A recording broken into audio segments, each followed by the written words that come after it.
Well, good afternoon, everyone, and welcome to Donington Park, where this afternoon's racing is organised by the Classic Sports Car Club. And we also, of course, will say right up front, thanks to all our marshals. We always do, but we really mean it, because without marshals, we wouldn't have motor racing, and they keep everybody safe. So thanks to the, as they become known, the Orange Army, in their various posts. They're also in black and orange as well, the incident marshals, so they're all around the track keeping our drivers safe.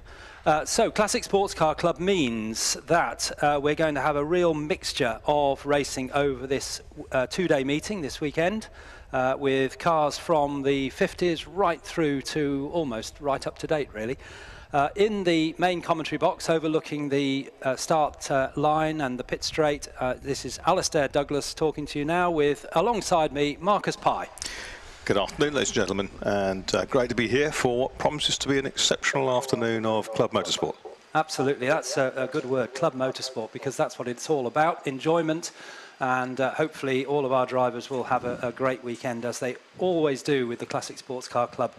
So on the programme this afternoon, we've got 6 races. The first race for the modern classics, and then we move on to the swinging 60s, and then the future classics. Then the larger engine swinging 60s cars takes us through to race 5, which is the special saloons and mod sports, and then we finish off with the 1-hour enduro for the Classic K, as it's called, which means the cars to the FIA specification, historic specifications. That's right, and it's a 40-minute race, which means that we do have a pit stop between 10 and 25 minutes. It's a 2-minute stop, mandatory, from going into the pits to coming out. There's a timing loop covers that, and that will add an extra frisson of excitement to the contest.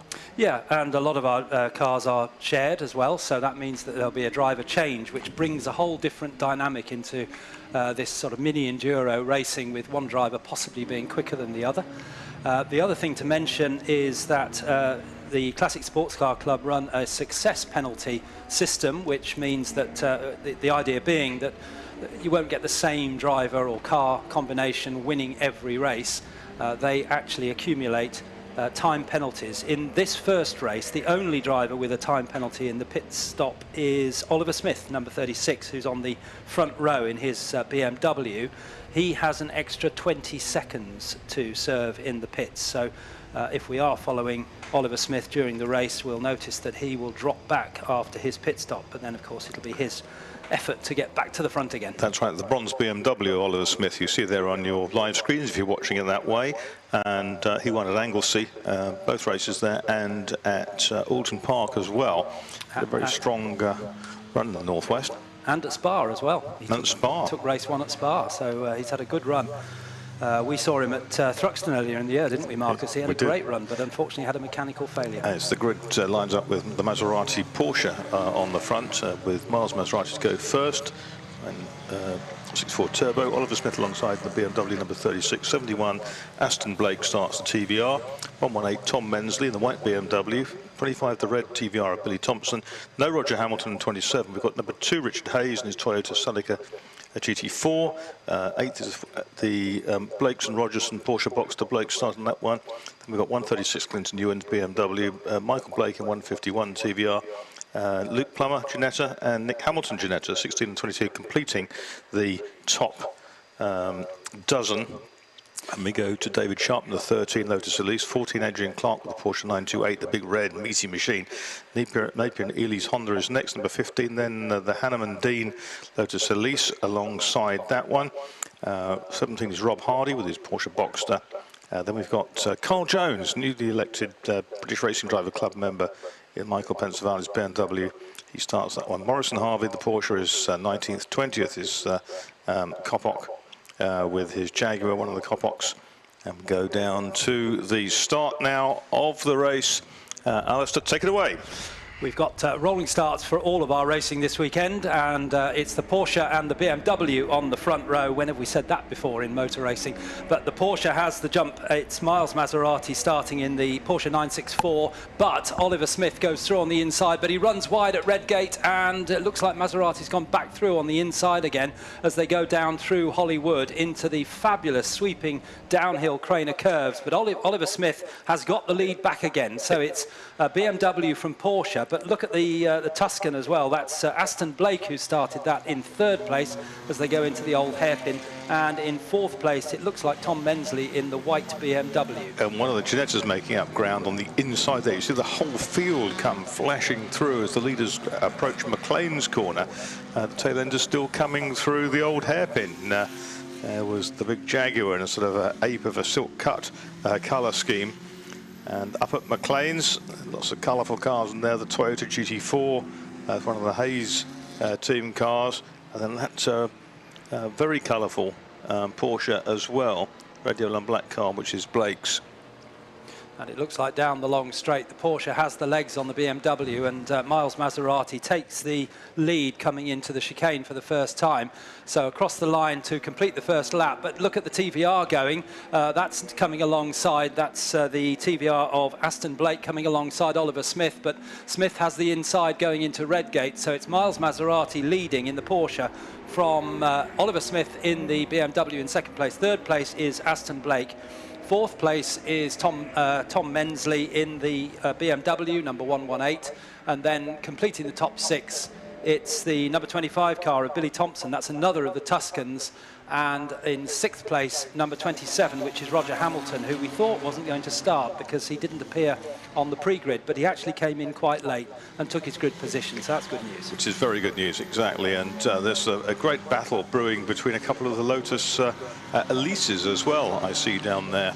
And we saw the 2 of them running together. They were closely matched in qualifying. David Sharp in the 20 car, and Hannum, who starts the 95, who'd got ahead, I think, of David Sharp. They're coming down the long straight now towards the chicane. We're using the slightly shorter version of the Donington Park Circuit, not the what was the Grand Prix version, which went down to the hairpin at the Melbourne hairpin, but using the chicane for this particular race meeting. And it's Miles Maserati who started to pull away now a little from Oliver Smith in 2nd place. In 3rd place is the Tuscan of Aston Blake, and Blake across the line was only half a second behind Oliver Smith. And I would imagine, Marcus, that the BMW and the Tuscan will probably put their lap times in a different way around this circuit, as we've got a car spun at the chicane. And that's the Honda, isn't it? That's the Honda S2000. It looks like it's beached backwards in the gravel there. Whether it's actually come into that tyre wall or not, I don't know. But it looks like the Honda S2000. That's Andy Napier who started that one. And yes, already some dicing down the field, plenty of it. Yeah, just saying that the BMW and the Tuscan, they're both rear-wheel drive and front engine, but I would imagine the BMW a little bit more nimble through the corners. Yes, I think you can see that by the way that Oliver Smith places the car into some of the corners. He's got a little bit more leeway as to what he does with it. And there's another bronze BMW on the screen at the moment down the field, and it's cutting its way through some of the Boxsters. But here we go. It's Maserati who continues to lead from Smith and from Aston Blake, whose father Tony will take that car over. I've got the Mensley BMW is in 4th place. There's still green flags waving at the exit of the chicane, which is of course where the Honda was off on the inside. There's a very tight battle behind. We've got 2 Ginettas now between Billy Thompson's TVR and the black Toyota Celica GT4 turbo car of Richard Hayes, number 2. And there is a car retired, I noticed on our TV cameras we have for the circuit, pulling off at the chicane and being pushed away by the marshals, but couldn't see who that was. So another retirement we'll pick up off our timing screens. I saw that the Honda was still stuck there. I have a feeling it's going to remain there for a while unless the safety car is deployed. And the safety car lights are flashing at the far end of the pit lane, Alistair, which suggests you might pick it up in the corner of our picture there as they come down. This group comes down to Redgate. What is going to happen? The recovery pickup truck is going out, the Merlot is going out, other pickup vehicles are available of course, is going out to that position, so I think that will be when the safety car is scrambled. In fact, it's gone out. It's been scrambled, it's come out just behind the 2 leaders, and a little unfortunate, but I think he'll get back maybe ahead of those without too much issue, because they know they're first and second, Miles Maserati and Oliver Smith. And there goes the BMW. The Motorsport Vision BMW has taken the lead of the pack, controlling the Crocodile down through the trainer curves. The black TVR of Aston Blake is in third. The white BMW of Tom Mensley is in fourth, and we're still seeing lots of action down the field. I mean, of course, the overtaking is prohibited at this point, but the safety car went out just as the leaders completed their fourth lap. So whilst the safety car is out, there is no overtaking, and what will happen is that the cars in the after the top four, who were all pretty close together, will gradually catch up the leaders. So we'll restart when this car has been recovered from the chicane. I'm impressed that one of the Ginettas has got past, which is at Nick Hamilton, has got past Thompson's TVR in the midst of all that. So he's up into fifth place. Little Ginetta and the mighty TVR Tuscan. Well, that Ginetta was 12th on the grid, so we had three near the front of the grid. The Luke Plummer Ginetta, the Nick Hamilton one you've just mentioned, and Roger Hamilton, who was actually 6th. So those little Ginettas, very effective indeed, as we see the recovery of the Honda from the Roberts chicane as the pack comes through, and now all of the cars have caught up the leading group. This is going to bring us fairly close to the start of the pit window, Alistair, before the safety car comes back in, I would suggest, and that might bring one or two tactics into play. Yes, we've got 2¼ minutes till the pit window opens, and it's going to take them that to get round this lap, approximately. By which time the clearance may be completed, in fairness. Yes, I think it actually may well already be done. Yes, I can see the vehicle pulling that Honda back to a place of safety, so we should see the safety car come in at the end of this lap, probably followed by quite a number of cars to do their pit stops as well. Yeah, that's right. I would think that up at McLean's we'll probably see the safety car lights go out. There's the two Ginettas sandwiching the red TVR. Hayes is behind them. Then the blue BMW is after Hayes in the Toyota. So that is the car of Clinton Ewan, I believe, which is number 136. So the safety car is just coming out of McLean's, still with the lights flashing, but they should, as you say, go out, assuming the clerk of the course is happy to restart racing sometime after Coppice.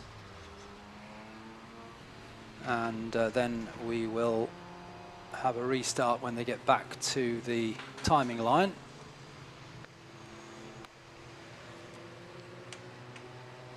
Light's still on at the moment.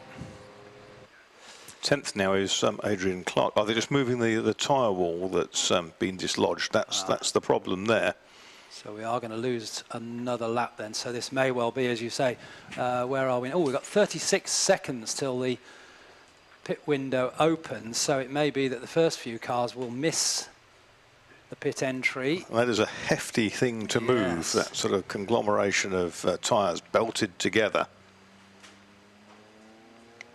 It's been shifted quite some way by that, by the errant Honda.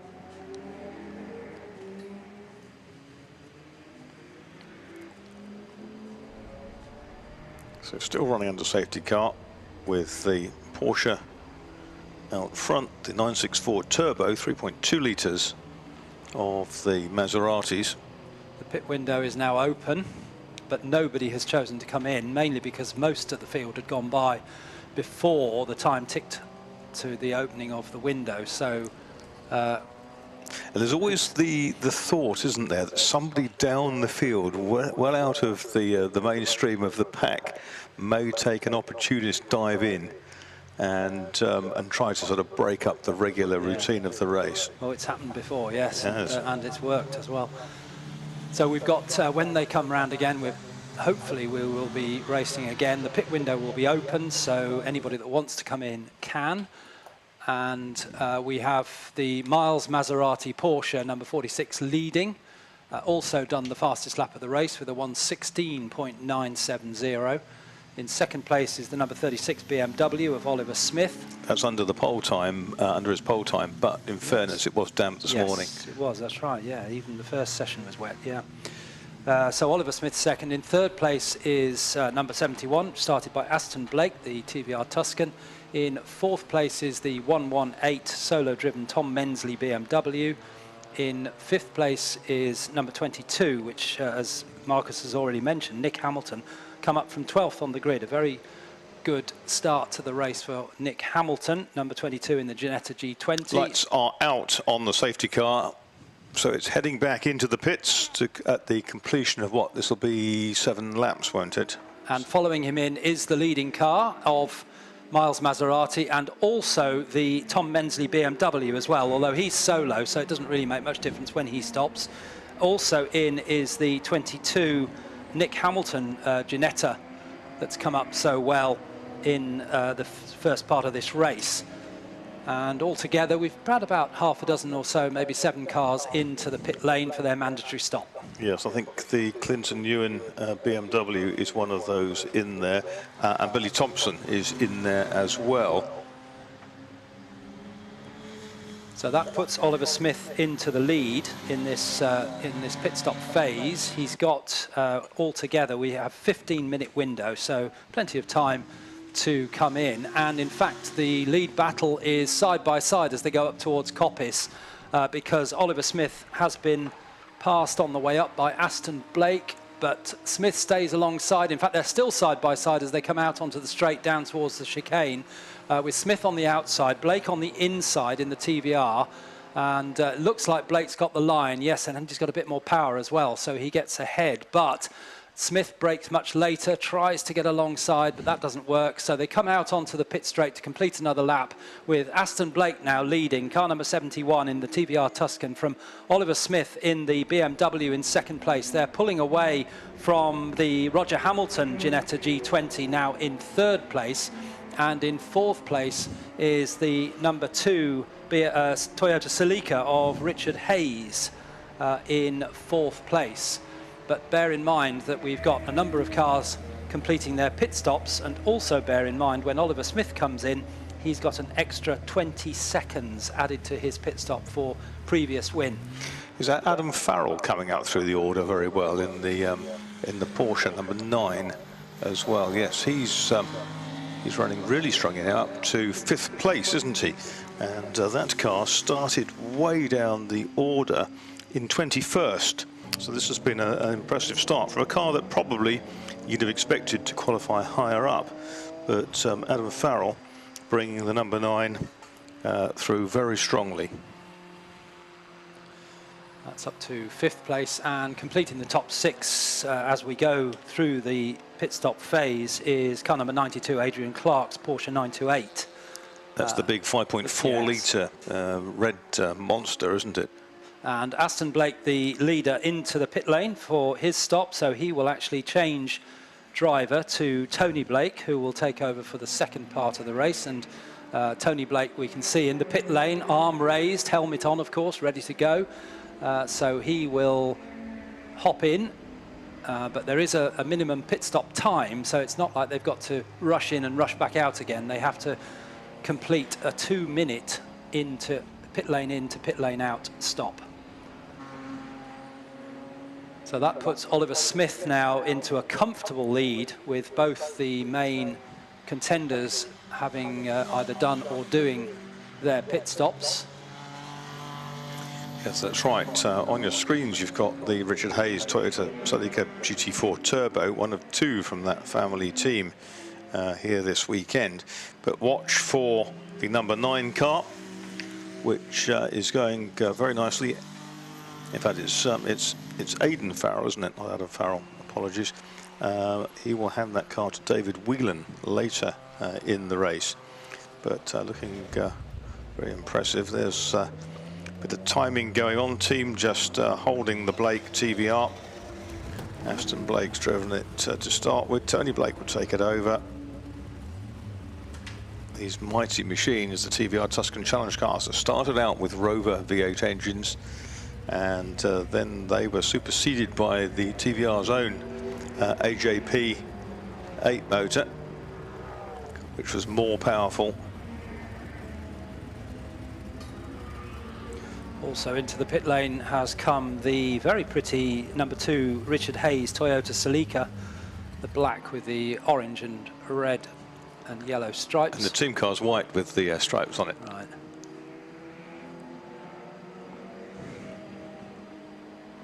And Maserati in the Porsche goes across the line, number 46, the early leader.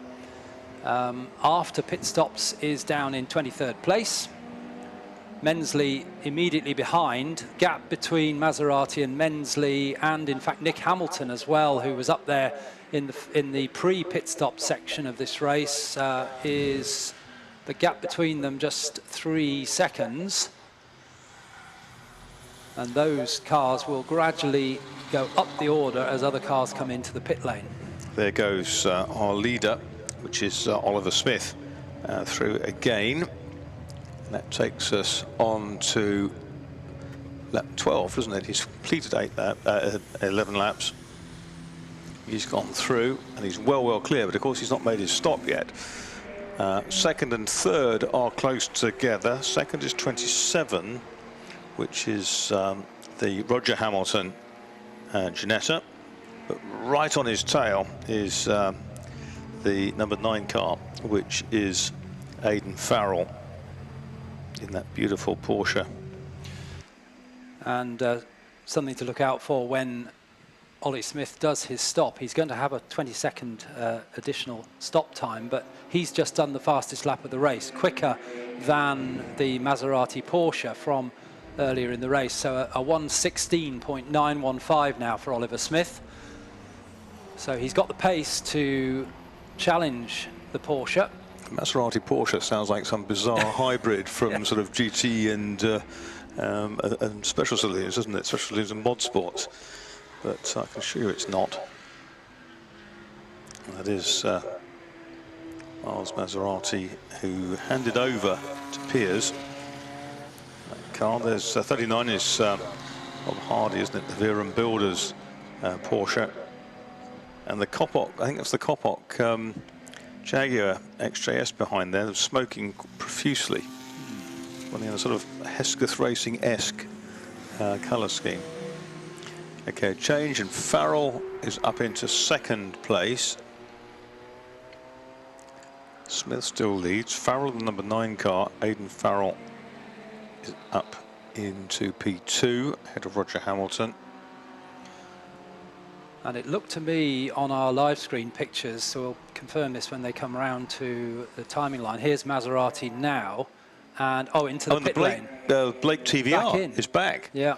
In fact, it wasn't the one of the Kopok white cars. Didn't see the number on it. It was the Daniel Stewart car, number 28, that is smoking by the looks of things. There it is, just coming past us now.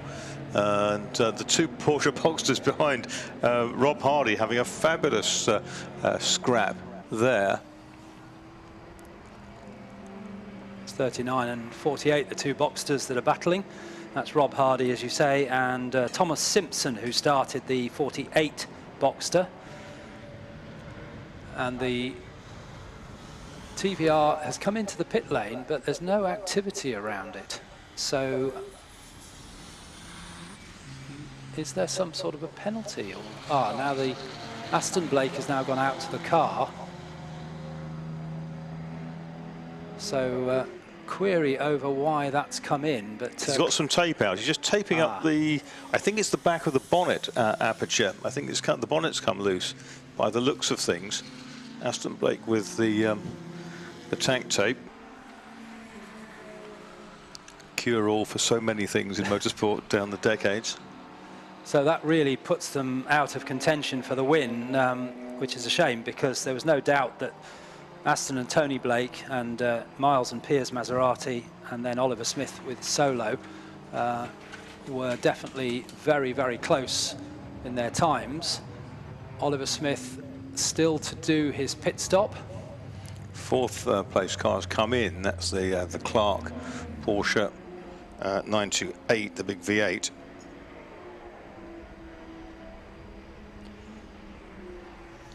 And we've not long to go in the pit window now, so we should see the rest of the cars come in to do their stops. Smoky Jag's arriving.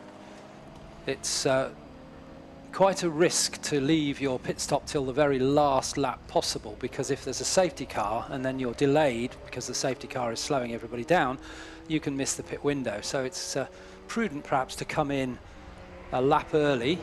In comes the 27 Ginetta, which is Roger Hamilton. That's been running near the front. Yeah, third that's been running, isn't it, Roger Hamilton? The red Ginetta G20 come into the pits. So we're still owed a pit stop from Aidan Farrell, the blue and yellow Porsche, in second place, and also, of course, the leader, Oliver Smith, number 36, is due to come in as well. And there are a handful of cars further down the field that still haven't done their stops, but those are the two key ones we're waiting for, plus the number 16 Plummer car hasn't been in either. That's Luke Plummer in another of the G20s. Here comes Oliver Smith into the pit lane, number 36. So 36 into the pit lane, and he will now do the regulation 2 minutes plus an extra 20 seconds for his success in both Alton Park and at Spa. And of course, as Marcus mentioned, he had a couple of wins earlier on at Anglesey as well. That's right. So he's had a very, very good year. So he now sits in the pit lane. As you can see, if you're watching the live stream, the wheel nuts being checked. How many seconds was he ahead of the Farrell Porsche? Because the 20-second integer from that extra success penalty could be quite important. Here is Aidan Farrell coming into the pit lane. His pit's right at the far end, so he is in as well. And that car will be handed to David Whelan. It's a 993 RSR Cup car, entered by CTR Developments.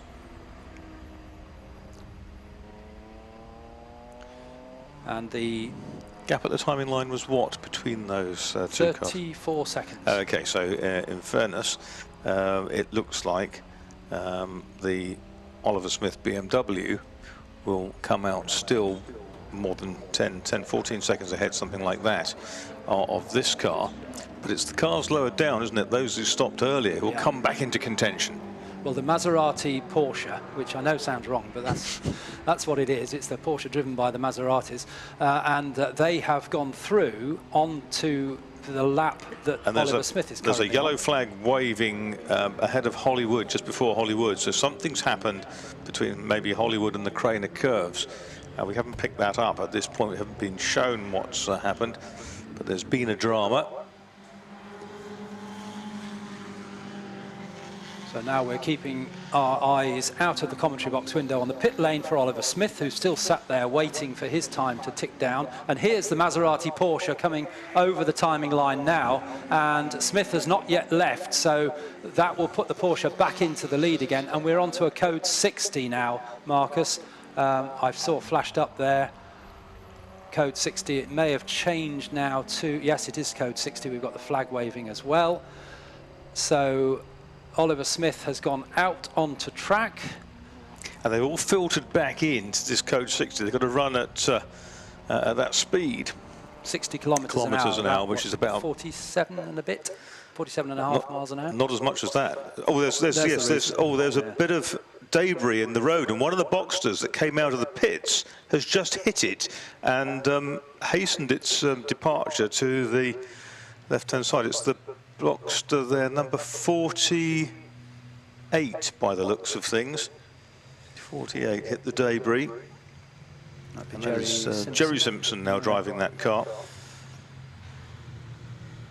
So in terms of their relative positions on track, the Maserati Porsche may well, once the pit stops unwind on our timing screen, may well go back into the lead. But Oliver Smith is not far behind in terms of his track position. No, that's right. Maserati is there on the screen in the Porsche, looking absolutely stunning, that car. And there is the bronze BMW of Oliver Smith. There's about 4 or 5 cars between them, isn't there? Yeah. And that's frustrating for Oliver Smith because he would like to be right on the tail of the leading Porsche. There's the 2 Jaguars and the 777 Boxster in that really vivid day-glow green colours. That's the Ross Morris Edward Harvey car, Parker Classic Works car. And there is number 9, which is now David Whelan. He's further back down that train. And he's behind the second of the bronze. But there's guys running side by side down the straight, which is very bizarre because you're not allowed to overtake. And have those flags been withdrawn? The green flag waving. Green here. flag is waving here, but there's no overtaking before the timing line, as I understand it. And the Kalex Porsche has gone through, and the gap at the timing line is what between that and number 36, Maserati, and 36. It was 5 seconds. And at the end, that's the end of lap. Is it 16? Yes. Completed, yeah. So 7. They're on to lap 17 now. The last car that needed to do a pit stop has come in, and I think that may have missed the pit window. Yes, it has. Because of the code 60. Because of the code 60, yeah. Which is precisely what I was saying a few minutes ago. You mustn't push the limit too much, otherwise you get caught out. So that was the number 16 Ginetta, was it? Yeah, Luke Plummer's Ginetta. But back to the racing on track and back up to full speed now with Maserati leading. And of course, the time clock is ticking down. We've got 12 minutes remaining. We've got one is up the 27. That's Roger Hamilton back into the pits, isn't it? That's a mechanical problem. There goes Piers Maserati in the Porsche across the line and takes the lead on the timing screen, and Oliver Smith is 6.3 seconds behind. So it's gone out. Yeah, because Piers Maserati has done a 1:16.409, the fastest lap of the race, quicker than by about half a second than Oliver Smith managed just before the code 60. And half a second quicker than the Maseratis managed in qualifying to put their car on pole position. Oliver Smith, big lock-up. Oh, no, that wasn't Oliver Smith. That's the other bronze BMW that's caught me out as well, Mark. Yeah, that's the little hatchback, isn't it? It is. Big lock-up there into Redgate as he tried to go up the inside. Has Plummer not come in yet? The Yes, lead car? He was the last car. He was? Yeah, but he missed the window. Okay, so there he goes. Yeah. Just going out down the pit lane now.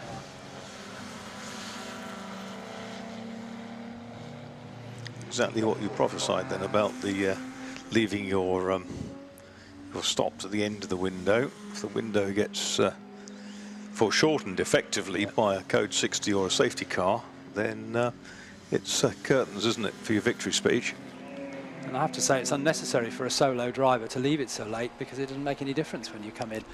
Anyway, back into the lead on the timing screen with the pit stops all now completed. The Maserati Porsche leads, and Oliver Smith has closed the gap very fractionally by 0.4 of a second. He's down to just under 6 seconds now, and we have 10 minutes and a bit of change left in the race.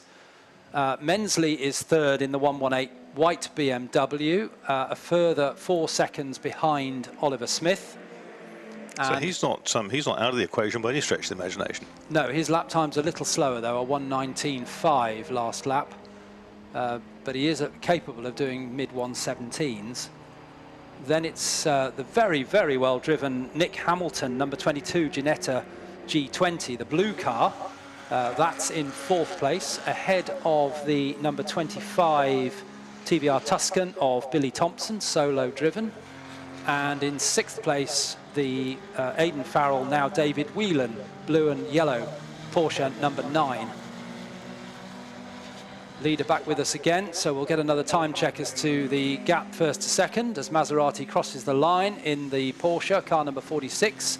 Then it's the 36 BMW of Oliver Smith, and the gap has gone out to 6.4 seconds. Down to traffic, really, isn't it? Well, Maserati's just done another fastest lap of the race, a 16.316, and Smith's last lap time was the best he's done of the whole race. So he's still trying really hard. That's his personal best, but it's not good enough. Yep. Because the leader's lapping quicker. That's right. So that's the top 2 through. Mensley's come through in 3rd place, number 118 in the BMW. His lap time slower than both, so he's gap between him and the leaders is opening up. Then it's Hamilton and Thompson now. They're close on track. Yeah, Thompson's using the power of the TVR in a straight line, but he's gone really wide at Redgate, and Hamilton's just scuttled away.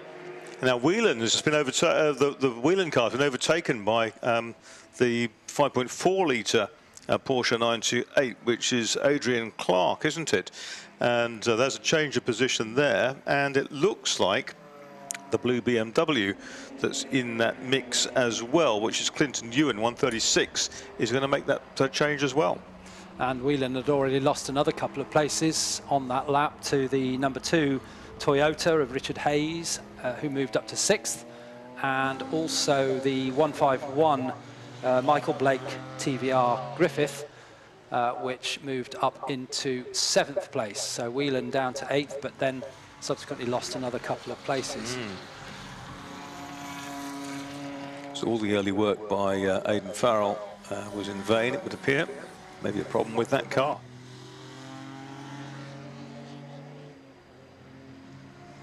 We've got 7.5 minutes remaining, and the lead gap is opening out a little bit each lap as Piers Maserati does very quick times. Oliver Smith also quick, but not as quick in the bronze BMW. Mensley closed up a little bit that last lap on Smith, but only a fraction, still around about 5 seconds between the 2 BMWs as Maserati completes lap 21 in the Porsche. And he's going to lap Whelan, who's dropped down into, what, 10th place. He's going to lap him coming out of the of Redgate down the hill towards the old hairpin, through the Cronus. The 3 abreast here on our screens as well. Down the order. That was the Mensley BMW making good ground at that point. He's got to the head of that little group, but he's way clear of Nick Hamilton, who is in 4th place. Here comes Tom Mensley down into the old hairpin, a really challenging corner. It's great to line your car up there, the power through. It's much, much quicker than the name the old hairpin suggests. And wonderful circuit this at Donington Park. A real flagship driver's circuit. And a change there for 4th place, as you predicted, Marcus. The power of the TVR number 25 of Billy Thompson takes him past the much smaller engine Ginetta G20 of Nick Hamilton. So that's Thompson up to 4th, Hamilton down to 5th. There's plenty of good Porsche Boxster fun to be had out there. And there's 2 or 3 of them dicing well in the midfield. And of course, you can buy a Porsche Boxster remarkably cheaply. Yes, you've got to prepare it for racing, put a roll cage in it, put all the safety bits and bobs in. But it's underneath all that, it's got the performance to do well.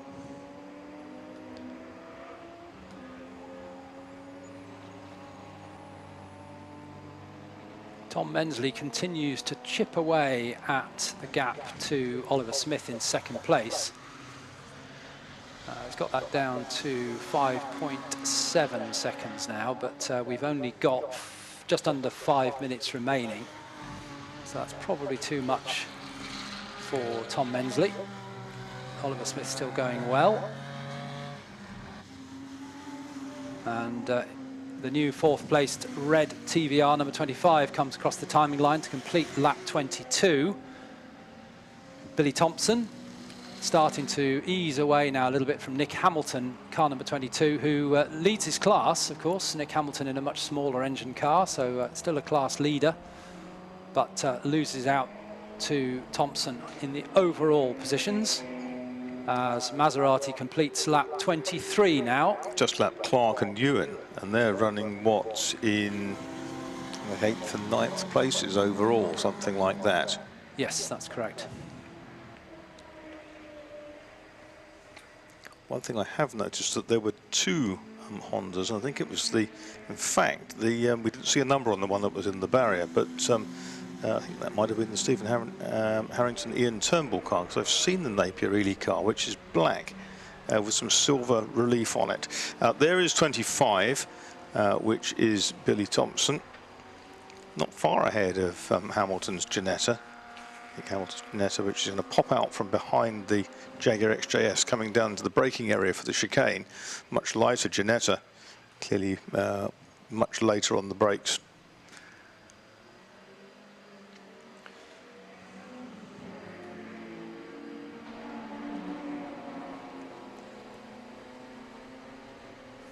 So we're expecting the leader to come round shortly to complete 24 laps with just about 3 minutes remaining when he gets here. And they're doing a lap time of 1:18, so we'll get 3 more laps in. There goes Oliver Smith, completes his 24th lap. Gap first to second now at just under 8 seconds. And then Tom Mensley comes through in the white BMW with the black roof, number 118.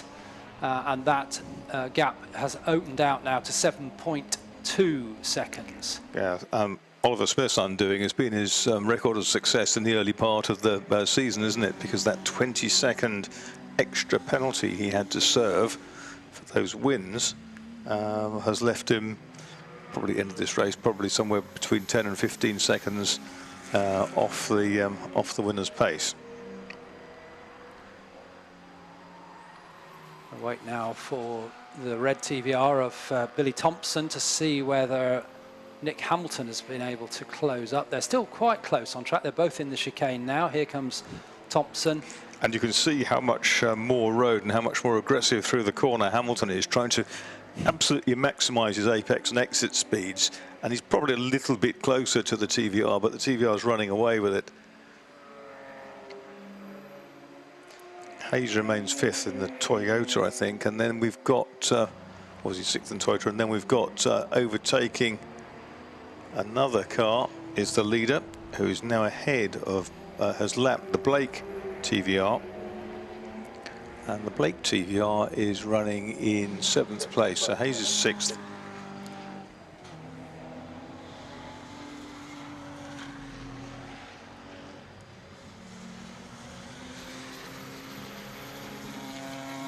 It's a lovely shot of the Porsche, the colour scheme of which is directly out of the Fat Turbo Express era, isn't it? With Kalex and Focus colours on it instead. And the Maseratis have been into their Porsches for many, many years. And the car three wheels beautifully through the corners. It's really nicely balanced. Just coming up to lap the number 2 Toyota of Richard Hayes, which, where's he running now? Because he was quite well up.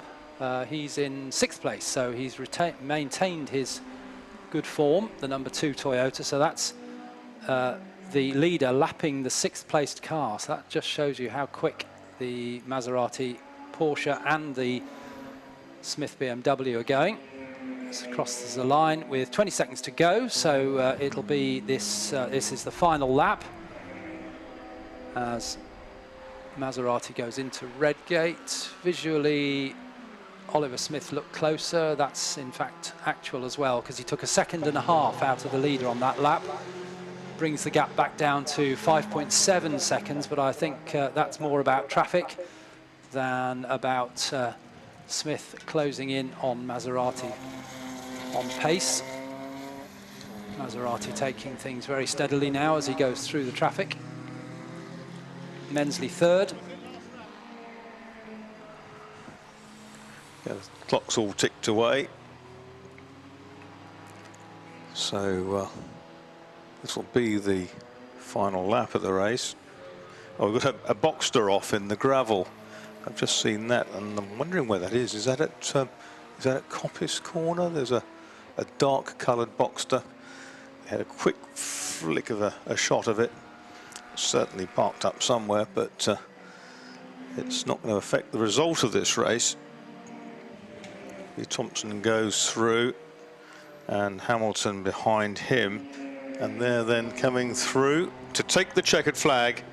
It's the Maserati team, Miles and Piers Maserati, with their Porsche 964 Turbo, which has taken this Speed Panel A2 Modern Classics race. Very well judged drive by the pair of them. In second place, Oliver Smith in the BMW. Third is Tom Mensley in his BMW, and in fourth place should be Billy Thompson with the TVR, and I think the final runner will be Nick Hamilton with his Ginetta. Fine run for him, and Billy Thompson, who is due back shortly in the number 25 BMW, will be a class winner, as will 22 Nick Hamilton in fifth. Sixth was number 2 Richard Hayes. And here they come, and there's virtually nothing between them, just a few cars lengths between those two. Thompson and Hamilton. In fact, the gap between the mighty TVR and the little gallant Ginetta, 0.959 seconds, 0.959 seconds at the end of that. So, the end of a 40-minute race with a couple of interruptions, the safety car and the code 60. And there it is, the Maserati's Kalex. And Focus Surrey Porsche down below me. I asked Douglas Scott Downs to speak to our winners.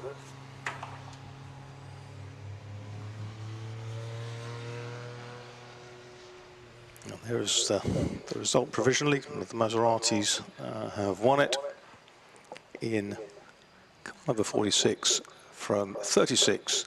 Oliver Smith, BMW, then 118. Which is Tom Mensley, BMW, 25, Billy Thompson, TVR, 22, Nick Hamilton in the Ginetta, and number 2, Richard Hayes in his Toyota.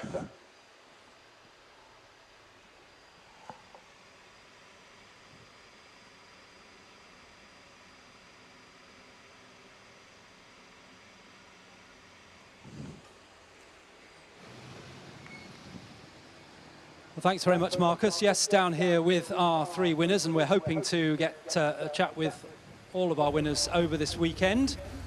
And it's Piers Maserati who took the second stint. Piers, Oliver was close, but you managed to get ahead of him through the traffic, I think it was.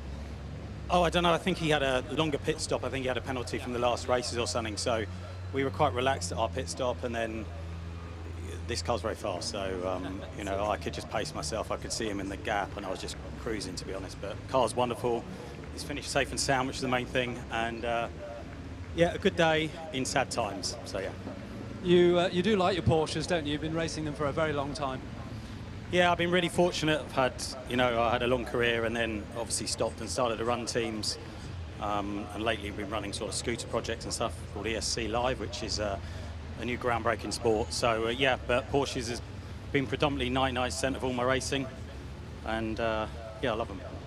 Well, we love seeing them. Well, thank you very much, Piers, and congratulations to Miles, of course, who started the race. Oliver Smith's over here. Oliver.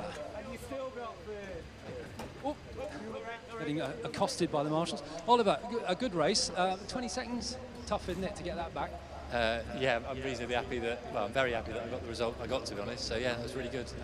I don't have, I haven't got the pace that's got, the car or the driver, I suspect. But yeah, CSCC is a great club. I really enjoyed it as always.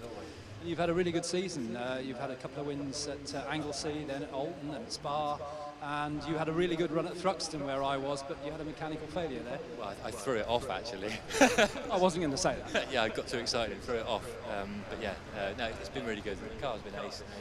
JC Racing are really good to look after the car.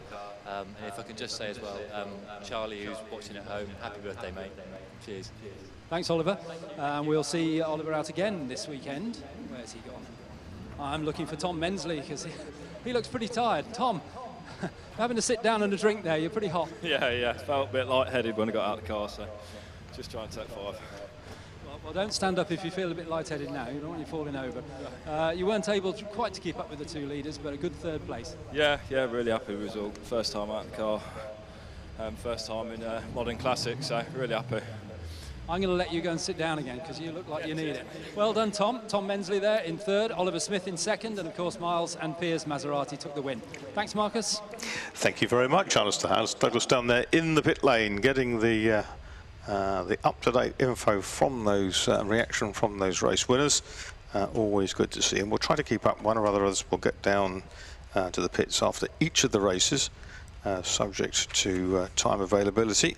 And we're going to be moving on in our programs very shortly. Exciting opening race. Cars already lined up for a very big field behind us, and that will be for our 2nd race, the Adams and Page Swinging 60s Group 1 section. Adams and Page, one of the leading tyre distributors in the country, been selling tyres, servicing, fitting tyres since the back end of the 1920s, and so hugely experienced. So if you're down in that part of the world, and their service is available to anybody, turn up and they will weave their magic. But they have a huge stock of tyres. They support the club in many ways, and we're very, very grateful for Adams and Page to put their name to the Swinging 60s. 2 grids of those cars. We'll go through quickly.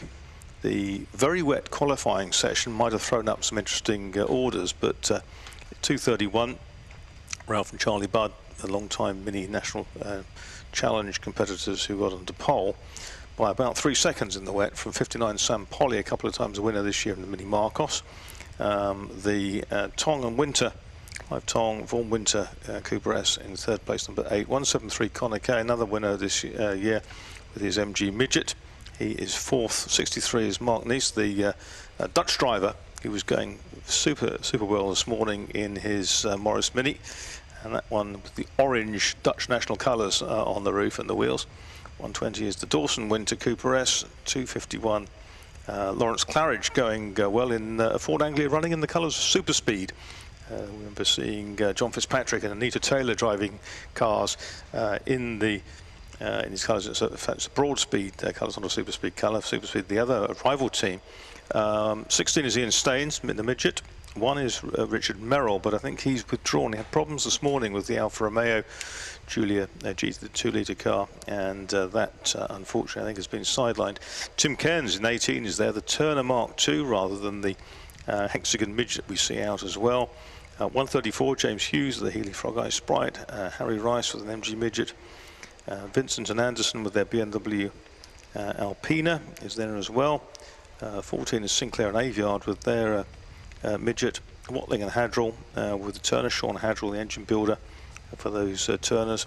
The Crudgington boys with their Mini Gems, very similar to the Mini Marcos.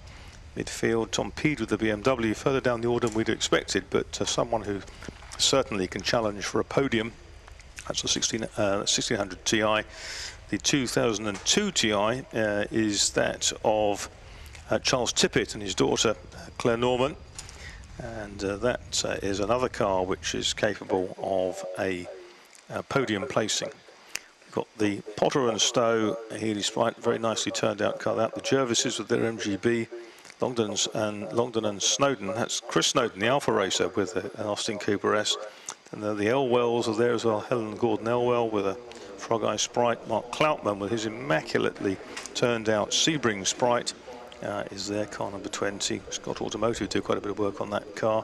175 is Trevor Peters with his MGB. The Frasers with their Alan Mann Racing replica Lotus Cortina are out there. Then we've got the local team, which is Ian and Abigail Witt from Castle Donington, just down the road. Their car number 87. They had problems, electrical problems with the water pump switching itself on and off this morning, but they got it sorted. It overheated a little bit as a result of that, but I know that Abby was excited to be going to be into this race at her local track. Charlotte Dawson next up in the Mini.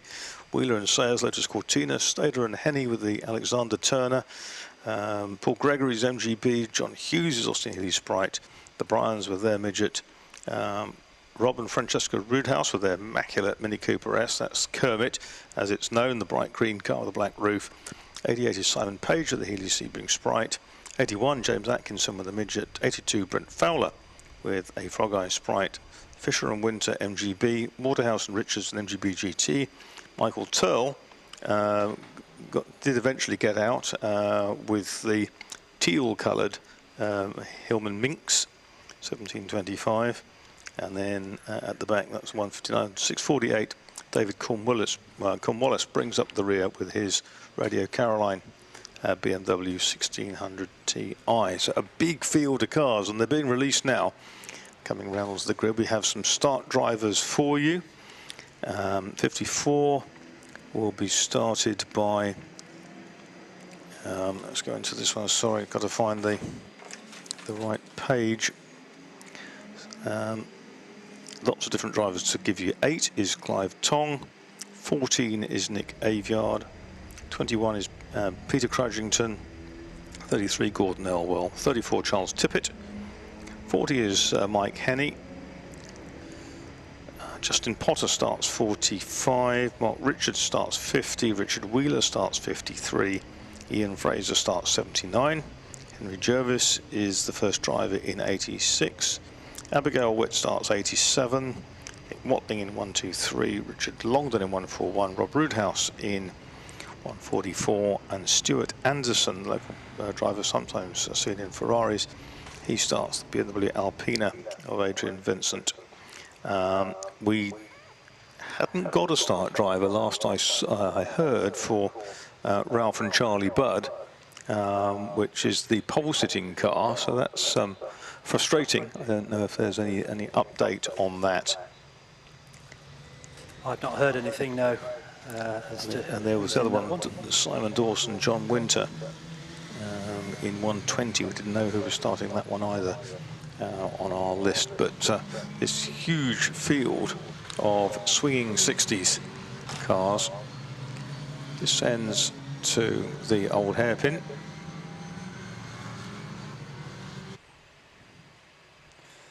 Led by the BMW pace car, as it will be called, instead of safety car, because it is the pace car for the rolling start. As I say, all races this weekend are rolling starts, and 3 front-wheel drive cars at the head of the field, and then the midget rear-wheel drive on the second row. Yes, it was kind of front-wheel drive conditions, wasn't it, during qualifying? But that may now be turned on its head. It's got lovely, lovely conditions now. It's dry and bright, and some quick cars to come through the field. The car's just turned through Coppice and onto the straight down to the chicane. The pace car, if the clerk of the course is happy, will pull into the pit lane, and then control passes to the Budd Mini as they come into the right and left. And this race is another 40 minutes race, isn't it? So the same protocol as the last one. And the front row starting to just speed up a little now as they come towards the start line. The pole position Mini, number 231, of similar colours, turquoise as the Sampoli Marcos, as they go down now towards Redgate for the first time. And the midget's gone well as well. Connor Kay in from the second row, but doesn't manage to get alongside. In fact, he ends up being passed on the inside by the number 8 Clive Tongue blue and white Mini. Yeah, sort of bustled through, all was going out onto the gravel there. The silver Mini with the white bonnet, and that is clawing its way back. But it's the Buds who lead from Polly in the Mini Marcos. Third is Tong, and the Anglia is going really well. That's Claridge, Lawrence Claridge, who started in 7th. Oh, no, very out of shape, one of the Cortinas, but I think it might have been a little touch with an MGB precipitated that. They both continued. That was at the old hairpin. But it's 4 for the lead because Connor Kay have stuck with them. And there's the Anglia, 251. That's almost like a national hot rod number, isn't it? 351 was Barry Lee, who raced 306 George Polly, two of the most famous drivers in that name. But another Polly, it's Sam Polly, who's disputing the lead, trying to claw back past the Buds. There's that lovely little parakeet Sprite, number 45, and that is the Justin Potter and Simon Stokar. Justin Potter starting it, and it is still the Bud family Mini which leads from Polly in the Mini Marcos, car developed by Jem Marsh of Marcos Cars. And it's quick in a straight line because it's very light, and it dives down the inside into the lead, into Redgate Corner for the second time. And it's Sam Polly who leads the way, but the Mini's coming back. It's the classic move, try and go wide in, tight out of Redgate. Doesn't quite work, but he may be able to come alongside as they come downhill now through the Craner curves. It's a sweeping left-hander which leads into the braking area for the old hairpin, but the Marcos is, the Mini Marcos is quick, so it still leads, but it's a 5-car battle for the lead, with the Polly Marcos leading from the Bud Mini in second place. And then it's the Clive Tongue who started the white Mini with the blue roof in third place, and then Connor Kay in the first of the rear-wheel drive cars. That's the midget. And Charles Tippett was being dive-bombed from all sides down at the old hairpin in the BMW. There's a change. That's up into fourth place. Deposing Connor Kay has come Ian Staines in number 26. And that's another. Oh, there's flame coming out of the bottom of the red Turner's engine bay as it comes up into Coppice Corner. That looked quite serious. It did, yes. It's almost as though an oil line has gone. But we'll see what happens there as the leaders come through the chicane. Let's hope it's not dropping oil, that car, onto the track as they come down.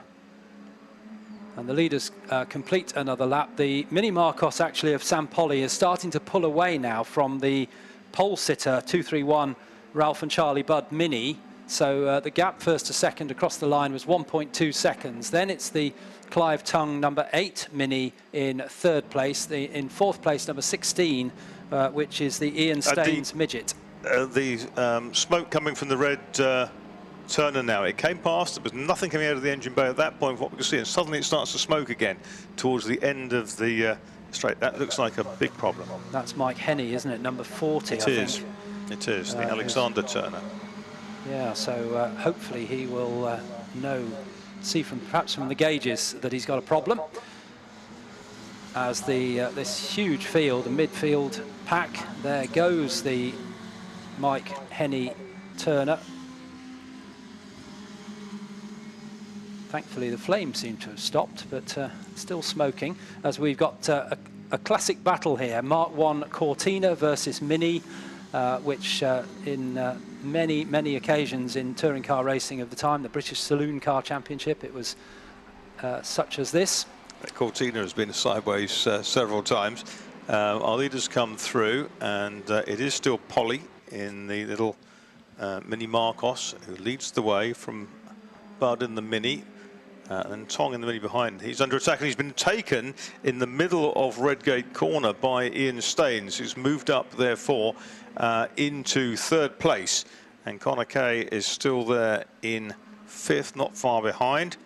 We've got Nick Aviard next up in the 14. And as the rest of the field come across the line in front of us, there's 2, 3, 4 abreast all the way down into Redgate. Some great midfield racing going on in this very, very large field. We had 39 cars start the race as the leaders make their way along towards Coppice. And we can see that the Mini Marcos continues to extend its lead. The second placed car is now, it looks to me as though it's Ian Staines who's moved up into second. Yes, it may well be. He's finished second and third in races this season. And I'm intrigued also by the progress of Tom Peed in the orange and black BMW. He started 17th and is currently running 8th after 3 laps.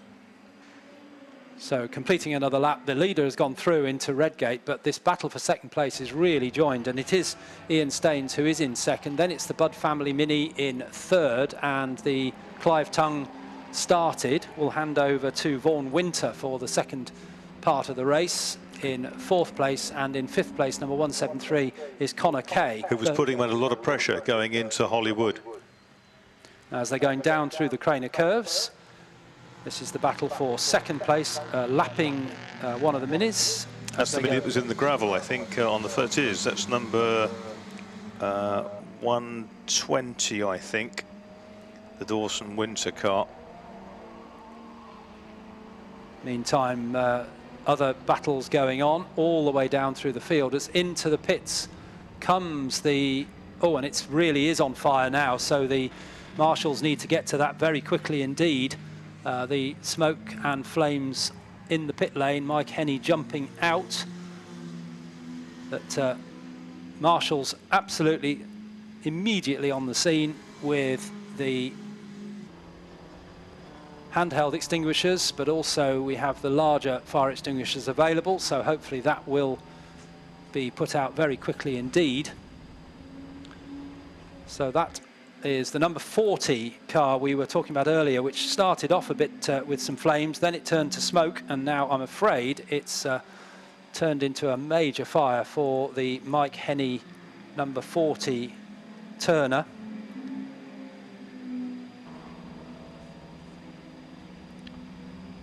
Which he shares with Philip Stader. You do wonder whether there's a fuel line off or whatever, because it keeps bursting back into flames, doesn't it? Yes, it's certainly looked as though something was causing that fire to continue, rather than it continues still in that front wheel arch where the marshal's working on it. Meantime, the race goes on, and Sam Polly still leads in the Mini Marcos by an extended 4.1 seconds now. We're 31.5 minutes or so to go, so we've got about a minute and a half to the pit window opening.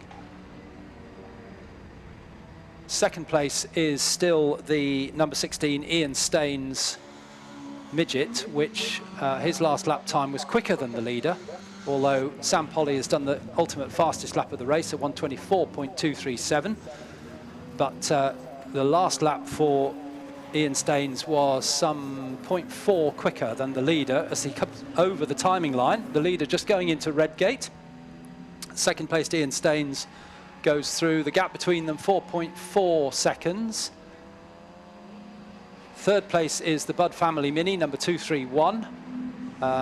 Not far behind, 0.8 of a second behind Staines. Then it's the Clive Tongue number 8 Mini in fourth place. In fifth place is the 173 Connor Kay midget, and that's the leading 4 cars in the second place battle. Then we've got a gap back to sixth place, number 134 next up, which is James Hughes's Frog Eye Sprite in sixth place.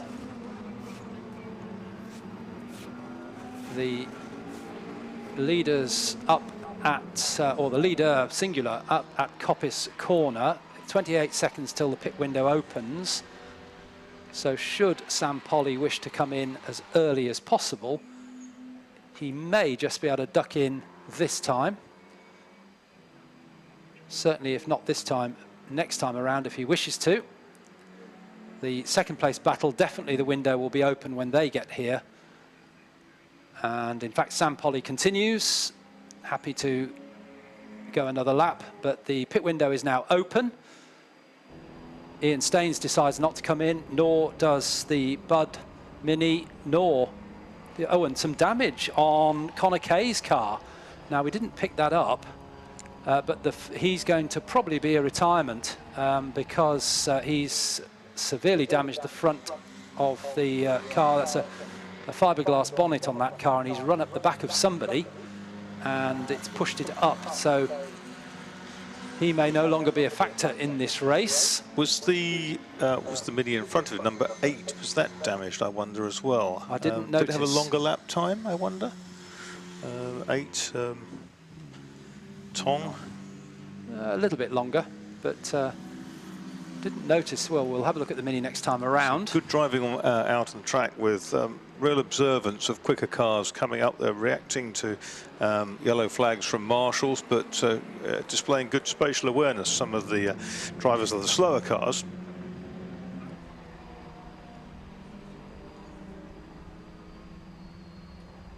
Polly still leads from Ian Staines, then it's the Buds, then Clive Tongue, and query about Connor Kay, who looked to be completing the lap relatively slowly. As the leader goes over the line, completes lap 8. Second and third continue, as does the Mini. Now let's have a look at the back of this number 8 Mini. Yes. It's got a big crump in the boot, hasn't it? It has. So there's the answer to the damage to the Connor Kay car. He must have run up the back of the Mini at some point. I'm sure it was unintentional. He's just perhaps the Mini of Clive Tongue had to brake perhaps a bit harder than expected to pass a slower car. And the 5 BMW of Tom Peed from 17th on the grid is up into 6th place. Good drive.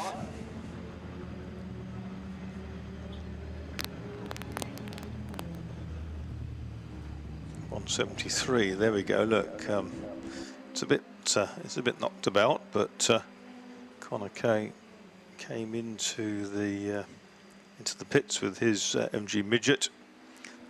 His team had a look. I think he might have scrambled out and having a look himself now. Yes, he's around the front of the car. And the only positive is it's during the pit window, so he could, if he chooses, go back out. But that looks to me as though that's not going to be fixed with a bit of the tank tape. You won't make that particularly strong, will you? Unless you're into strips of aluminium and bonding agent. The battle for second is rejoined because the Bud Mini has caught Ian Staines going down into Redgate.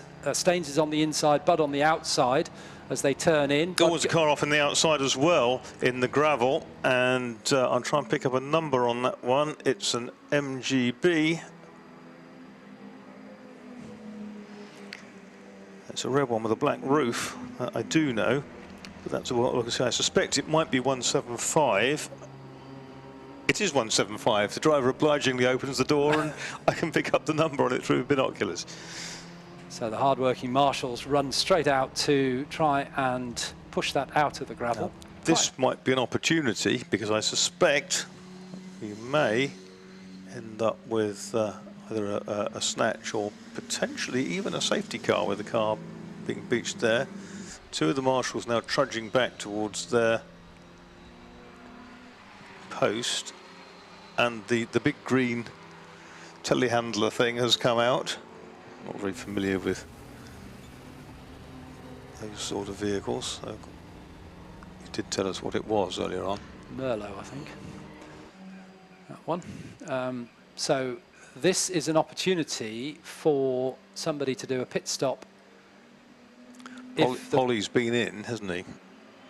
Yeah, and there goes second and third through. So they'll be leading now. Staines and Bud just a lap ahead of Polly, who's completed his pit stop.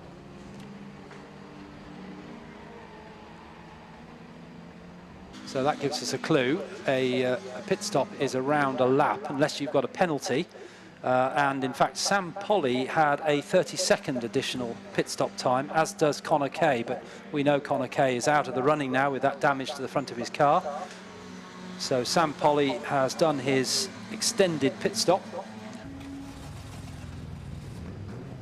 And that means that the battle we've been watching between the dark midget of Ian Staines and the turquoise Mini of the Buds is now for the lead. And in fact, Clive Tongue has closed up on that battle for the lead.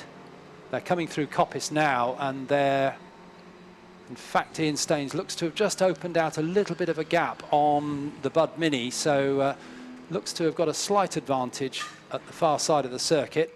63's coming in, the Dutchman, which is Nice. Immaculate Mini of his. And across the line goes Ian Staines, leading. And Bud comes in. Bud's in, but the Clive Tongue Mini continues, and confusingly, Sam Polly is immediately behind Ian Staines, but he's actually 2 laps down, is he? Just look on the timing screen, no, it's 1 lap down. As in comes the Cortina, number 79 of the Frasers. That's Ian Fraser started, handing over to John Fraser. Finished in the colours of Alan Mann Racing. Red with the gold flashes and the gold roof.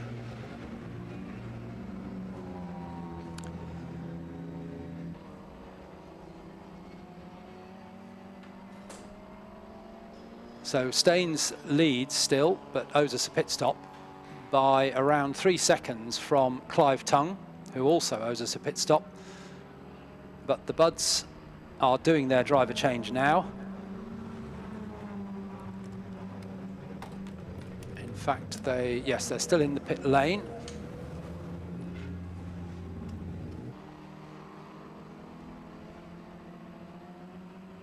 Just gone out, so back out onto the track, feeding into the queue at Redgate. Still a yellow flag at Redgate corner.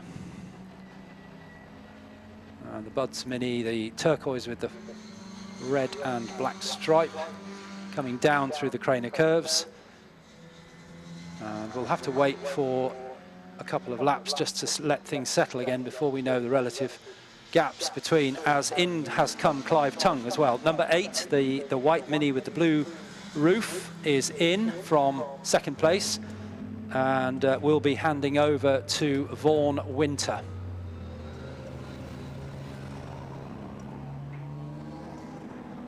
So that's another stop being completed. And if you're watching the live stream, you can see the windscreen strip there.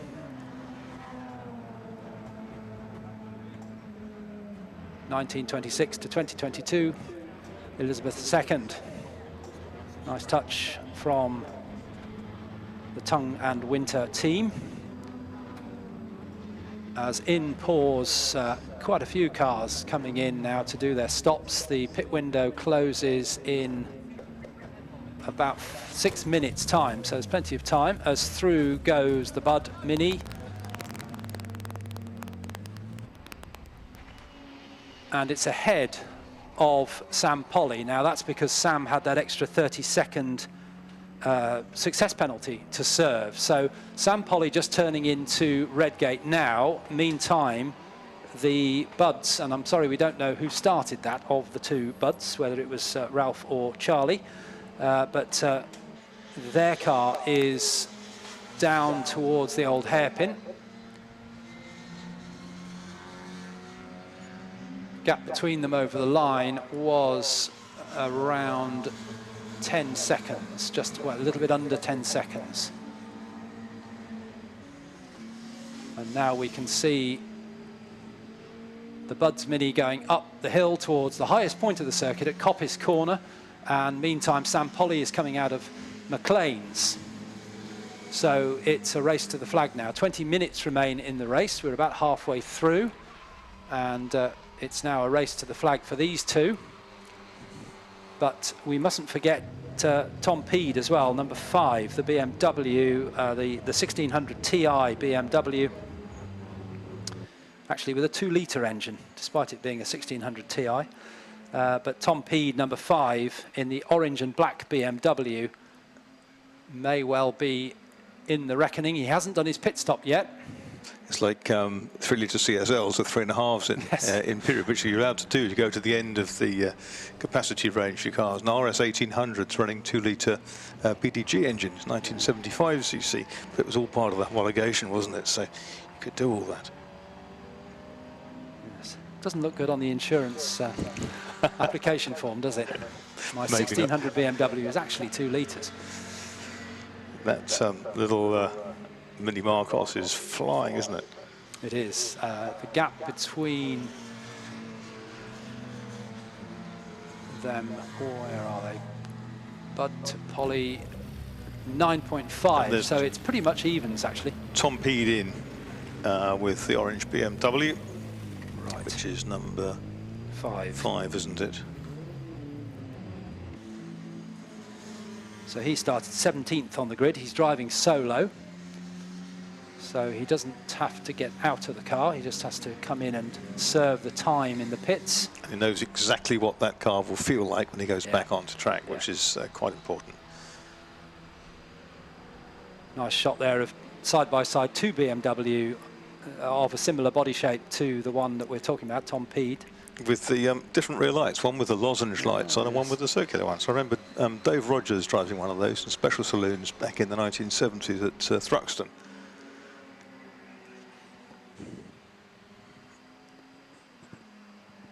BMW really in the period trying to make their 1600s, their 2-litre and their 2002 BMWs faster and faster to try and beat the Alphas and the Fords of the time. That's right, but 1800 Ti's were and the teasers were strong, weren't they, in the earlier part of the 60s? Alphas and Lotus Cortinas being their major competitors. Well, Tom Peed is back out again, so we'll get a better idea of how he's faring in the overall standings. We're still showing Ian Staines as leading. How many laps has he done now? He's done 14 laps, but he's 30 seconds ahead of Tom Peed at the last time over the line. But of course, Tom was still doing his pit stop. Very sideways Cortina, number 53, comes out of the chicane. That was Richard Wheeler, now Daniel Sayers. The 1600cc Lotus engine in the Mark I Cortina, breathed on by Colin Chapman. Now the battle between Bud and Polly is now at 6.7 seconds. The fastest lap of the race sits with the Mini Marcos, number 59 of Sam Polly, with a 1:24.237.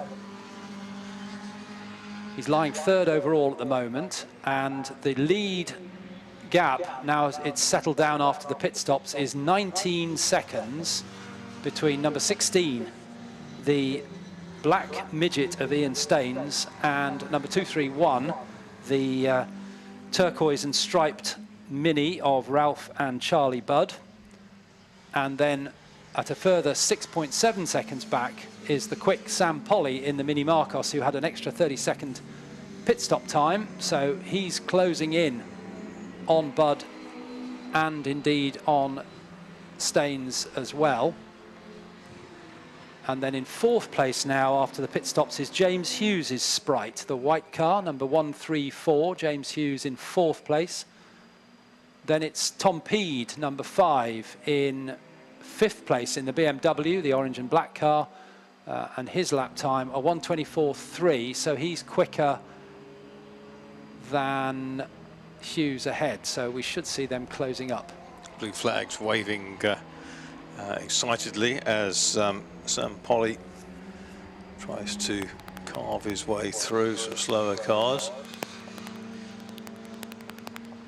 Here comes Tom Peed. That means I think he's passed the 1:34. No, Hughes has gone through, sorry. The gap between them is 9 seconds.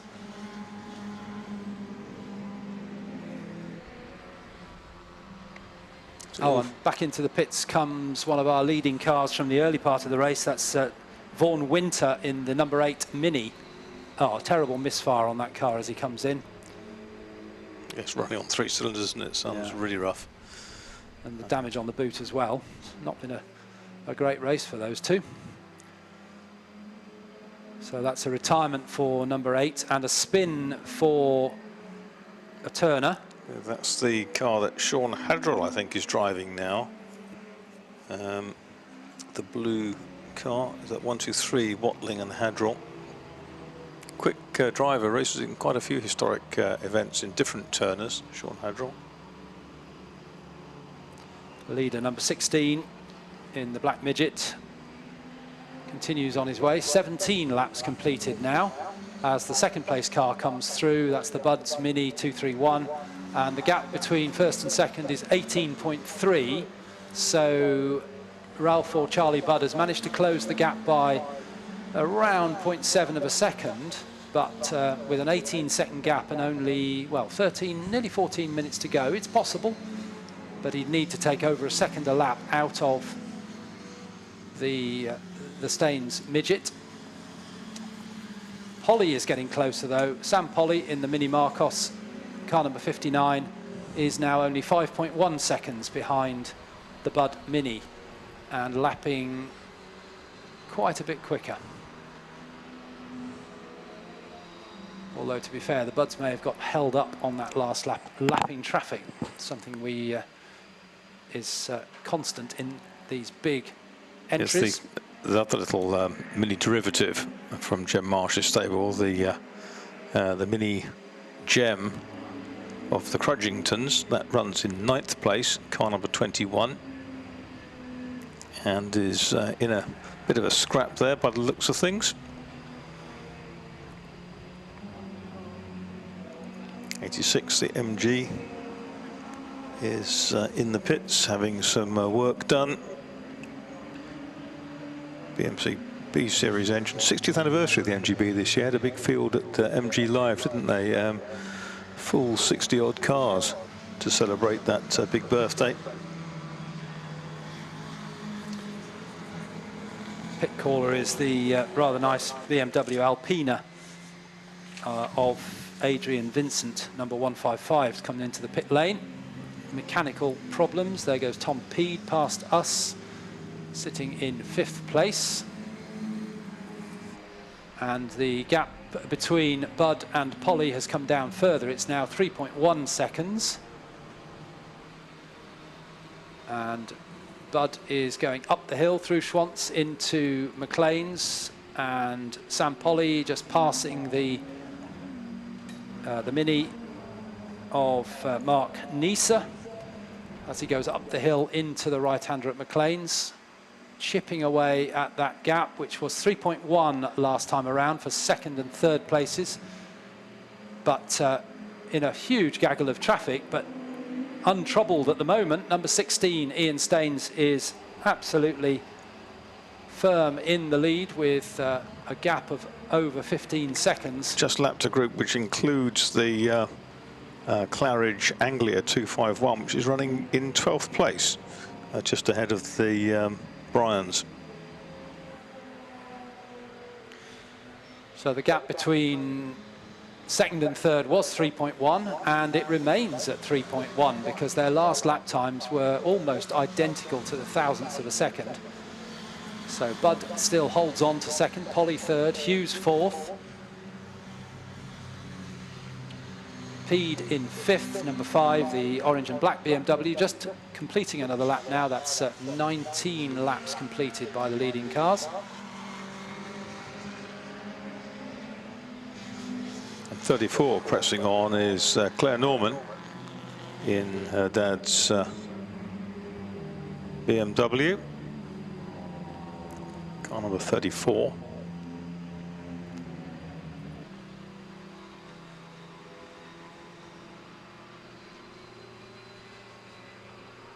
Tim Cairns is in 8th place behind the 87 car, which is Ian Witt. Local man took over from his daughter. But probably Tim Cairns is about to pass that because his last lap time was quite a bit quicker. Tim Cairn's been racing in this category in various cars for many, many years. Still racing the hexagon midget that he had way back, decades ago.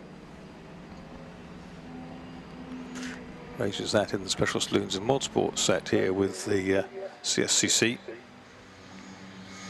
And the gap second to third with 9 3/4 minutes remaining has come down from 3.1 to 2.7. So around 0.3, 0.4 of a second shaved off that. So that's looking like it could be a close finish. The leader is still just over 15 seconds up the road. So Ian Staines in a reasonably comfortable position now. Just needs to navigate his way through the significant entry that's out for this swinging 60s race.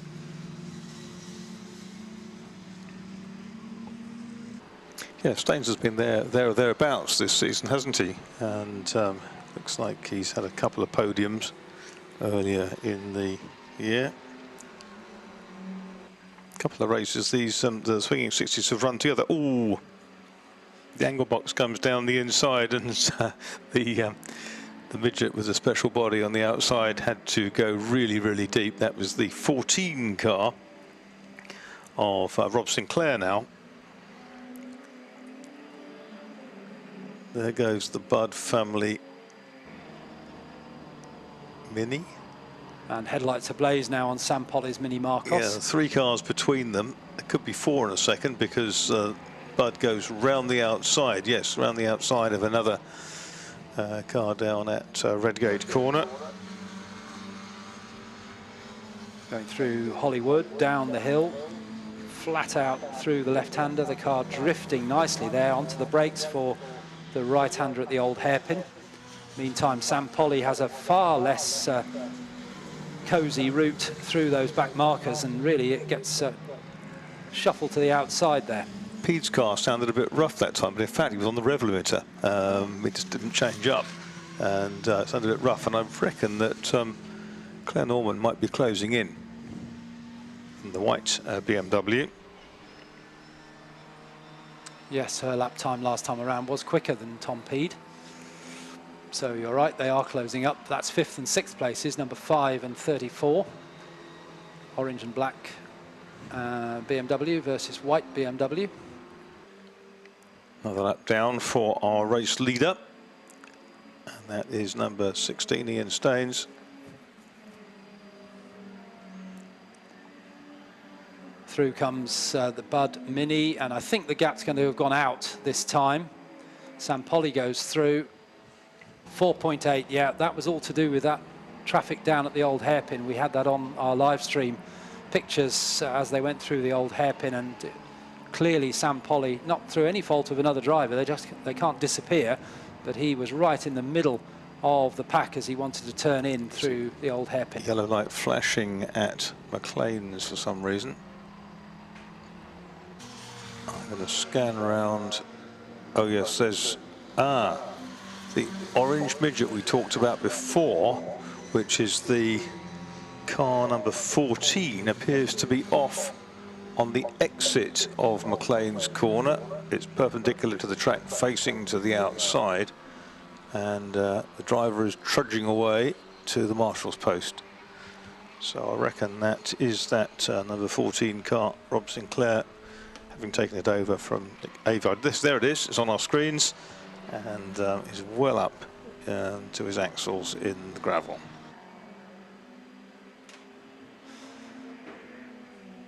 So no sign of anything more than... in fact, the checkered flag has gone out. So the flag has gone out early.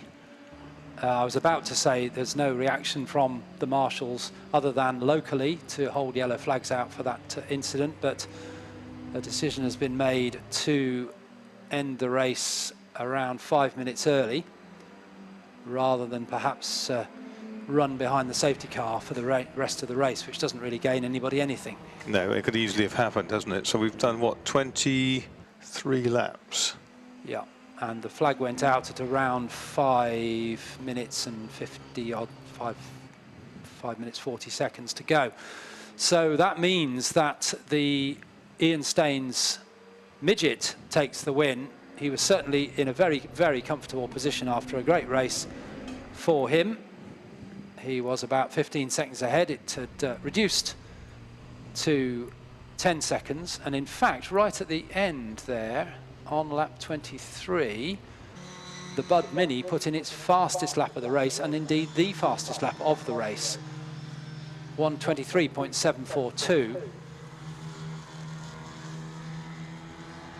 How far ahead of Polly? And ended up 6.5 seconds ahead of Sam Polly, who had already lost most of that time in that lappery down at the old hairpin, and then was really unable to close down again.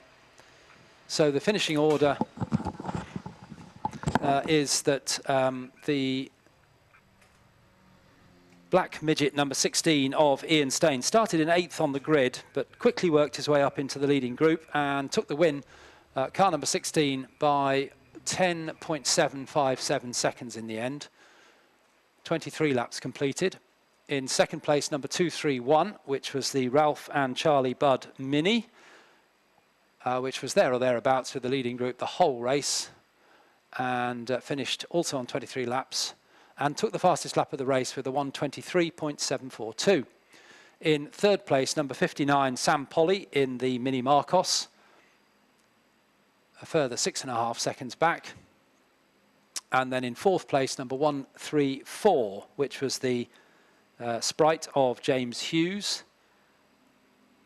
In fifth place, the BMW number 5 of Tom Peed, and closing in, but unfortunately with that early finish, not able to take the place away. The gap well under a second for the number 34 white BMW, and that was started by Dad Charles Tippett, and second half of the race by Charles's daughter Claire Norman, who closed right in on Tom Peed, but wasn't able to improve on her 6th position. In 7th place, number 18 was Tim Cairns in the Turner, and Tim Cairns was only 0.6 behind Claire Norman, so that little group of 3 was very, very close at the end. And then in 8th place, number 87, started by Abigail, finished by Ian Witt, the MG Midget. Car number 87. In 9th place, number 88 was Simon Page in his Austin Healey Sebring-bodied Sprite. And completing the top 10, car number 251 was Lawrence Claridge's Ford Anglia. Finished in kind of broad-speed colours, sort of maroon and silver roof. Down in the pit lane now.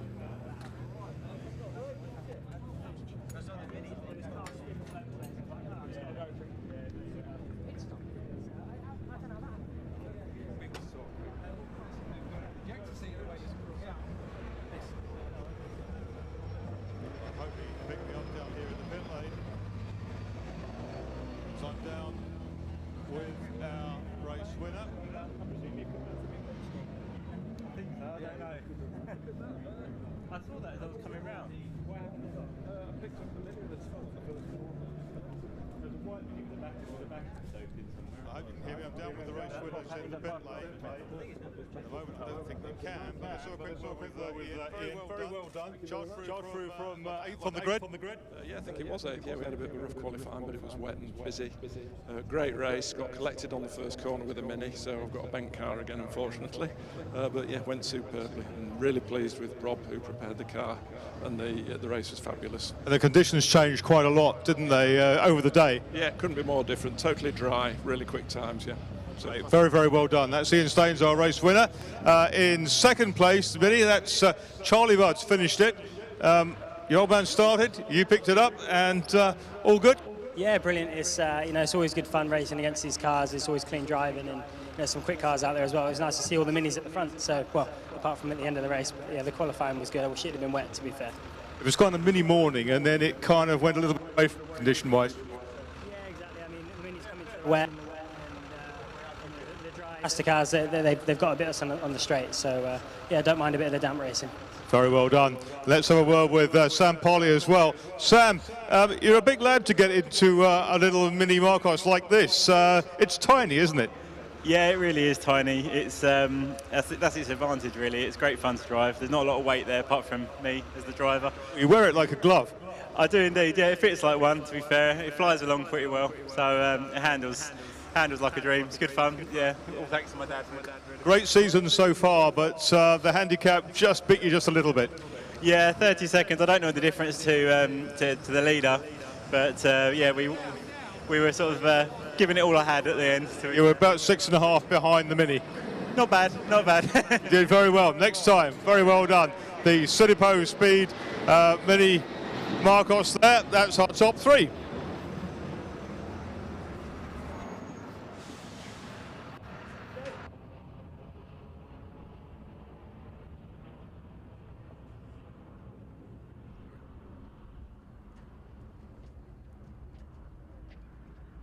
Thanks very much, Marcus.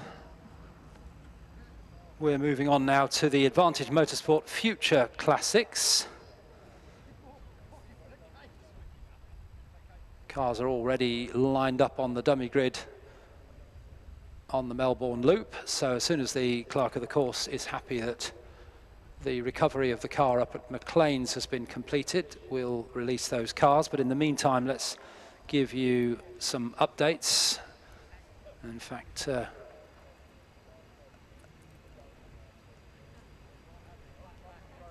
the changes to the programme, only one actually, and that's that unfortunately Matthew Irons and Jake Severs couldn't make it, so 37 is a non-starter. And a couple of drivers that you'll see in your programmes, second drivers, are not here. One is the 66 Alex Taylor, who is on the front row. Trevor Taylor will not be driving, so Alex will go solo, as will Nick Whittaker. Ethan will not drive in the Ferrari. Pit stop penalties for this one. The Talbot Sunbeam Lotus of Jeff Beale, number 63, which is on the third row, has 90 seconds. So that's a significant amount of time to be added for Jeff Beale.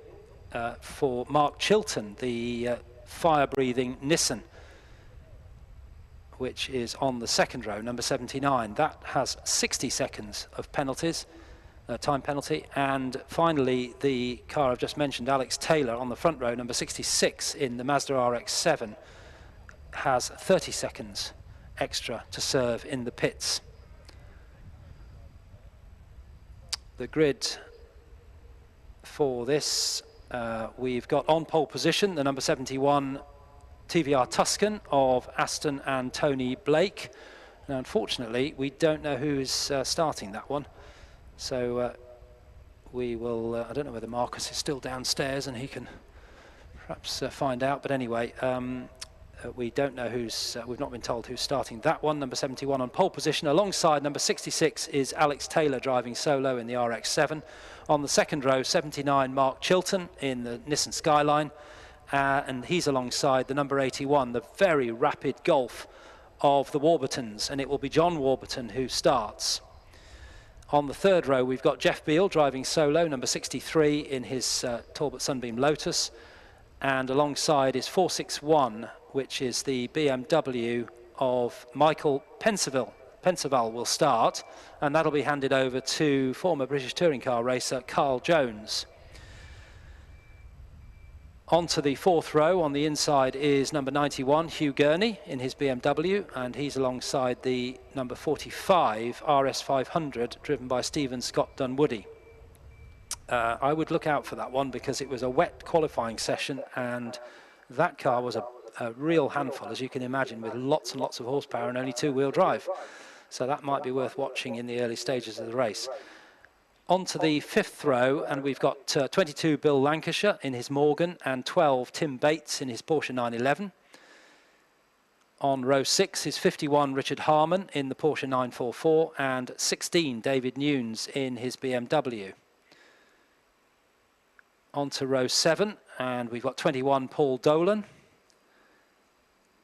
and 281 which will be started by Joshua Smith. On row 8 is 54, which will be started by Tim Bentley.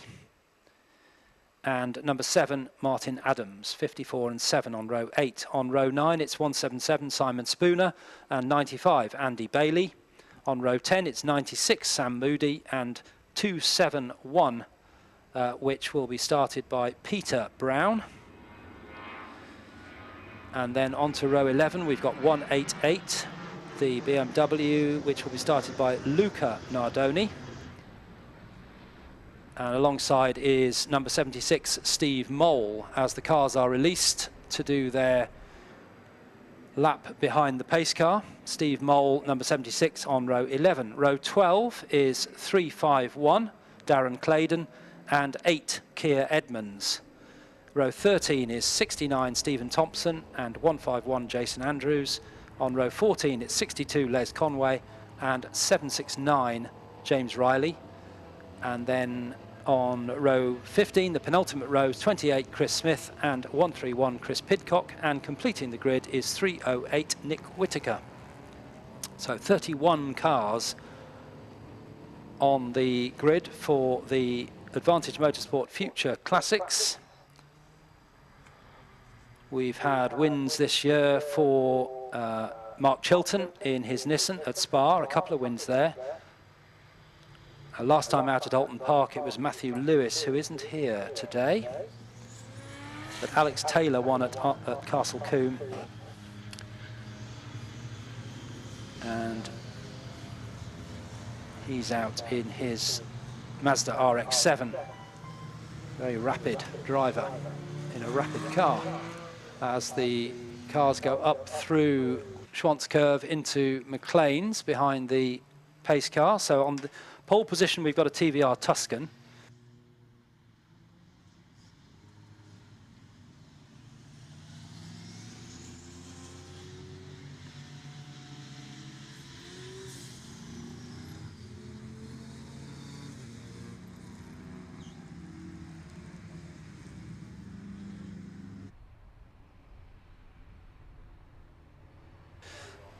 So this car's coming through Coppice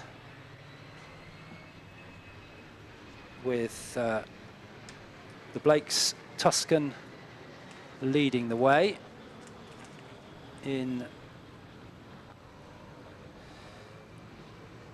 race 1, it was Aston Blake who started. Tony Blake took over. We will do our best to identify who is in the car at the start of this one. But we know Alex Taylor is solo in the Mazda RX-7 alongside on the front row, and then it's Mark Chilton in the Nissan Skyline as they come out of the chicane, and the Tuscan in pole position on the inside of the circuit, the Mazda next to it, then the little Golf, and then the big Nissan, which is really flying down the inside and into Redgate for the first time, but there's no room for Mark Chilton to get through, so it is the Blake's Tuscan, and it's Aston Blake who started. Thanks, Marcus, who's just trying to identify who was in that car. It's Aston Blake who started again this time. We'll hand over to Tony Blake in the TVR Tuscan, so he leads as they go down through the Craner curves into the old hairpin for the first time. Alex Taylor in second place in the Mazda, and in third place Mark Chilton is in his Nissan Skyline. And look who's up to fourth place. It's Stephen Scott Dunwoody in the RS 500 in fourth, all the way up from 8th on the grid. Not a great qualifying session for him in the wet, so he's really stamped his mark on it. And up as well into 5th place is Tim Bates, number 12, in his beautifully liveried Porsche, coming through there's a spin of a BMW there. Looks like, is that 21, the BMW of Paul Dolan, spins at McLean's. Yes, it is McLean's, as they are already down into the chicane for the first time.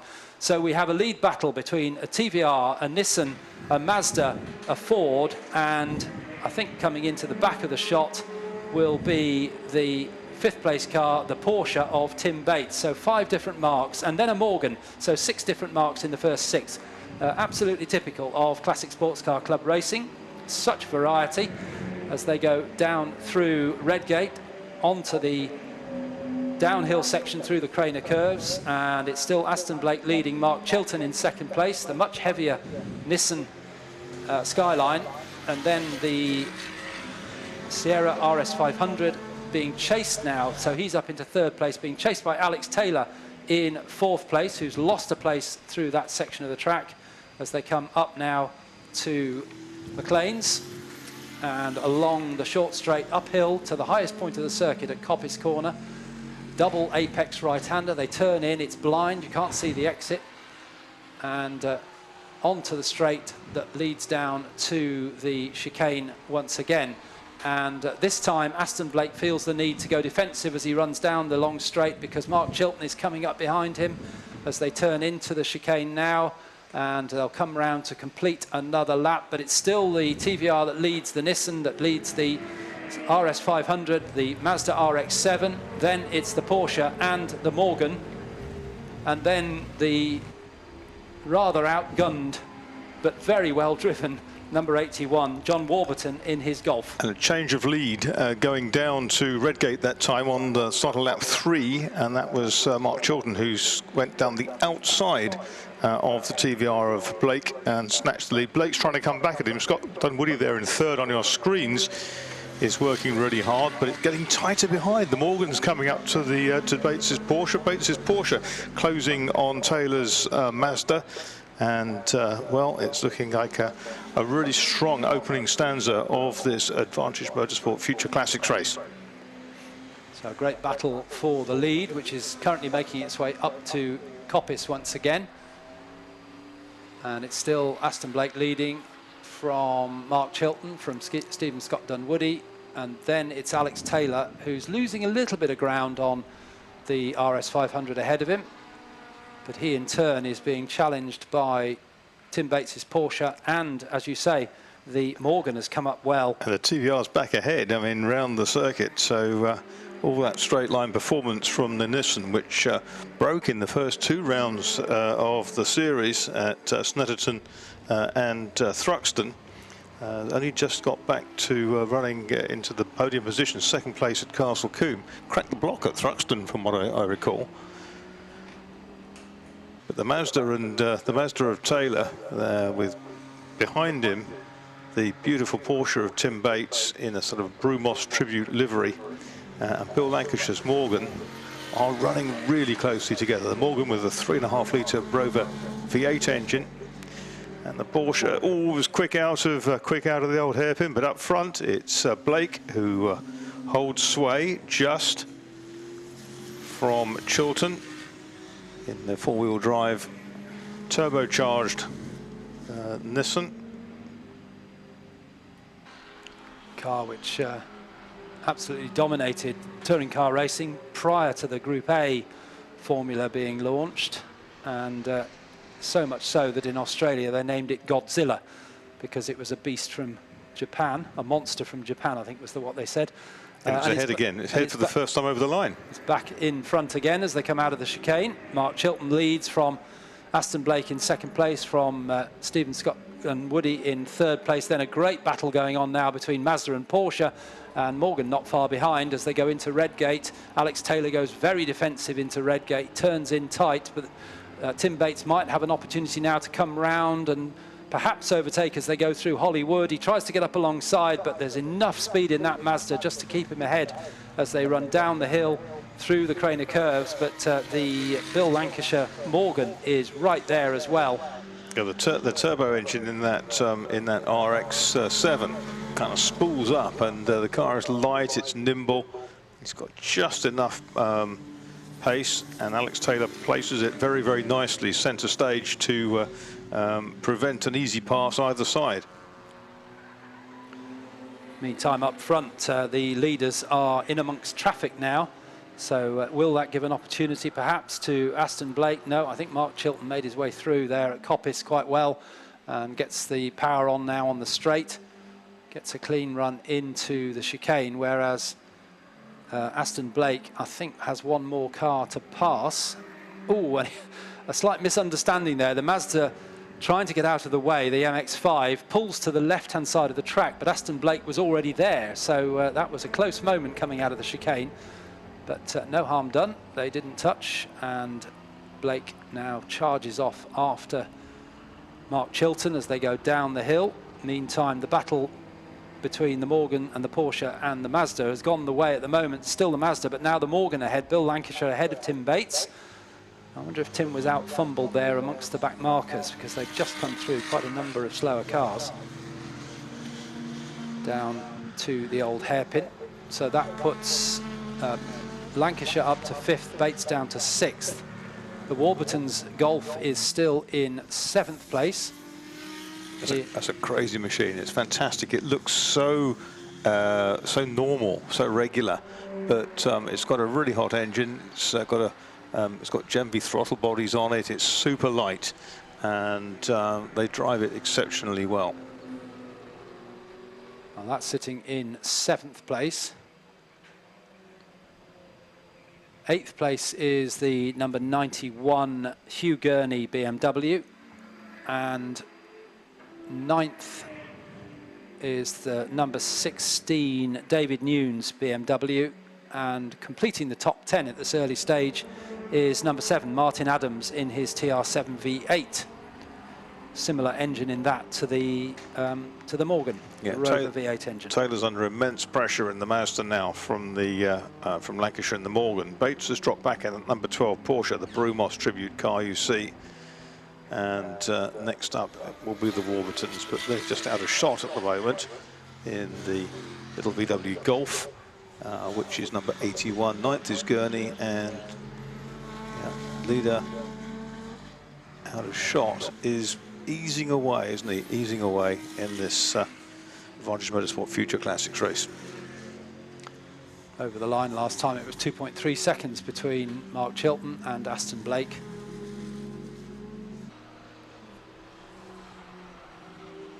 And then Scott Dunwoody a further 2.6 seconds back in the RS500.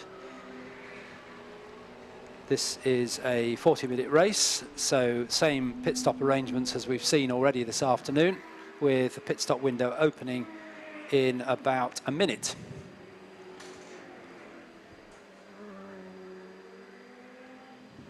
Three leaders all still on the pit straight together, but reasonably spread out, and Bill Lancashire ahead of Alex Taylor. So that's a change for 4th place. The number 22 Morgan moves up to 4th, the number 66 Mazda down to 5th. Yes, a thunderous machine, the Morgan, and so many great Morgan races I've seen over the years. But the little Golf continues in 7th place. But the Morgan of Bill Lancashire stretching away, trying to drop the Mazda. The Mazda nimbler through the old hairpin in its tribute Pentax livery. There's the gorgeous Martini Porsche, not far away for the looks of things. And as we approach the pit window opening, which is now, lots of jostling E30 BMWs arriving at the chicane. 3 in that shot alone. They're right behind the number 8, the Martini Porsche tribute car of Kia Edmonds. Leader through. 1st and 2nd haven't taken opportunity to come in, but Stephen Scott Dunwoody in 3rd place does in the 45 car. That's the first of our leading group in, and just a reminder that of this leading group, Mark Chilton has to serve an extra 60 seconds in the pits, and he's currently 4 seconds ahead, so that's a really heavy penalty to try and overcome. And our other car in the leading group is Alex Taylor, who serves an extra 30 seconds. He's in at the moment, so he's one of the early stoppers. Not handing over to Trevor. No. He's driving solo in this race. He said then Trevor had a go on the test day and thought, no, leave it to Alex.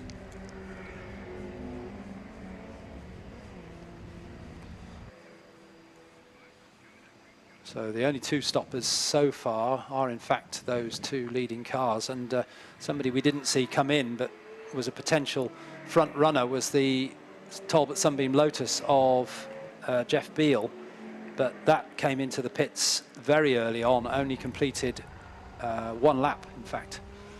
So mechanical problems, as in comes Bill Lancashire in the rapid Morgan number 22 from what was 4th place. And also in is Tim Bates in his Porsche number 12.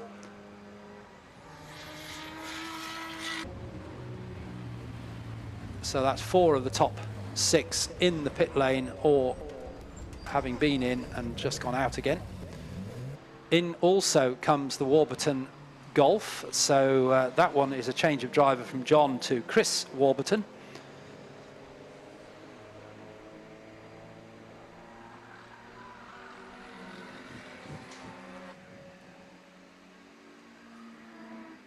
And also in is the Martin Adams number 7 TR7 V8, which was running in the top 10. Stephen Scott Dunwoody is back out on track again, having done his mandatory stop. And Mark Chilton continues, having not come in yet, and Aston Blake also not coming in. So those two carrying on for at least another lap. They've done 10 laps now. They've lapped the Kia Edmunds number 8 Porsche. 3rd place now, be a major change, won't it? Because the next 3 are into the pits last time round.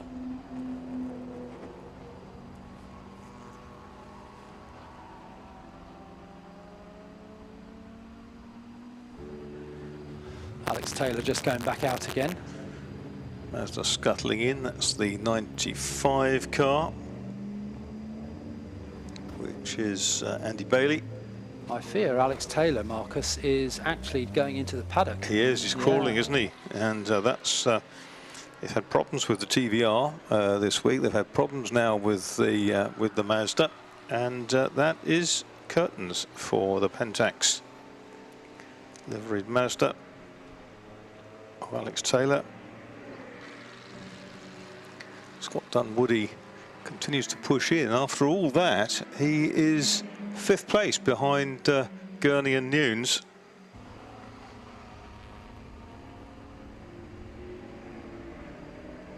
And Bates is back out again in the Porsche, having done his stop.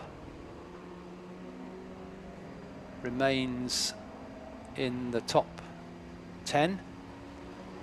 And then the Warburton Golf out again as well. That's done its stop. So Chris Warburton now at the wheel of the number 81 Golf. And Bill Lancashire, now he's been in once, hasn't he? 22. Talked about him coming in. So yes, Lancashire stopped on lap 9, so right. He's in again. So he's in again. So problems for the Rumbly Morgan. The helpers looking underneath the car. A shrug of the shoulders from one of the team members. Bill pushing buttons, turned the engine off. So unspecified mechanical problem for the V8 engined Morgan. Still built in a traditional manner in Malvern. Oh, and a big spin for 2 of those BMWs that you were talking about, Marcus. And it was almost like synchronized spinning there as Mark Chilton comes in the Nissan, and also in is Aston Blake to hand over to Tony Blake in the Tuscan. So a very, very busy pit lane, and I think both those BMWs got going again. It looked like they did, one with a deranged front bumper. Oh no, one has pulled off actually, but off the track, so it's not going to cause any problems.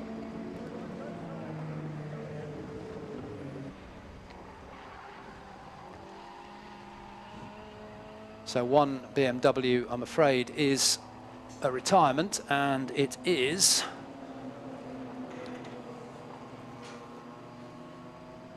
car number 21. It's got quite significant damage at the front. Looks like a tyre stack damage at the front of that. And that's Paul Dolan. So he will be out of the race. We have a yellow flag at the chicane. I think the other one did get going, but at the loss of quite a lot of time. It may be that Paul Dolan headbutted the, we've got it on our live stream if you're looking at that. I think he may have headbutted the tyre stack on the middle of the chicane and perhaps then involved the other one, which is there as well. It's the one in the Warsteiner Works colours. Yes, so that would be either David Nunes or Hugh Gurney. So let's see, Hugh Gurney is still going, so it's not him. Nunes is dropping down. Yep, so it's, I'm afraid, the David Nunes car that has been involved in that incident.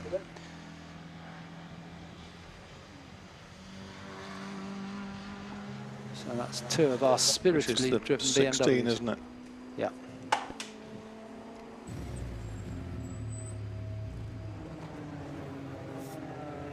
The pits is the Steve Mole for sale E30 BMW. He's bought another one, which is now being prepared. So that will, this one will make way for the newcomer. And we've got safety car coming out. Yeah, lights on the safety car. There it goes. And through, meanwhile, has gone the Blake TVR. Not surprisingly, because it didn't have a long success penalty to serve, whereas Mark Chilton had that monster penalty, which, with a safety car, will be even more inconvenient, won't it? I was just trying to work out in my mind who's going to benefit from this, but I don't think any of our leading cars will, because they've all been in. There's a few cars coming into the pit lane, but they're not in the leading group.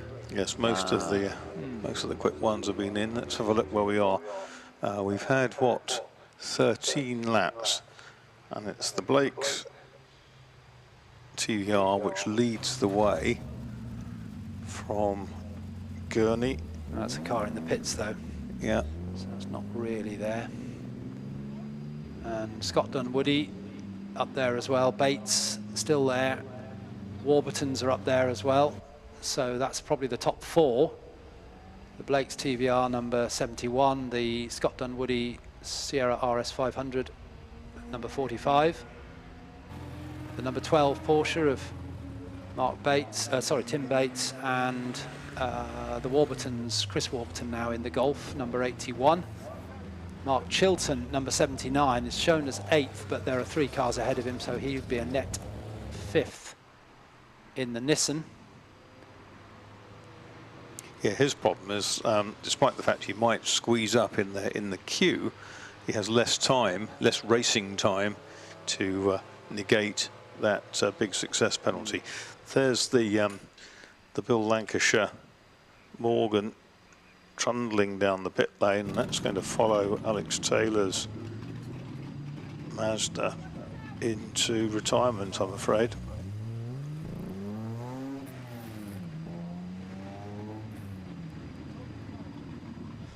Steve Mole back into the race in his BM, I think.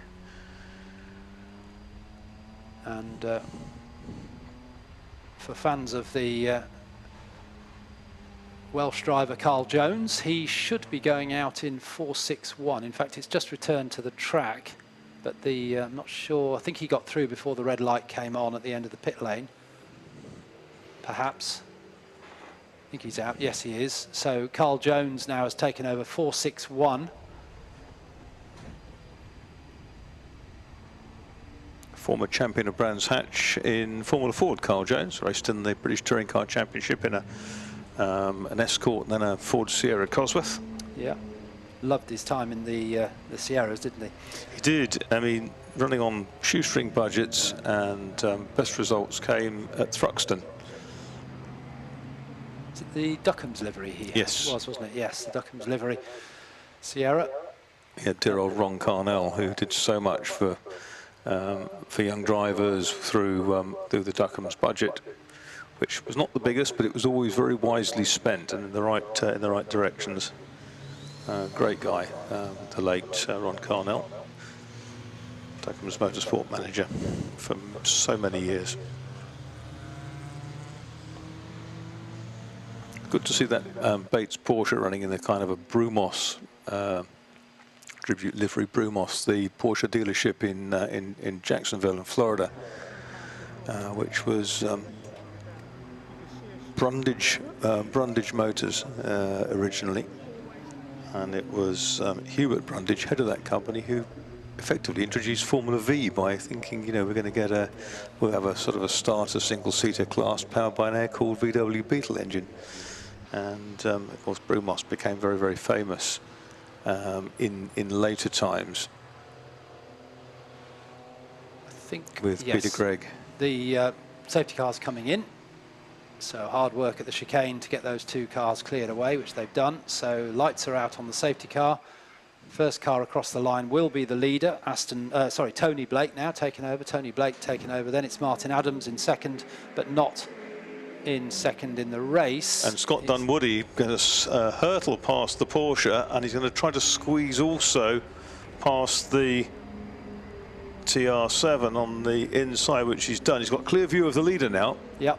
So that's the first and second as they go down through the Craner curves. The dark coloured TVR, the white Sierra, first and second in the race.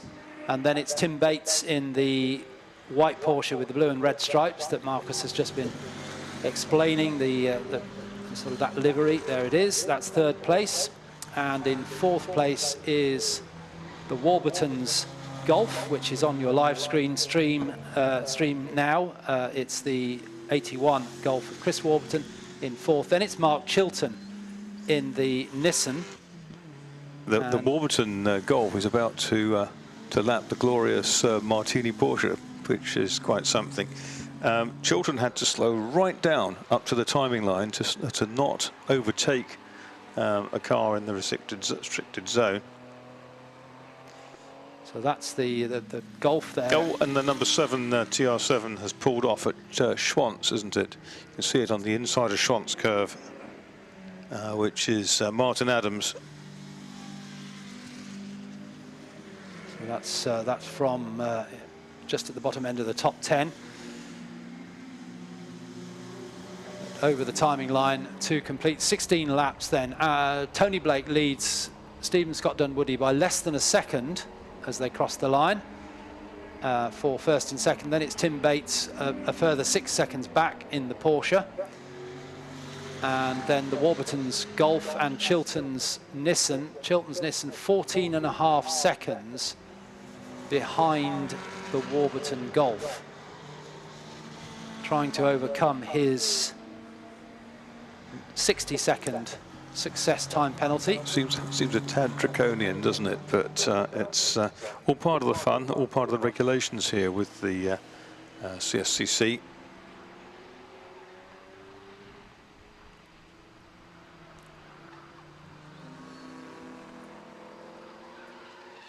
Oh, the TR7's got going again. Martin Adams, quick reset perhaps, and away he goes. Did the AA think fixed it at the side of the road? That's it. Through comes the two leaders, and it's still the Tony Blake TVR just ahead of Scott Dunwoody. It was 0.8 last time, it's 0.9, so not really much difference as they go into Redgate. And then it's the Porsche and the Golf next up. So the Porsche Is the Golf catching the Porsche? Last time around, Warburton's transponder probably not working because he's not triggered the timing beam. Or he's certainly there. He's certainly there. So we'll have to wait for the timekeepers just to catch up with a manual calculation.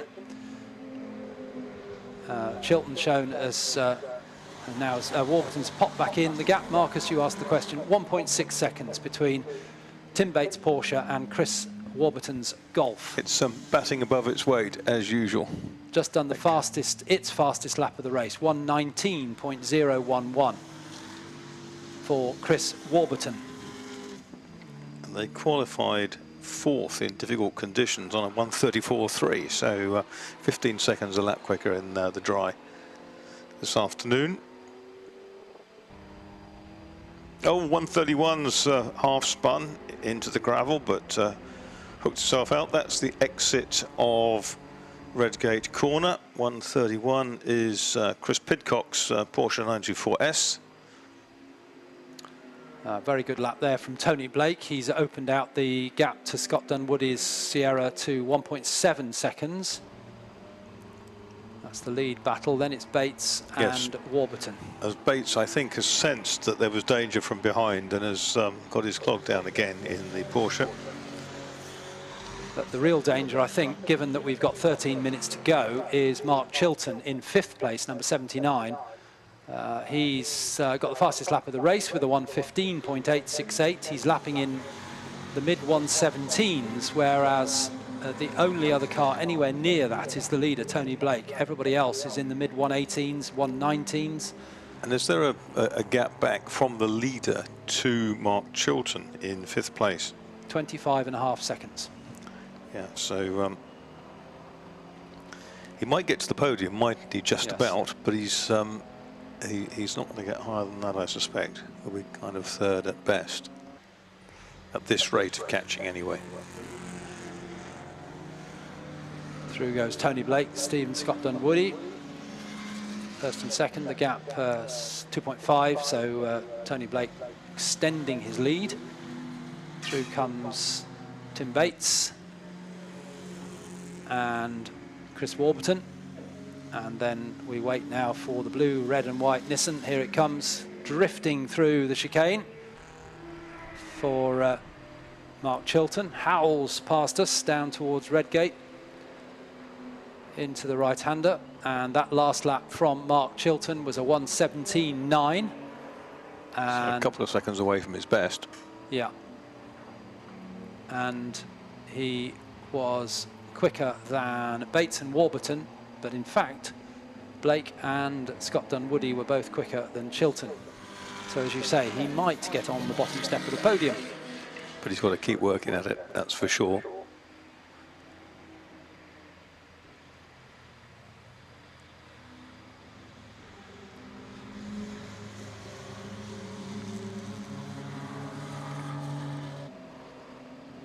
Leader coming through to complete 20 laps. Tony Blake, 20 laps completed with 11 minutes remaining. The pit window remains open for another minute. He shot past the two Mazda MX-5s side by side the whole length of the pit straight, and was probably pulling about 30 miles an hour more, 2/3 the way down the straight.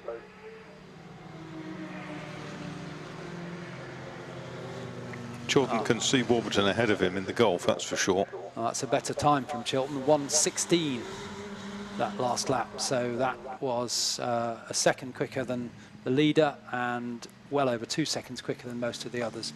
So he's perhaps had a clear lap there, not doing too much lapping. So that puts Mark Chilton now within 6 seconds of the Bates and Warburton battle for 3rd place.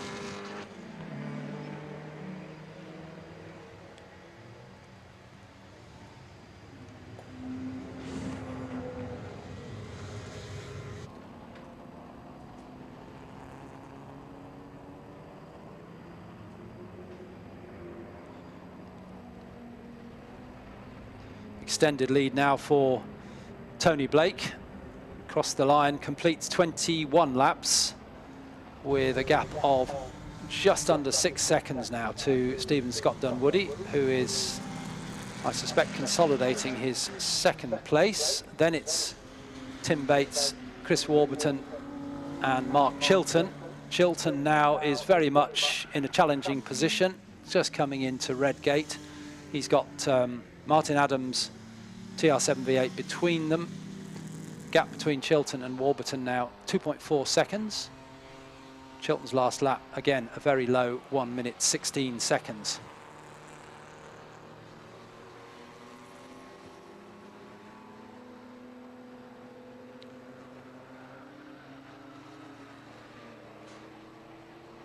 So he makes his way down the hill to the old hairpin and back into our site at McLean's. And in fact, he's nobody between him now and the Warburton Golf, although Warburton does lap someone just going into Coppice. Another few cars just ahead including Tim Bates in the Porsche, and a big gaggle of cars that they're having to negotiate their way through, hopefully before they get to the chicane. And we should see the Porsche of Tim Bates first. There it is.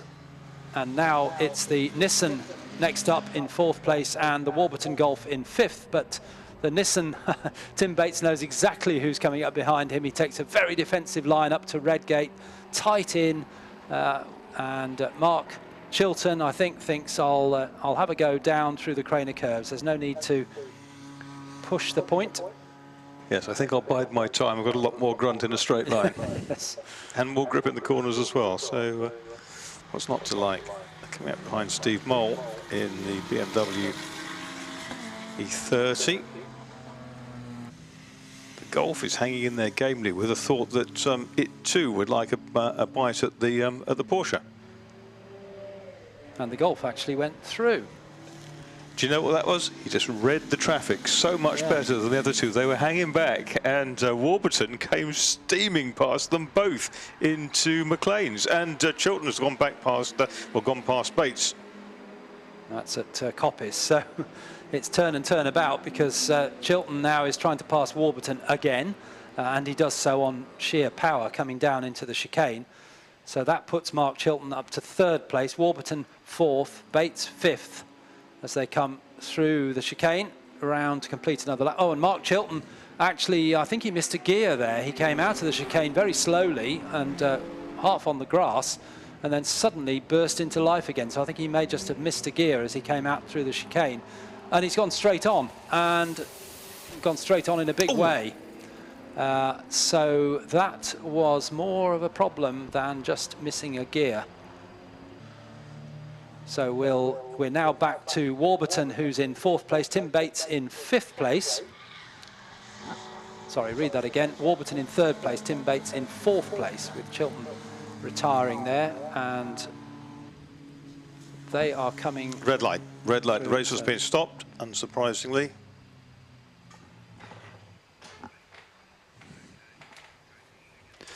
So the clerk of the course deciding to give the marshals every opportunity to get straight to Mark Chilton. So the red flag going out, everybody will make their way back into the pit lane.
So the red flag went out after a big moment for Mark Chilton at Redgate, which is now being dealt with by the incident team.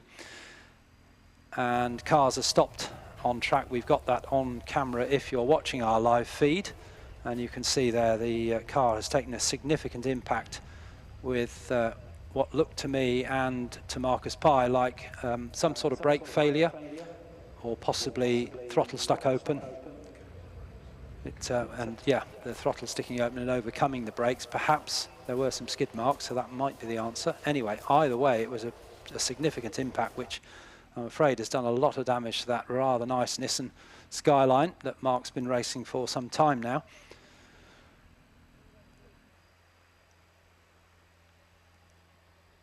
But car's been stopped on the track, and we're showing a red flag which is not changed to checker. So at the moment, if we don't restart this, we had, in fact, the clock has gone to 0, so I think that indicates that this race will not be restarted, which would leave us with Aston and Tony Blake taking the win. A good drive in the TVR Tuscan. They were pulling away from Stephen Scott Dunwoody in the Sierra RS 500 after the pit stops, and a really strong drive from a car which Marcus has talked about before the race, or during the race, and that's the Warburton's Golf as being very quick and certainly punching above its weight, and they came through in 3rd place. The positions will be counted back 1 lap to the lap before the red flag, so there may be a change there. I can't remember off the top of my head whether Bates was ahead at that point. I think he probably was, but it changed in Redgate, didn't it? Anyway, we'll wait to see what the timekeepers tell us. Bates was, yeah. Right, so yeah, it looks like Tim Bates was in 3rd place across the line for the previous lap. So that may well mean that he gets elevated to 3rd, Warburton down to 4th. But a very, very strong drive indeed from the Porsche number 351, which we were just talking about towards the end of that, before the red flag. Darren Claydon in the 944, car number 351. Came up from 23rd on the grid in what was a horribly greasy, slippery, half wet, half dry qualifying session this morning. Not cold, but very, very slippery. And he managed to get himself up to what I think will be 5th place. Looks like it. He had a 3rd place at Castle Combe earlier in the year. So had a good run then, but this was a particularly good drive through what was a topsy-turvy kind of displaced grid because of the conditions this morning, Alistair. Yeah, always interesting when you get that sort of a change in conditions. It helps the slower cars, ultimately slower cars, to get themselves further up the grid. As Mark Chilton's rather battered Nissan Skyline is recovered by the incident crew.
Well, the car's now been brought off the track into the pit lane, so that confirms that that race will not be restarted. And the top 3, well, certainly we've got the top 2 anyway so far. Here's the Warburtons now. I'm not sure whether they'll be 3rd or 4th. I think we decided it was Tim Bates, didn't we?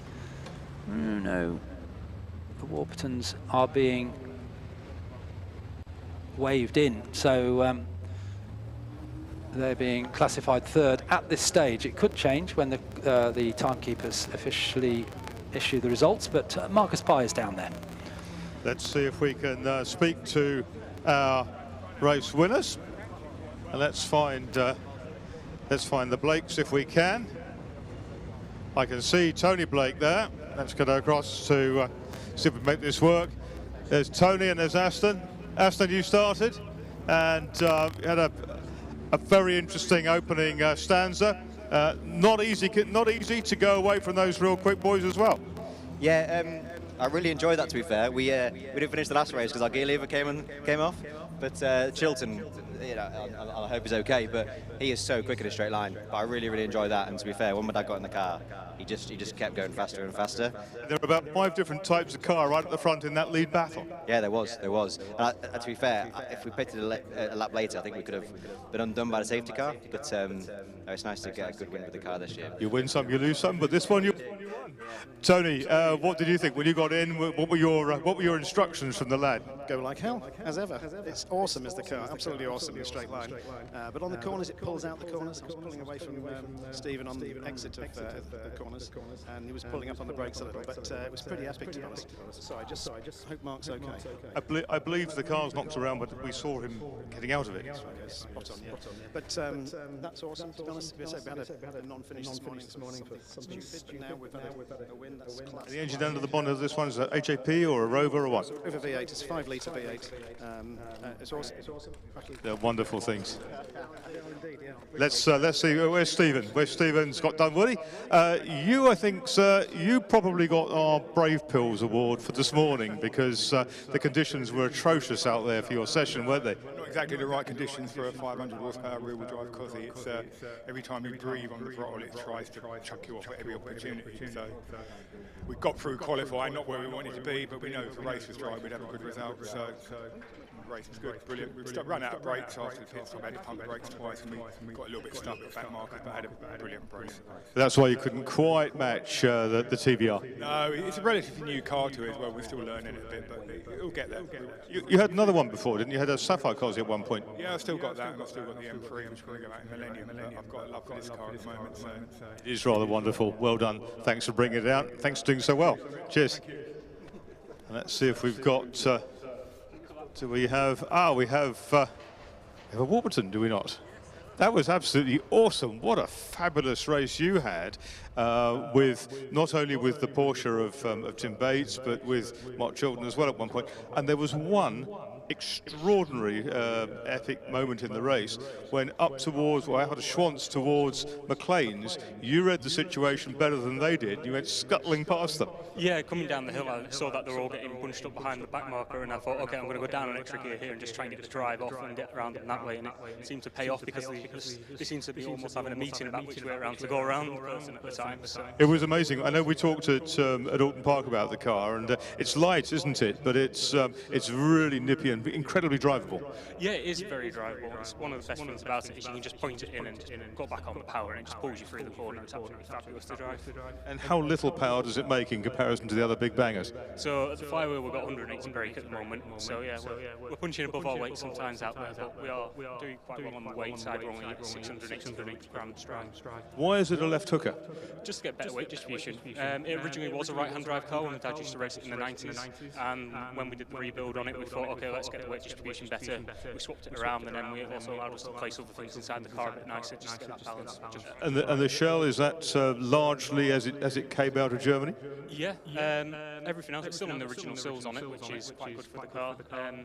It has got a carbon roof on it, so it has varied slightly in some of the aspects of some of the panels like that, but pretty much the rest of the show is, as it was from Germany and as it was when my dad bought it back in the 90s. And you share it with your dad, and does he drive it in all the races or what? Sometimes he sits out if he's not feeling up to it, or he just wants to try and get the outright win, which we did last time at Alton, managed to get the win there with it. But it varies race to race to which tracks we like and stuff like that, but it is great. And here today?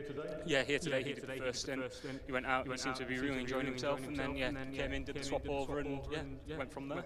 Absolutely brilliant. Very, very well done. Fantastic job for the Warburtons then with the Golf.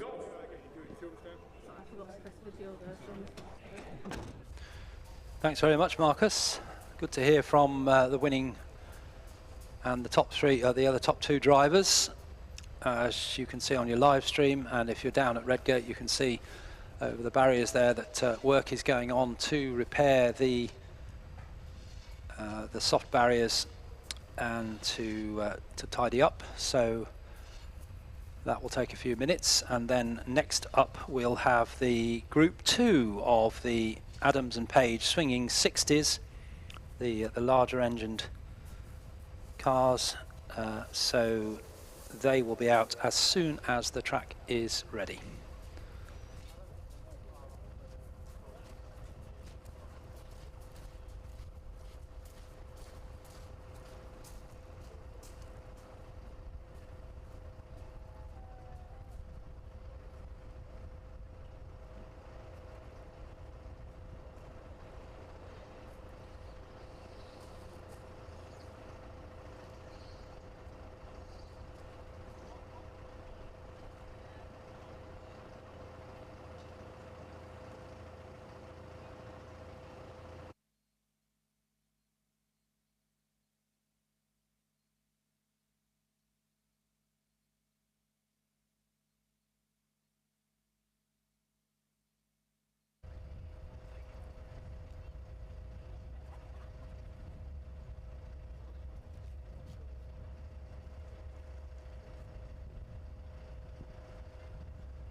Well, exceptionally good work from the recovery crews and also the circuit staff to get the barriers back in position and repaired, and already we are ready to go racing again with the next race out on track, which is the Adams and Page Swinging 60s Group 2.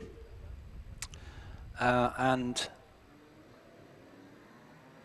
they're just coming out to start their pace car lap, led by the Donington safety car BMW. So they're off down towards Redgate. Let's give you the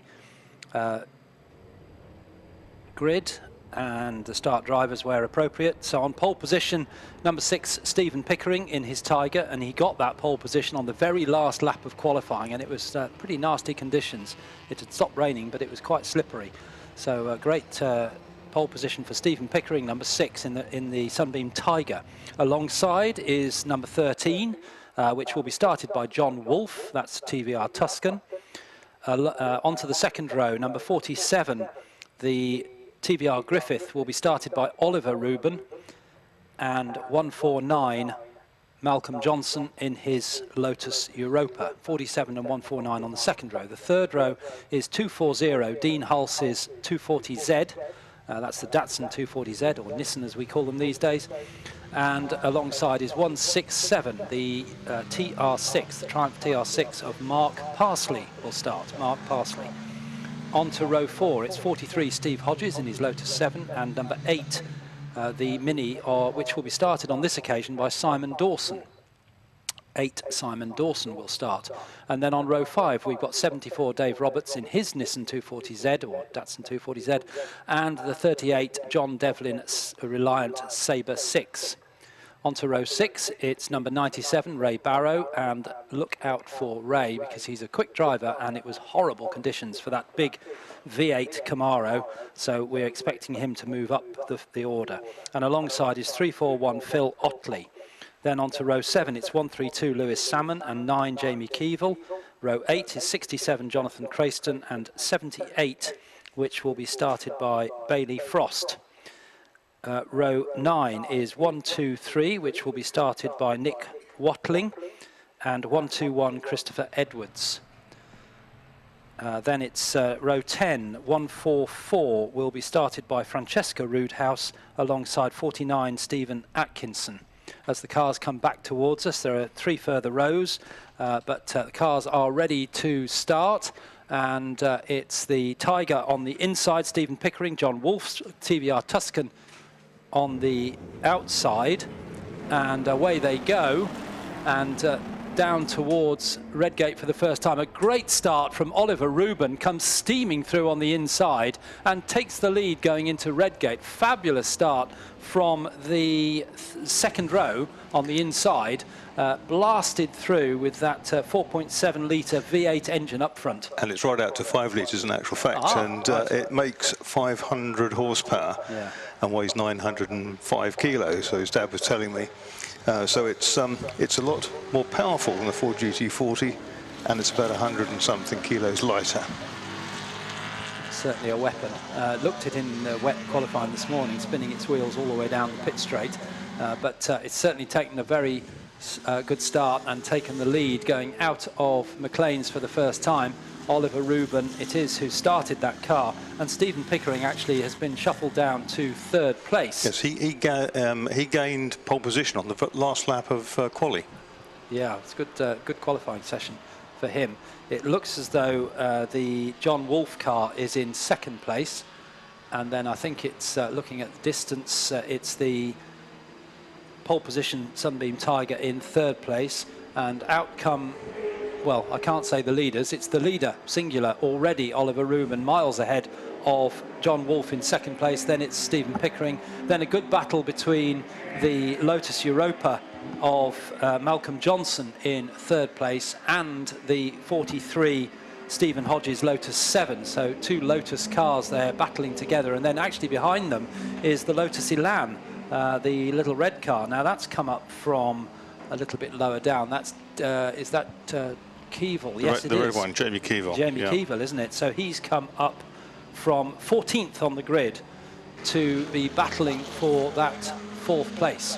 Yeah, Keyville won earlier in the season, didn't he? He won at certainly at Anglesey. Yes, he took the second race win, yeah. Yes, he did. Yeah, the Elan has always been a very competitive car, beautifully balanced, great chassis from Colin Chapman, and a very, very popular car for racing still after all these years.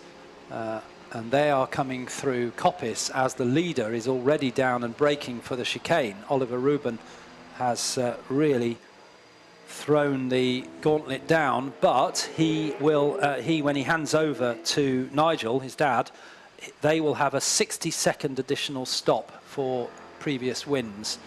So that is why Oliver Rubin is taken off like the proverbial scalded cat.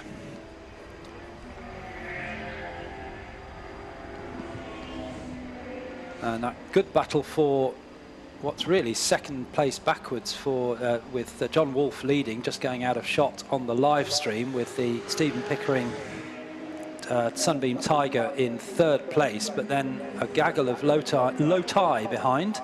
We've got the Lotus 7, the Lotus Europa and the Lotus Elan all in close company with Stephen Pickering. Yeah, it's interesting. This Swinging 60s Group 2 series or set has probably had the widest range of winners over all the races so far. There's been very, very little duplication of anything. We've had Rubin won early on, Ray Barrows won one, Pickering's won one, Keyville's won, so Hodges has won, Mark Halstead won at Alton Park on home soil, and a couple of others I see races in there as well. So it's been a really, really tight pack in behind whoever's led. And sometimes there's been some great battling for the lead as well. Here the battling's for the minor places, because Oliver Rubin just charging away, but he needs to, if they've got any chance at all of making up that 60-second extra success stop. Absolutely, yes. We've got other cars. Stephen Pickering has got a 30-second additional stop penalty. Jamie Keyville 30 seconds. Steve Hodges 30 seconds. So these are all in the leading group. Rubin, as we've said, 60 seconds, and Ray Barrow 30 seconds. So Ray Barrow, where's he got to? I suggested he might go well. He's up to 8th place. So the Rubins have really got to find about half a minute, haven't they? And I'm sure they can do that if they really max this car out. There's good little mini battles going on. I think that's Lewis Salmon and the Ruda. Oh, Ray Barrow's out of the race. Ray Barrow pulling off the circuit. So his 4 a.m. start from Brighton has not been rewarded. Oh, a long way to drive to park on that. In the Craners, isn't it? Yeah. Hopefully it's a long way off the track there. Hopefully that can be dealt with a local yellow for a couple of laps before they withdraw that. Oh, and smoke there. I think that was probably tyre catching on the bodywork for the. I think that's a little Turner there at the head of that group. We don't need more Turner problems today. No. After the horrible fiery mess in the previous one. It's John Dixon coming up in this Elan, I think, the one he shares with his daughter, Amber. And Jamie Keyville is up to fourth place. Pickering's third still in the Tiger, but Keyville now at the head of the Lotus group. Lotus in 4th, 5th and 6th places, but it's the red Elan that now leads that group, Jamie Keyville.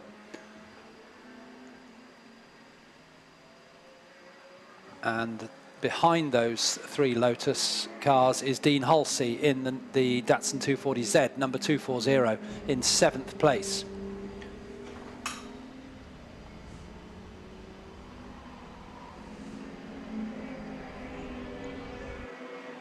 And then some familiar cars that we've seen out in previous races in the Group 1 Swinging 60s out for their optional second race, including the number 8 Mini of Simon Dawson starting that this time, and that is in 17th place, second in its class.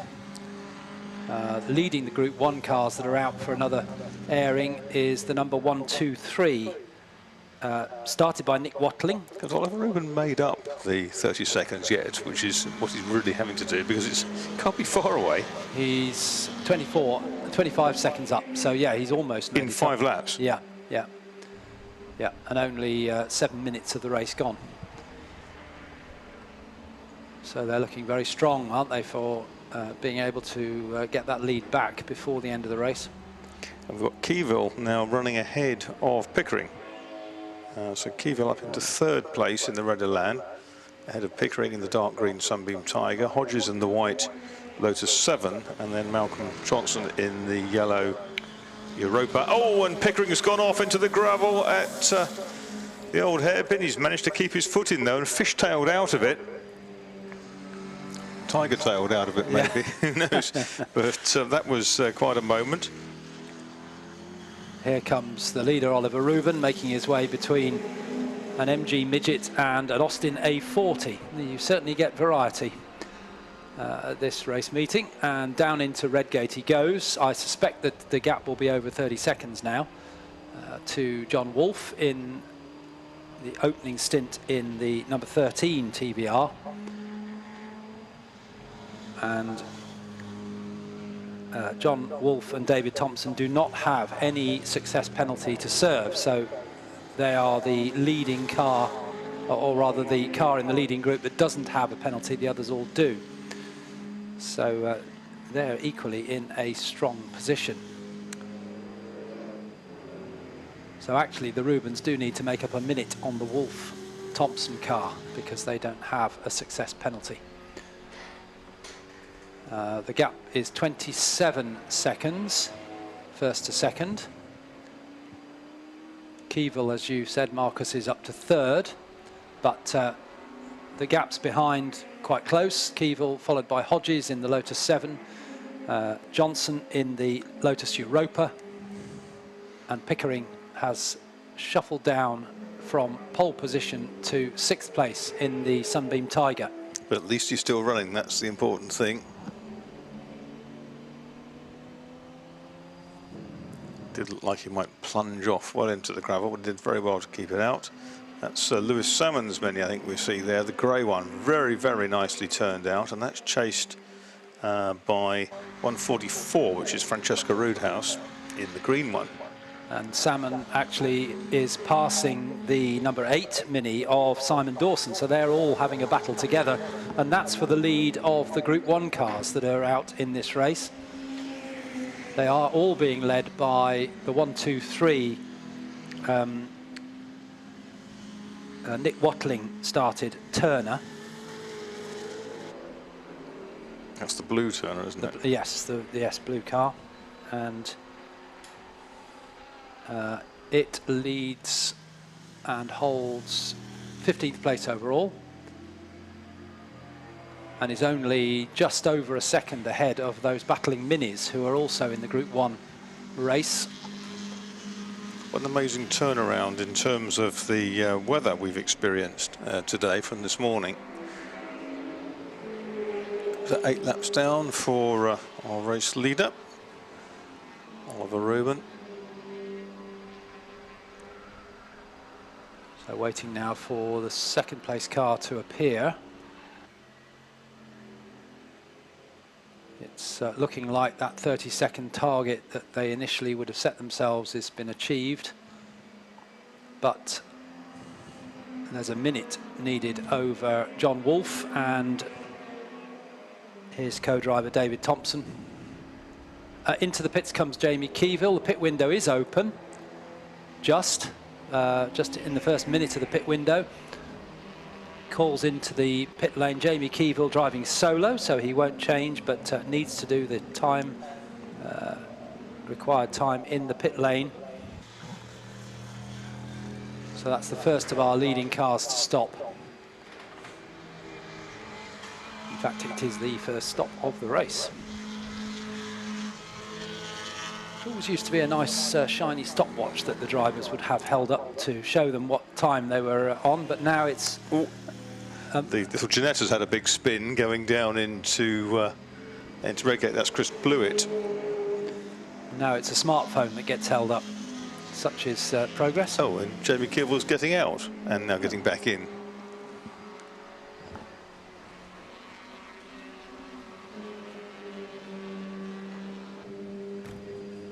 Driver has to get out during the pit stop for the regulations. even if they're driving solo.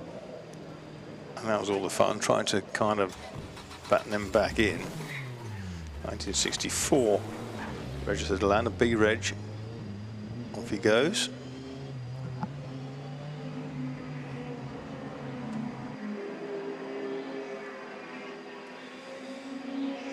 The Lewis Salmon 132 Mini is now, the grey car is now up into second in the Group 1 cars. Yeah, and you can see the Turner ahead. That's 1, 2, 3, which is the Nick Watling and Sean Hadrill car. Malcolm Johnson in as well this time. He's solo, so he's got out and is just being strapped back in again. Ruben comes through again.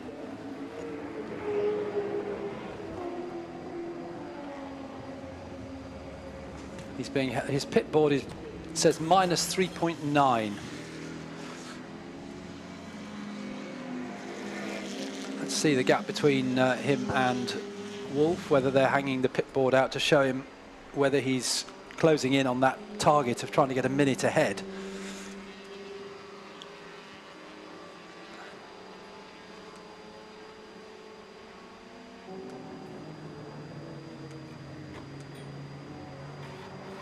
So still we wait for Wolf. Here he comes now in the white TVR with the purple stripe. Gap is 41.9 seconds.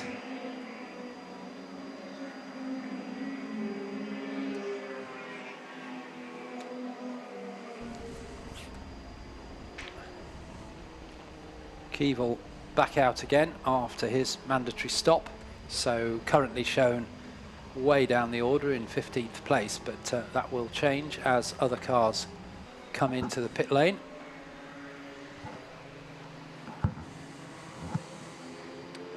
Oliver Ruben goes through, car sounding absolutely gorgeous as it flies by us.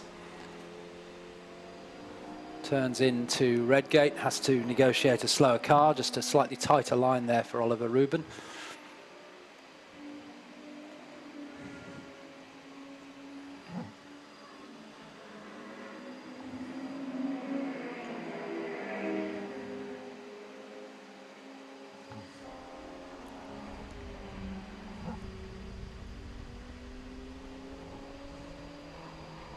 In the Group 1 race, it's still the 1, 2, 3 Turner of Watling and Hadrill, which started by Nick Watling. The gap to the leading Mini of Salmon is extended slightly to about 4 seconds. And in fact, they're both on the pit straight now. Going into Redgate is Watling in the dark blue Turner, and the grey Mini turns in shortly after.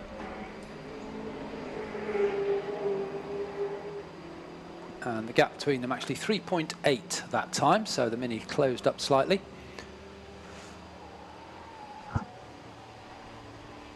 "12 laps completed by Oliver Ruben, the leader, number 47. We're still waiting for John Wolf to come round to complete his 12th lap. It was 41 seconds last time between first and second. John Wolf will be handing over to David Thompson. Oliver Ruben will hand over to Nigel Ruben.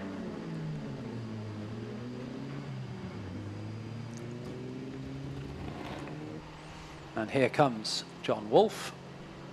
Meanwhile, that's Amber Dixon coming out into the track in Dad John's Elan.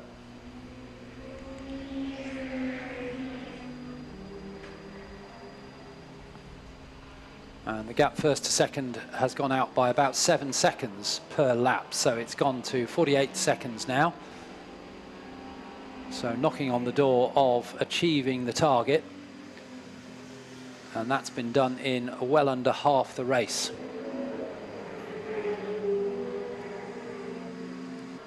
Well, that was The speed differential there between Oliver Rubin and Francesca Roodhouse in the green Mini was mighty as they went down past the pits, but they all stayed where they were, which is exactly what they have to do.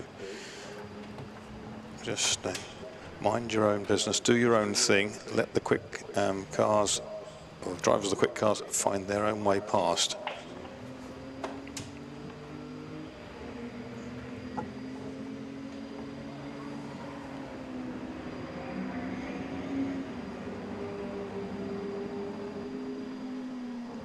Not many, about half the field has done the pit stops, but not many of the leading cars yet have chosen to come in. John Wolfe goes out for another lap.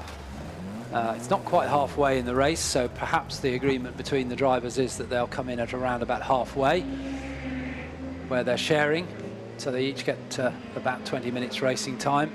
And Jamie Keeville comes through, just going around on the inside, is he? No, he can't quite get through past the Steve Hodges Lotus 7. Yeah, he's a lap down after his stop, isn't he? Yeah. But Steve Hodges hasn't stopped yet. That's right. Yeah. They are actually, they should be running together after the stops, but presently Keeville is a stop ahead. He's trying to squeeze down the inside, got a little bit snaky down there, but made it stick. But the 7 has more acceleration out of the old hairpin, gets him back. So although they're a lap apart, it is important that they race together, because once the white Lotus 7 has done its stop, it will be somewhere around the Elan on its exit from the pits.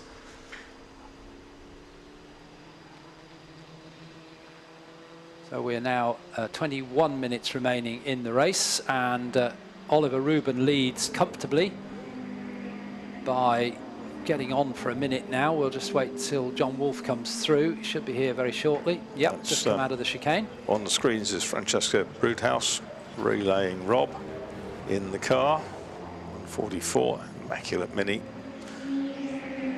Kermit, as it's known. And the gap between first and second is now 57 seconds. And behind John Wolfe, the 43 Steve Hodges Lotus 7, and Oliver Rubin is in. So the leader is in. So he will stop under our commentary box at the entrance to the pit lane to serve his 1 minute success penalty. And then he will move forward to his pit box. But he still has to stop there and then hand over to Nigel. 123 is in. That's the class leading turner. Nick Watling, the novice cross, handing over to Sean Hadrell. Lewis Salmon is in as well. So that's the 2 leading cars in Group 1. And the Roodhouse Mini was in a lap before.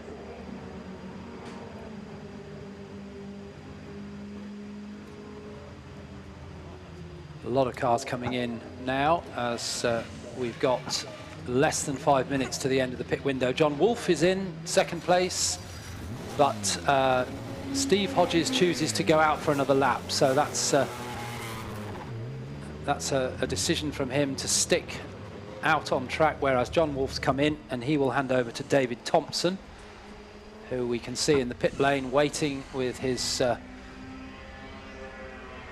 piece of foam just to change the shape of the seat to suit him. John Wolfe climbs out, and if you're watching on the live stream you could see it, we've just cut away, but we can see from the commentary box the change in the Elan. Rubin away, Nigel Rubin away. John Wolfe, and Nigel Rubin sets off to return to the track.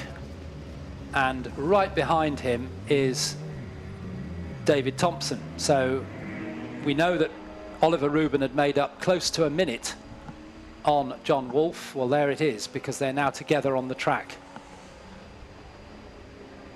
Because Wolfe came in, handed to David Thompson, no penalty, just went back out again after the allotted time.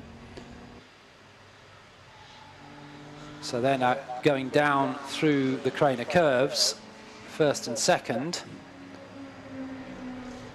So what is the relative pace of David Thompson in the 13 car and Nigel Rubin in the 47 car, which leads?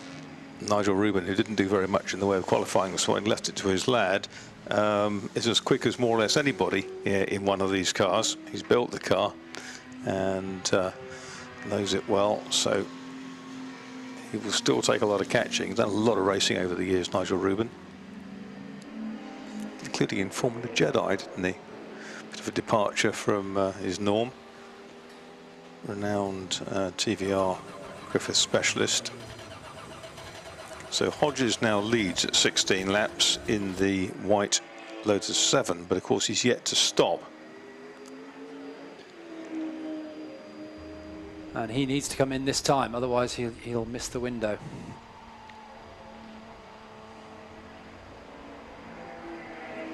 So he should be round shortly. The gap first to second, as it will be, i.e. Rubin and Thompson, is 11 seconds.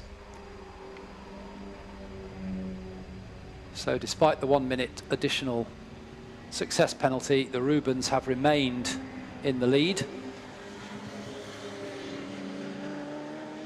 I think that's objective achieved by Oliver Rubin.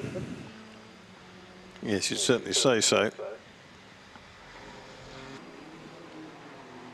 Johnson in the yellow Europa 149 is still fourth. Keyville is fifth. The number 9 Milan, and sixth is 240, which is Halsey, Dean Halsey in the 240Z.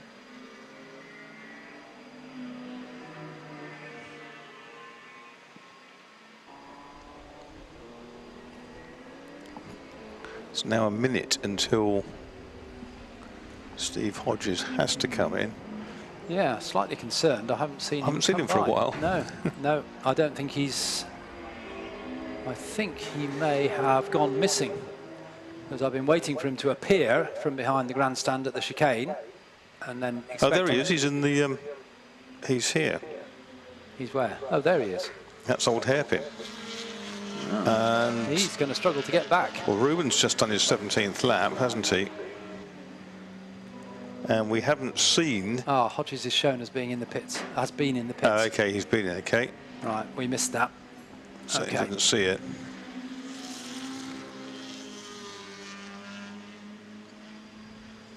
So Rubin now leads by 15 seconds from Thompson in the car that Wolf started.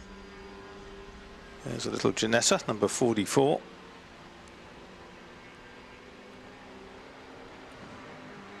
That's the car that had the spin earlier on, isn't it? Yes. Chris Blewett. So everybody's been in apart from a car that's no longer running. So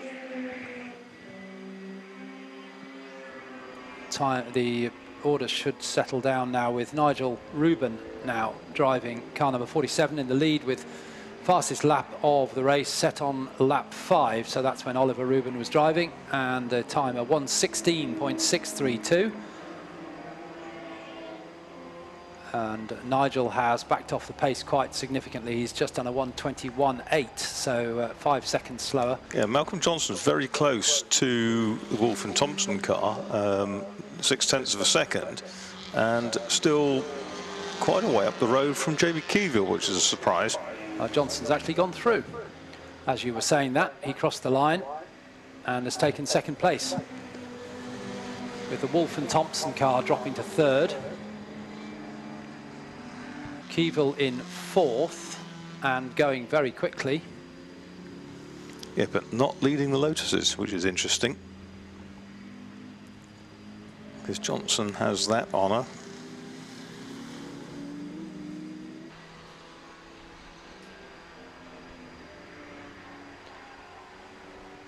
So the order is Rubin 47, Johnson 149, Wolf and Thompson 13, Keyville 9, and then in fifth place is the 240 Datsun 240Z of Dean Halsey, and in sixth place is car number 43, which is the Lotus 7 of Steve Hodges, and then in seventh place is number 6, which is Stephen Pickering's Sunbeam Tiger, that started from pole position and has endured a trip through the gravel up at McLean's as well, but no harm done, it would appear. Through goes the second place car, number 149 of Malcolm Johnson. Then through goes the David Thompson Tuscan. And where is Keyville? There he is. He's on the pit straight. So Jamie Keyville in 4th place. Probably, I don't know, 300 metres behind, something like that.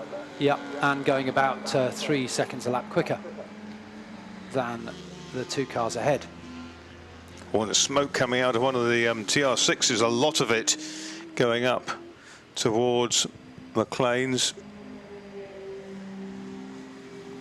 That's the 167, that's Mark Parsley and John Ellison, isn't it? The yellow TR6, 2.5 litre TR6. John Ellison should be in that one now.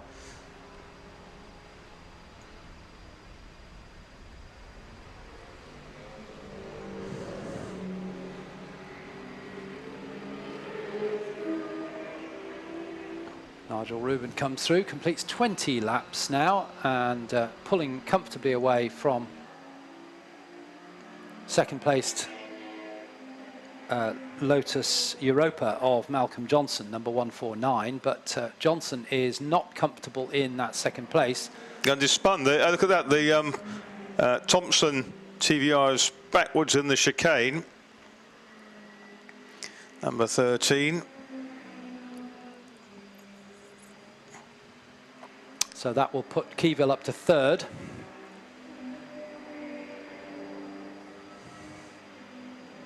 And Keyville is still catching Johnson for 2nd overall and the leading Lotus as well. And last time around he was just under 2 seconds quicker on the lap, and he's about 7, nearly 8 seconds behind, and we've got 10 minutes to go.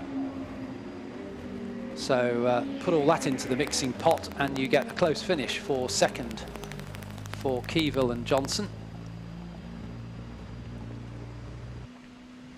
Car number 167 being warned, that's Mark Parsley and John Ellison, actually. John Ellison in the car now, the TR6 that just had a moment. That's the smoky one. The smoky one, yes. Well, it's now being warned about track limits as well. Oil on rear tyres could take it easily over the edge. There he goes. No smoke this side of the circuit.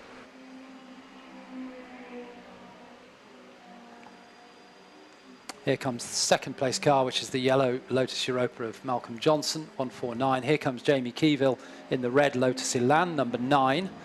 And the gap is 6.1, so Johnson has just speeded up a little bit, but still caught to the tune of 1.6 seconds on that last lap.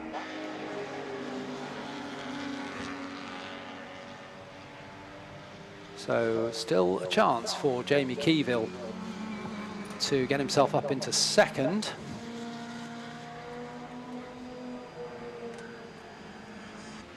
A pretty Lotus Europa. Also run with more race parts and a much faster engine when it was called the Lotus 47. Yes, the early Europas were not very swift, were they? No. They had Renault engines, yeah. Renault out of Renault 16. And we've had a spin for the TR6, is it? The number 78 car, TR6, yeah, of David McDonald. Yeah, the early Europas had the Renault engine gearbox, didn't they? And it was looked right. Nice, but not terribly quick. And then the later ones had the Lotus twin cam engine, Ford Lotus twin cam engine, and in racing trim, a Hewland FT200.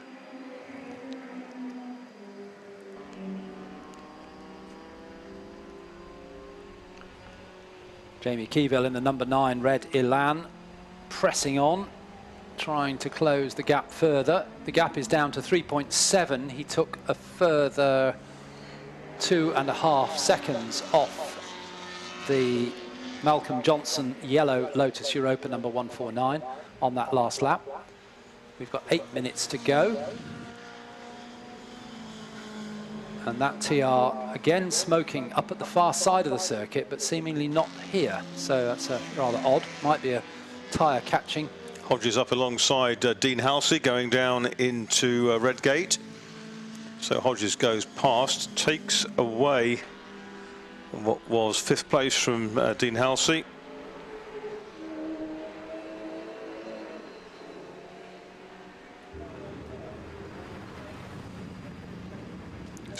'78 has responded and has come in.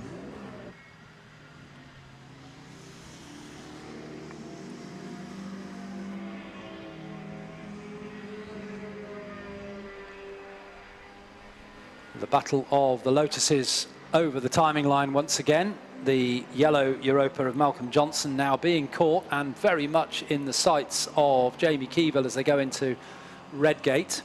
2.3 seconds this time, down from 3.7. A couple of laps should do it at this rate, if maintained.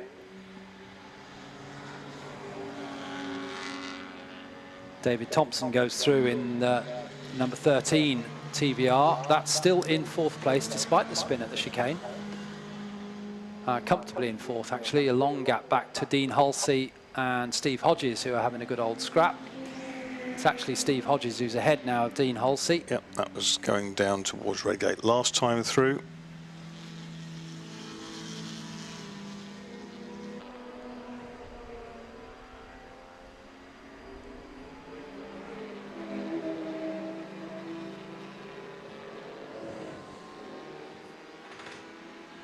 Pickering in 7th place in the car that started from pole.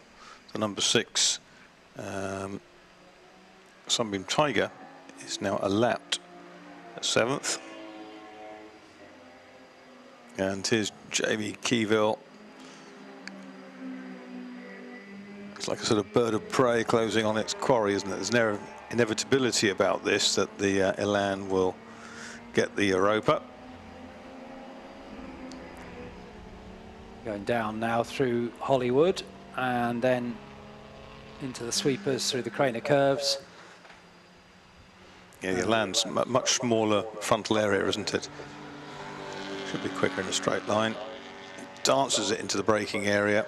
Gets back on the power very quickly, Jamie Keevil. He's up behind the Europa. The Europa, nice stable platform up through Schwantz curve.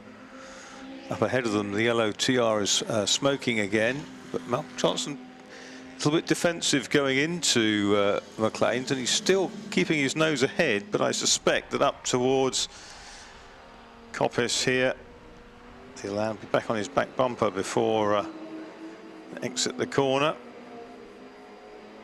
But Johnson holding his own, he's working hard at that. Here comes Keevil though, he ducks out of the slipstream, smoky TR's ahead of them. Looks down the inside, has he got enough to do it? And the Europa locks up, they're side by side through the chicane, and they come out absolutely side by side still, and the drag race is just about even, but it's by the front bumper, I think, that Jamie Keevil has got ahead.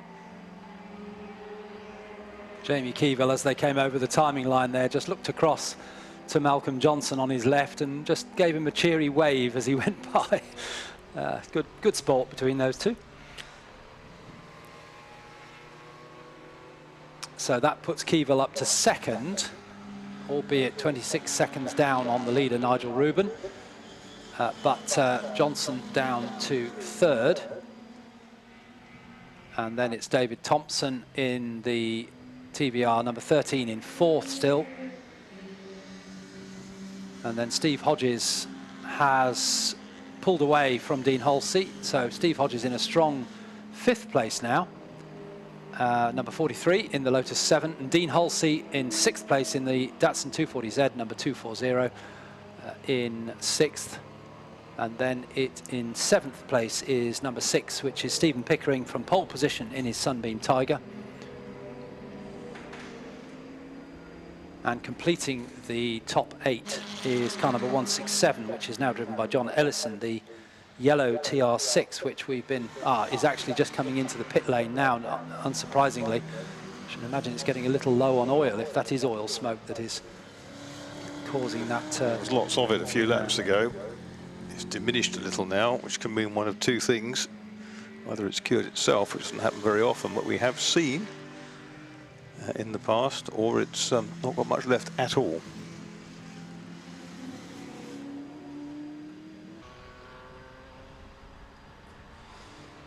So we're into the final 3 minutes of the race, and the Rubens have really dominated from the lights out, despite being on the second row. Oliver Reuben was in the lead by Redgate on the first lap and opened up enough of a gap that they held on to that lead, even with a 60-second success penalty in the pit stop. Nigel Reuben took over and has now completed 27 laps.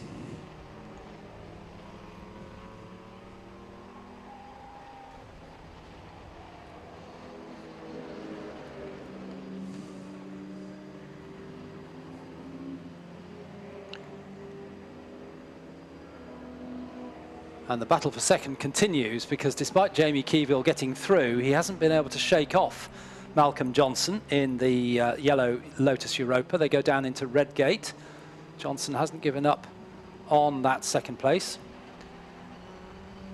A bit of a fumble amongst the back markers could give Johnson the chance, as we saw with the Warburton's Golf in the last race.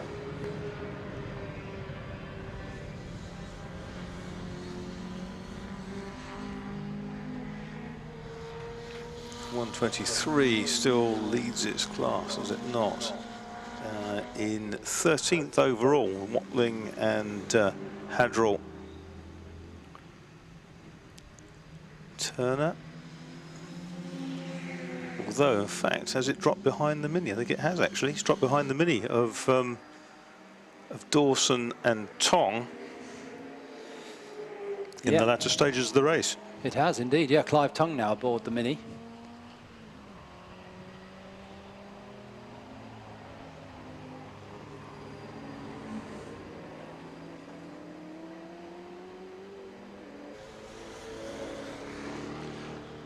Time ticking away. It's less than 30 seconds now. The leader is, I think, at the far side of the circuit at the moment. Yeah, it's gone down into, I think, down at the foot of the hill, old hairpin area, Schwantz Curve maybe. So that means we're on the last lap. There he is. Yes, there he is, coming up through Schwantz. Lapping yet another car into McLean's. So this is the last lap for Nigel Reuben, and the leading Group 1 car, the number 8 Mini of Simon Dawson, and now Clive Tong, who's ahead of the 1-2-3 Turner, which did lead for so long. 1-2-3 was started by Nick Watling, now driven by Sean Hadrell. And Steve Hodges, you know, is catching David Thompson for 4th place, but I don't think he's just not going to have time, because here comes Nigel Reuben and the flag goes out. So that's a win for the Reubens, father and son, in the wonderful sounding TVR Griffith.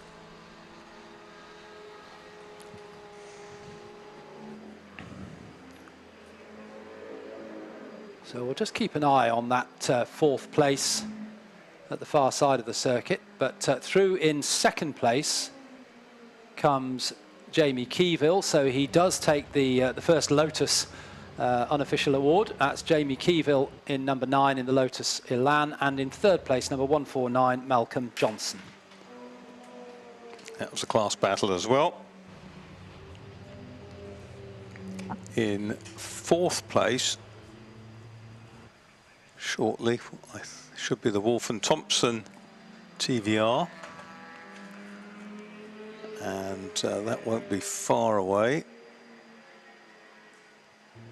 But as Alistair was describing, being caught by the Lotus 7, and they're side by side coming out of the chicane the last time, but of course in the drag race it's V8 power which prevails just, and Hodges had his nose ahead, but lost out in the final fight by a fraction of a second. 0.194 of a second in actual fact on the line.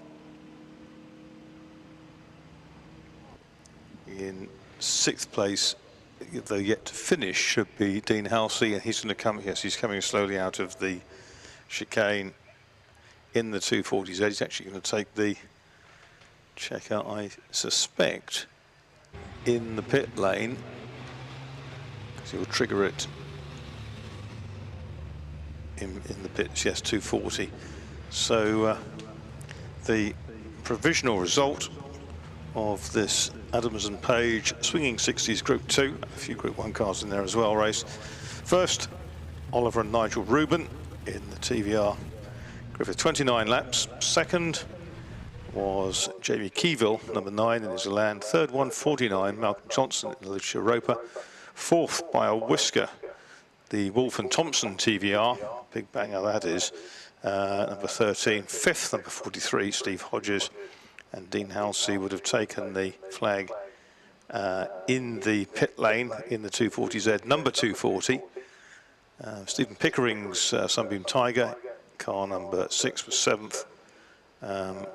Crayston's Elan 67, next 151. The Laird and Bailey Elan in 9th, and in 10th place, number 8, Dawson and Tong, winners of the Group 1 section, having overtaken the Watling and Hadrill Turner in the last stage of the race. I can hear Alistair's down in the pit lane. Thank you, Marcus. Just having some photographs taken. It's father and son here. What a race. I'll start with Oliver, because you were given the job, I guess, of getting a minute's lead. Yeah, well, we had the 2 wins from the previous, penalty from the previous 2 wins, and we had a lot to do, and qualifying was obviously wet, and, well, being wet here with all this power, it's not the easiest thing to wrangle around the track. Well, we were up in the commentary box in qualifying this morning. I don't know who was in the car. I think it was you, Ollie.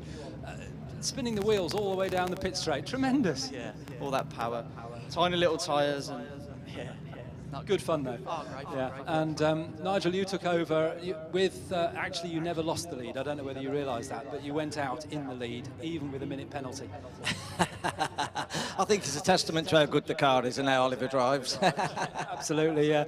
It sounds wonderful. Marcus was saying it's bored out to 5 litres, so a lot of power. That's right, yeah, 5 litres, give him 500, so it's a beast. It certainly is. More than a GT40. Yeah, absolutely. I mean, an FIA GT40 is 455, 460, but for us, we're allowed to modify a little bit, so we're not an FIA. But even so, 500 horsepower, it's a big kick in the back. And I think there's 1 or 2 people around who could learn a start or 2 from you, because the way you went off the line, 3rd on the grid, but leading into Redgate. Yeah, it was a bit tight at the start. I think that the Tiger and Tiger or TR, the green car, they moved across to try and block me and took the gap. So got to go for a gap. If you don't go for a gap, you shouldn't be racing, really. So. Well, there we are. That's what Oliver says. Thank you very much, guys. Well done. Thank you for talking to us. And we will now find Jamie Keeville, who's back here somewhere. Jamie, come and talk to us. It's Jamie, nothing too serious. We're on TV. No, nothing too serious. What's going wrong? The car broke on the last lap. Right. But you finished 2nd. Yes, no, it's a good race. Bit of a manic start, which you can expect when you qualify, whatever I did. But made lots of good places at the start. Car felt good, lots of grip. Yeah, it's a really nice track. Felt in the groove. And then we came in early for our stop because there were so many other penalty takers that I didn't want any sort of traffic jam or anything, so we thought we'd get out of the way early. Nice smooth stop, felt fairly smooth, and then came out in clear air and just nailed it. Had a good fight with the white Hodges, which was really fun. And then he peeled off to the pits, and then it was kind of just head down and go. I think the TVR spun in front of me, which helped. And then Malcolm, I didn't think I was going to get past him. And then there was a bit of traffic that he caught awkwardly towards the back of the circuit, and that just gave me a chance to go up into the chicane. Kind of lost at the late break because I thought we were going to hit each other for a bit. But yeah, all race. Well, Malcolm locked up, didn't he, coming into the... Let's talk to Malcolm now. It was a bit of a lock-up that let Jamie open the door, really, and let him through. I could see Jamie coming, but I didn't want to make it too easy for him. So, but I gave him a go. It's interesting, though, you know, 2 Lotus cars, but very different. Yours mid-engine rear-wheel drive, his front-engine rear-wheel drive, but very, very evenly matched. Yeah, different in different parts of the circuit. Circuit. The Europa is very good out of the corners. Jamie carries more speed into the corners. But on balance, yeah, the Elan is still the quicker car. Well, yeah, it was ahead of you, but it was only close. Thanks very much, Malcolm, and thank you to Jamie, and of course to Nigel and Oliver Rubin, and we'll go back up to Marcus Pye in the tower. Thank you very much, Alistair. We're going to move on to our next race, and it is the, see the cars behind me, the first of our JMC Racing Special Saloons and Mod Sports races, and this is something the club has been very proud to support and develop over the last decade or so, and always a very, very interesting mix of exciting machinery out there to get spectators interested, and to turn the clocks back a little to the great days of Special Saloon and Mod Sports racing when it was contemporary, if you like, and now it's kind of pretty much historic in many cases. But it's a wonderful mix of cars, and you're going to see a grid of like you will not see anywhere else in the world of motorsport. And on pole is 309, which is Danny Morris, driving the Holmes Racing Peugeot 309 GTI. Nothing like any other one you've seen before. And alongside him, number 2 is 12 is Simon Alloway in the Lotus Esprit Chevy. Second row is 11, Clive Anderson with the BMW twin turbo with Rover engine. Then Richard Rudd, newcomer to the series, number 80, Escort turbo. Tom Carey in 31, the Honda CRX is next. Alongside him is 175 Andy Southcott in the Mike Johnston Midget. And it's Martin Reynolds in 27, his Holbay engined Ford Escort. Joe Ward in Baby Bertha, the most famous super saloon of them all. 83 is Phil Walker with the purple 4.1 litre Rover engined MGB. And we go to Neil Duke's BDG engine Ford Anglia. Paul Turner with the Kawasaki engine Suzuki. Behind him, Jerry Burgoyne with his Davrian Solo Stiletto, the ex-Charles Barter car. Robert Frost Chevy-powered Daxter Giro, 6.3 litres there. Jim Seward with the Triumph TR7 V8. Roy Davis, who's brought this Triumph PI from Australia, with a 4-litre straight-six Ford Falcon engine under the bonnet. And then David Beattie was the last of our qualifiers with the Marsh Plant Aston Martin with the Chevrolet engine, but he had a very smoky end to his practice this morning. He's come in though, and he's got it sorted, and he's out there on track, I'm pleased to say. So we have ostensibly 16 cars on this grid. Danny Morris in the spirit of RPM Peugeot with a Ford YB turbocharged engine under the bonnet, and that's the car that he developed with his late brother Ricky Parker Morris, and Danny's had a good season with it.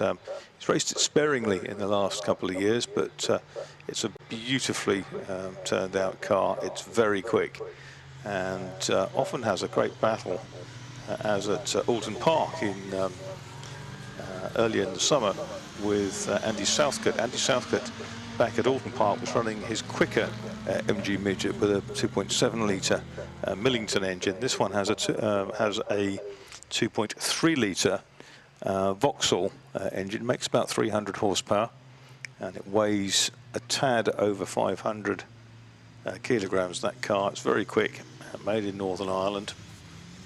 Inboard front suspension, fascinating stuff. Simon Alloway's remade his original Lotus Esprit Silhouette. He sits on P2 with that car with a 5 litre Chevrolet engine. Alongside him is the Prism Racing BMW, a couple of times a winner in recent times. That's Clive Anderson. They've had to rebuild the gearbox with making new gears for it, all kinds of things. So a 6-speed Glebe gearbox in that car, and it is entirely self-made. Fantastic piece of engineering from a road car shell, which is in the family. Richard Rudd with the ex-Matt Moore Piers Grange Escort Turbo, YB Turbo, and he makes about 400 horsepower. It's quite conservative power output in the car, but he managed to drop it into the gravel at Coppice this morning, but was hooked out by the very efficient marshals, and got going again. So good to see him. Welcome to Richard Rudd, not the NASCAR racer. He's not Ricky Rudd from the States. And away they go on this rolling start. Andy Southcott very quick away. Tom Carey through the middle with the Honda CRX with the BDA engine in it, but it is the Peugeot which gets to the first corner in the lead through Redgate. Simon Alloway is second. Southcott is third with the midget, and he's accelerating. Fourth equal is Anderson and Rudd dives down to try to get a place from the midget. And Clive Anderson is motoring up alongside Simon Alloway, coming down into the old hairpin for the first time. It is Danny Morris who leads. Second is Alloway. Third is Anderson, and the rest filtering through the old hairpin. There's Robert Frost and the Daxter Giro on your screens. But out front it was the grey Peugeot, which is just beginning to edge away. There's Baby Bertha. 5.7 litre Chevrolet power in that car, the ex-Jerry Marshall car that won everything in period with a 5 litre Holden V8 engine from Australia. There's the little Suzuki WizKid, the ex-Ben Bowlby car with a Kawasaki engine, then the BDG engined Ford Anglia, 2 litre BDG making probably 285 horsepower, something like that. And that's Neil Duke. And at the end of the first lap, here they come then, and it is Danny Morris, our poleman, who leads. Alloway is second. Anderson is third. Southcott is fourth. Rudd is fifth. Then it's Carey in sixth place in the Honda CRX clone. Behind him is Joe Ward in Baby Bertha, and behind him is the Holbay engine this week, escort of Martin Reynolds, the Norfolk construction man, who races fast forwards as often as he can. They're ganging up the next group behind the race leader. Trying to pick them up again. Up they are at McLean's corner, and it's a lead of what, 1.9 seconds at the end of the first lap for Danny Morris in car 309. Fascinating field of cars, Alistair. It is certainly, yes. I'm just wondering whether Simon Alloway. No, he isn't. Well, no, he's broken. He's yeah. Saw a little bit of smoke going down the pit straight, but he's obviously seen something on his gauges because the smoke has increased, and we saw Baby Bertha going through there. So it's Anderson second now. Southcott and Rudd third and fourth. Carey is fifth. Sixth is Baby Bertha with Joe Ward. And then we've got Martin Reynolds runs through in car 27. He's next up, the Zippo Valvoline Escort.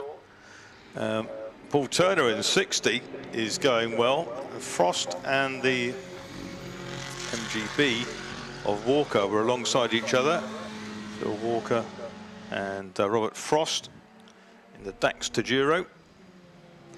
Also into the pit lane, I'm afraid, is number 89, Jim Seward in the TR7.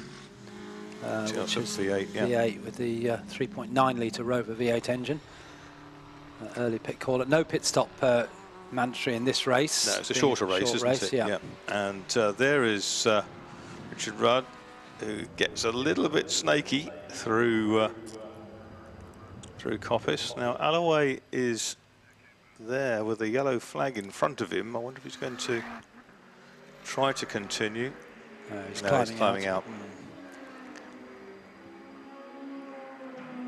Yeah, Southcott having a battle with that 400 horsepower turbo Escort, which goes down the inside into the gate corner. It's a car that Richard Rudd acquired at the end of last year from Piers Grange, the PRG trailer manufacturer. It does a lot of the CNC rounds, CNC heads rounds up at Alton Park. And the engine in that car mapped by Pip Gardner, who's the renowned Mazda rotary engine specialist. And he's got it running lots and lots of torque. Not huge power, lots of torque that makes it much more drivable. And certainly to the benefit of anybody in the cockpit. You don't want a narrow, peaky power band in a mixed field like this. And we've seen out this morning in qualifying, but as you mentioned, with an engine problem, or we thought it was an engine problem, but it's come back out again, is the Aston Martin, which is now being driven by David Beattie. From Northern Ireland. That's another connection with Jerry Marshall, isn't it? Because, yeah, absolutely. Jerry drove that on occasion, the Marsh plant hire. Jeffrey Marsh in down in the on the south coast.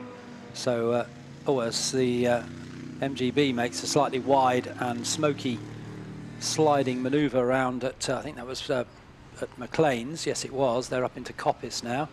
There's the Aston Martin on screen if you're watching on the live stream. That's the car that Jerry Marshall drove in period. It's also been driven more recently by Michael Mallock, hasn't it? Well, there were various of these Astons, and there were several Marsh Plant Astons over the years, and this one with an LS7 Chevrolet engine in it. So David Beattie up into 10th place with that car.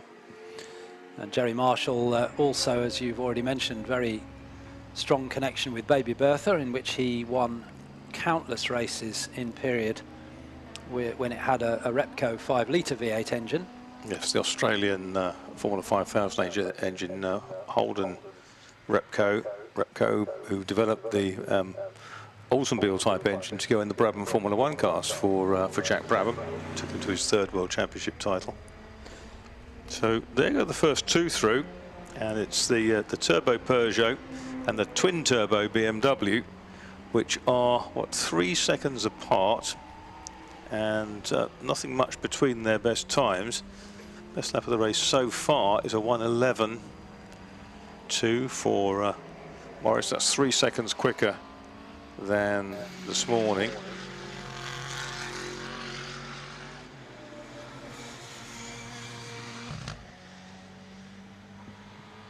And Thomas Carey's CRX is still running. Yes, it is. There is. But it's got some doors come open. Yeah, it's being called into the pits. There's a black and orange flag, which means that you must come in because you have a mechanical problem. Which you may not know about. Which you may not know, although a door open probably is fairly obvious. Yeah, that's right. Driver. That's the meatball flag, as they call it in the States. And so he must call in within 3 laps, ideally the very next time around, as the leaders come through the chicane. And Danny Morris, Clive Anderson very much in touch, as the Aston Martin, I'm afraid, is coming back into the pits again. The Marsh Plant Aston Martin sounds as though it's got some sort of an engine issue. That was Rudd's best lap of the race by some margin, a 1:13.942, and suddenly he's lapping quicker than the leaders. So look at that orange Ford Escort, the two-frame Sonny Howard RSR type Escort, 2-litre Ford YB engine, turbocharged, 400 horsepower, car number 80 in 3rd place. There they go, just taping the door back up on Tom Carey's Honda.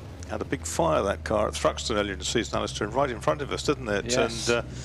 And his team, because Tom works away in the construction industry, his team put it all back together in his absence, effectively. He was going home at weekends to do it. And there it is, the number 80, which is the quickest car on the track at the moment.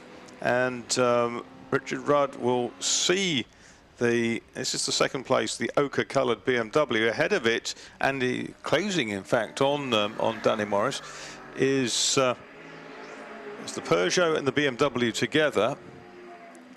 And that's getting mighty close up front because they go together into Redgate. They've just lapped Paul Turner's little Suzuki WizKid with the Kawasaki motorcycle engine in the back. Down through the Craner curves, these two mighty turbo cars, two superb drivers, superbly engineered cars, and they're close together. And here is the 3rd place, the orange Escort in 3rd. Last time round, Clive Anderson did his best time, a 1:13.5 on lap 7. And Richard Rudd in the Mark 1 Escort, the orange car, has got that car set up quite loose. He seems to like driving it slightly sideways, and that's definitely how a Mark 1 Escort should be driven, of course. Exactly. And he's really keeping that car nicely balanced through the corners, and he can see the 2 leaders ahead coming through the chicane. So it's Danny Morris leading Clive Anderson. And don't think he can catch them now. I think it's sort of it's working in the intensity of their battle is taking them now clear of Richard Rudd. Rudd goes across the timing line. The gap first to second was next to nothing, just half a second. And then about 7 seconds back is the Rudd Escort.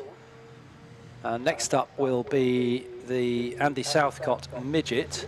Sort of relatively lonely race for Andy, the construction man, house builder from down Southampton way. And it looks less and less like a midget every time I see Andy Southcott's car. There's 2 of them. There's the blue one, which is even less like one. Yeah. And they're in traffic now with Robert Frost, stalwart of the series. They're going to go around the outside of the Dax. The fake snake, up they come, past David Beattie's Aston Martin as well. And they're still jostling for position. And here is Richard Rudd, Ricky Rudd, who did 900 and something NASCAR races in his time. And he's a force to be reckoned with, but retired from that now.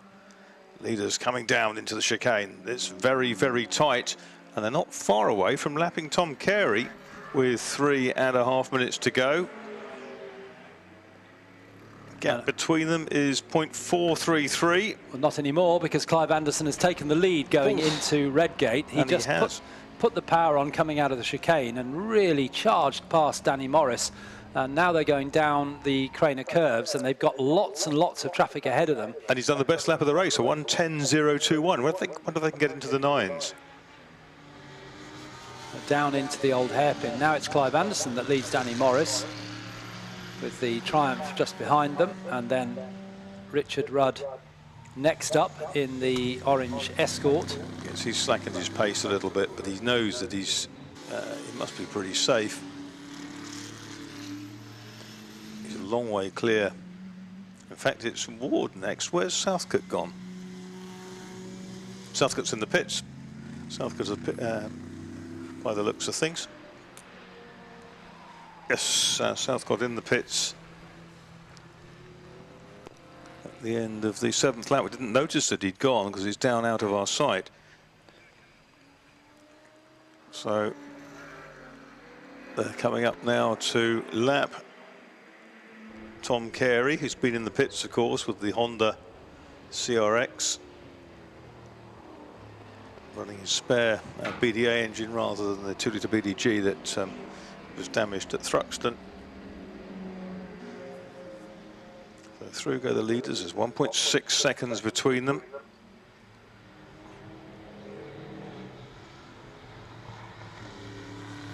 They've both cut very good times.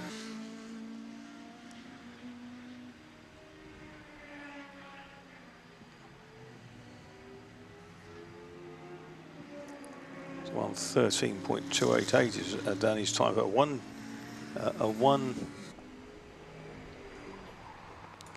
I'll pick it up. What's the fastest lap of the race? Is it a 1? 13.021. 13.021. I thought it was a 10.201. Can't see it in the sunshine here. Glad of the sunshine. No, not complaining. Don't complain, yeah. I'm not complaining. Yeah, it's wonderful. So some very, very strong laps put in by the new leader, Clive Anderson. He comes across the line again. We've got 1 minute 17 to go. His lap time is under that, so they might just squeak across the line for another lap with a couple of seconds to spare, depending on whether they have to lap any traffic around the back of the circuit. So Anderson leads from Morris, from Rudd. Rudd at 9.6 seconds behind Morris. So he, as you say, he's slackened his pace off slightly, but still drifting that car through the corners. It's lovely to watch. He's got that really nicely balanced. And then next up should be Joe Ward in Baby Bertha,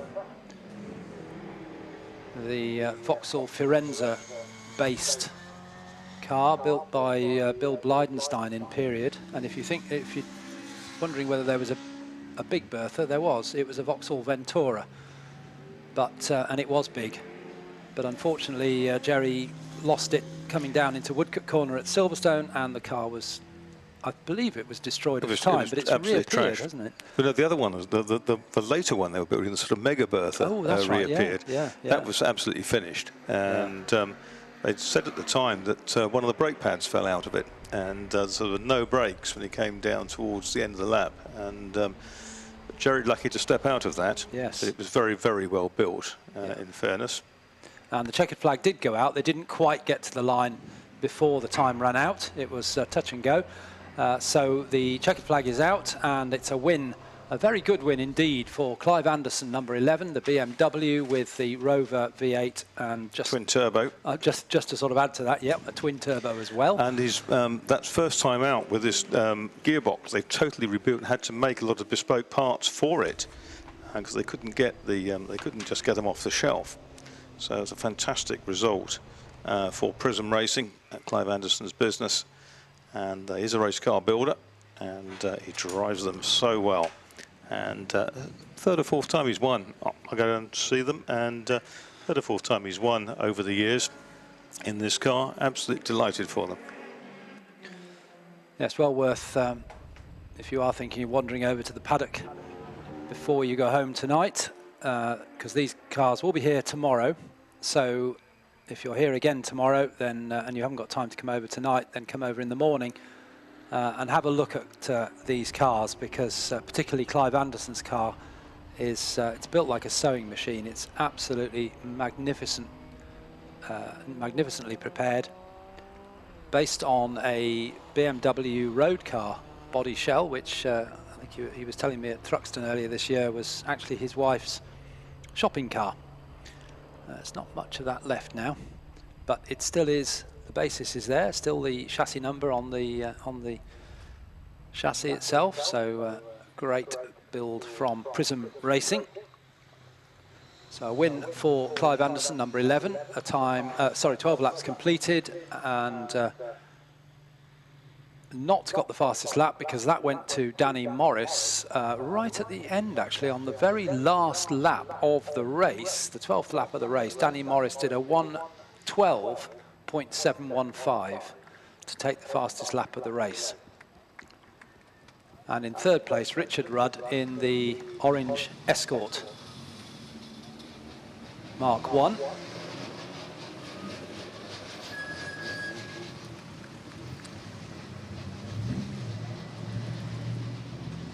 Clive Anderson, I think I can see over at the far side of the circuit, so Marcus might have to chat with the second and third place cars first.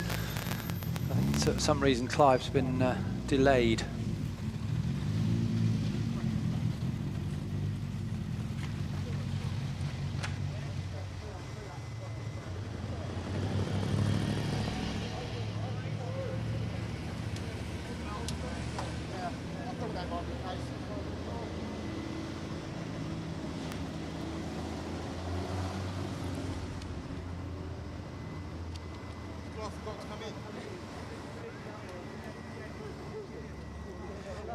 Danny's just popping his crash helmet off and specs out through the skid lid. I think Clive did another lap, but here's Danny.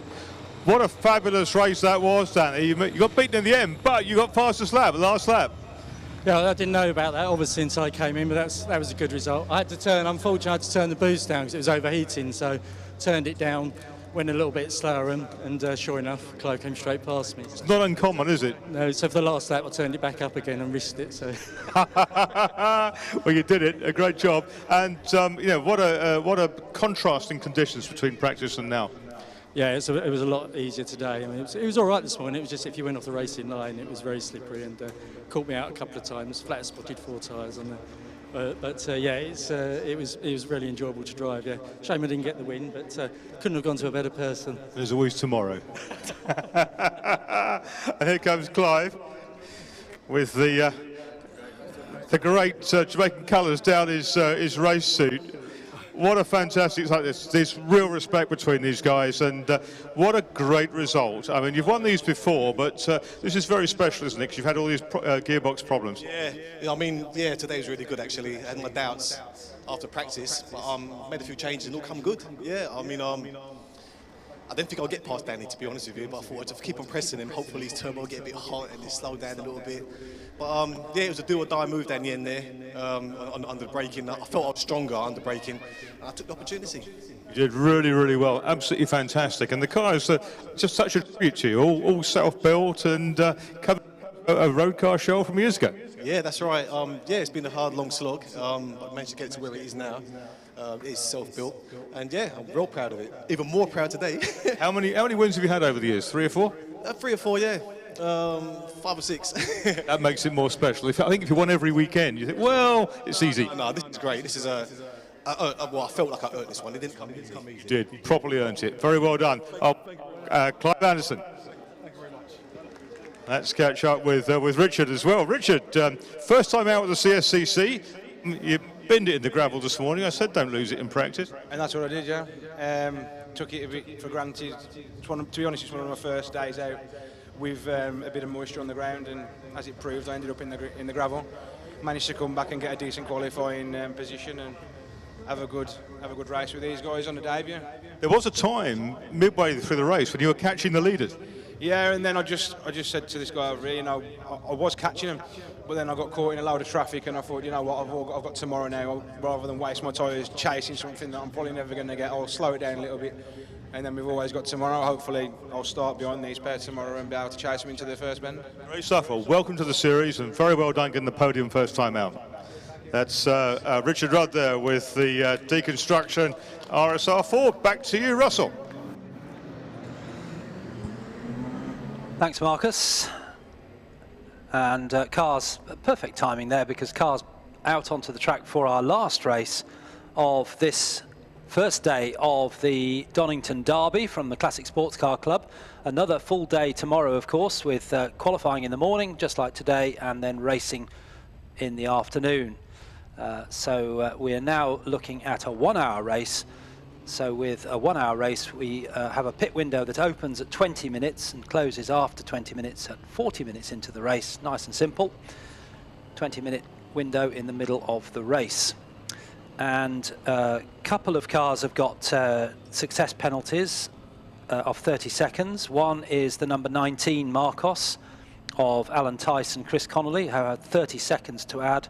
And the other one, the solo-driven number 72, Jamie Boot, in the TVR Griffith, who had a win at Alton Park last time out. So he's got a 30-second penalty as well. In terms of the grid, on pole position, it's one of those Elans. In fact, the front row is Elans, because on pole position is number 18, that's Rob Fenn, will start.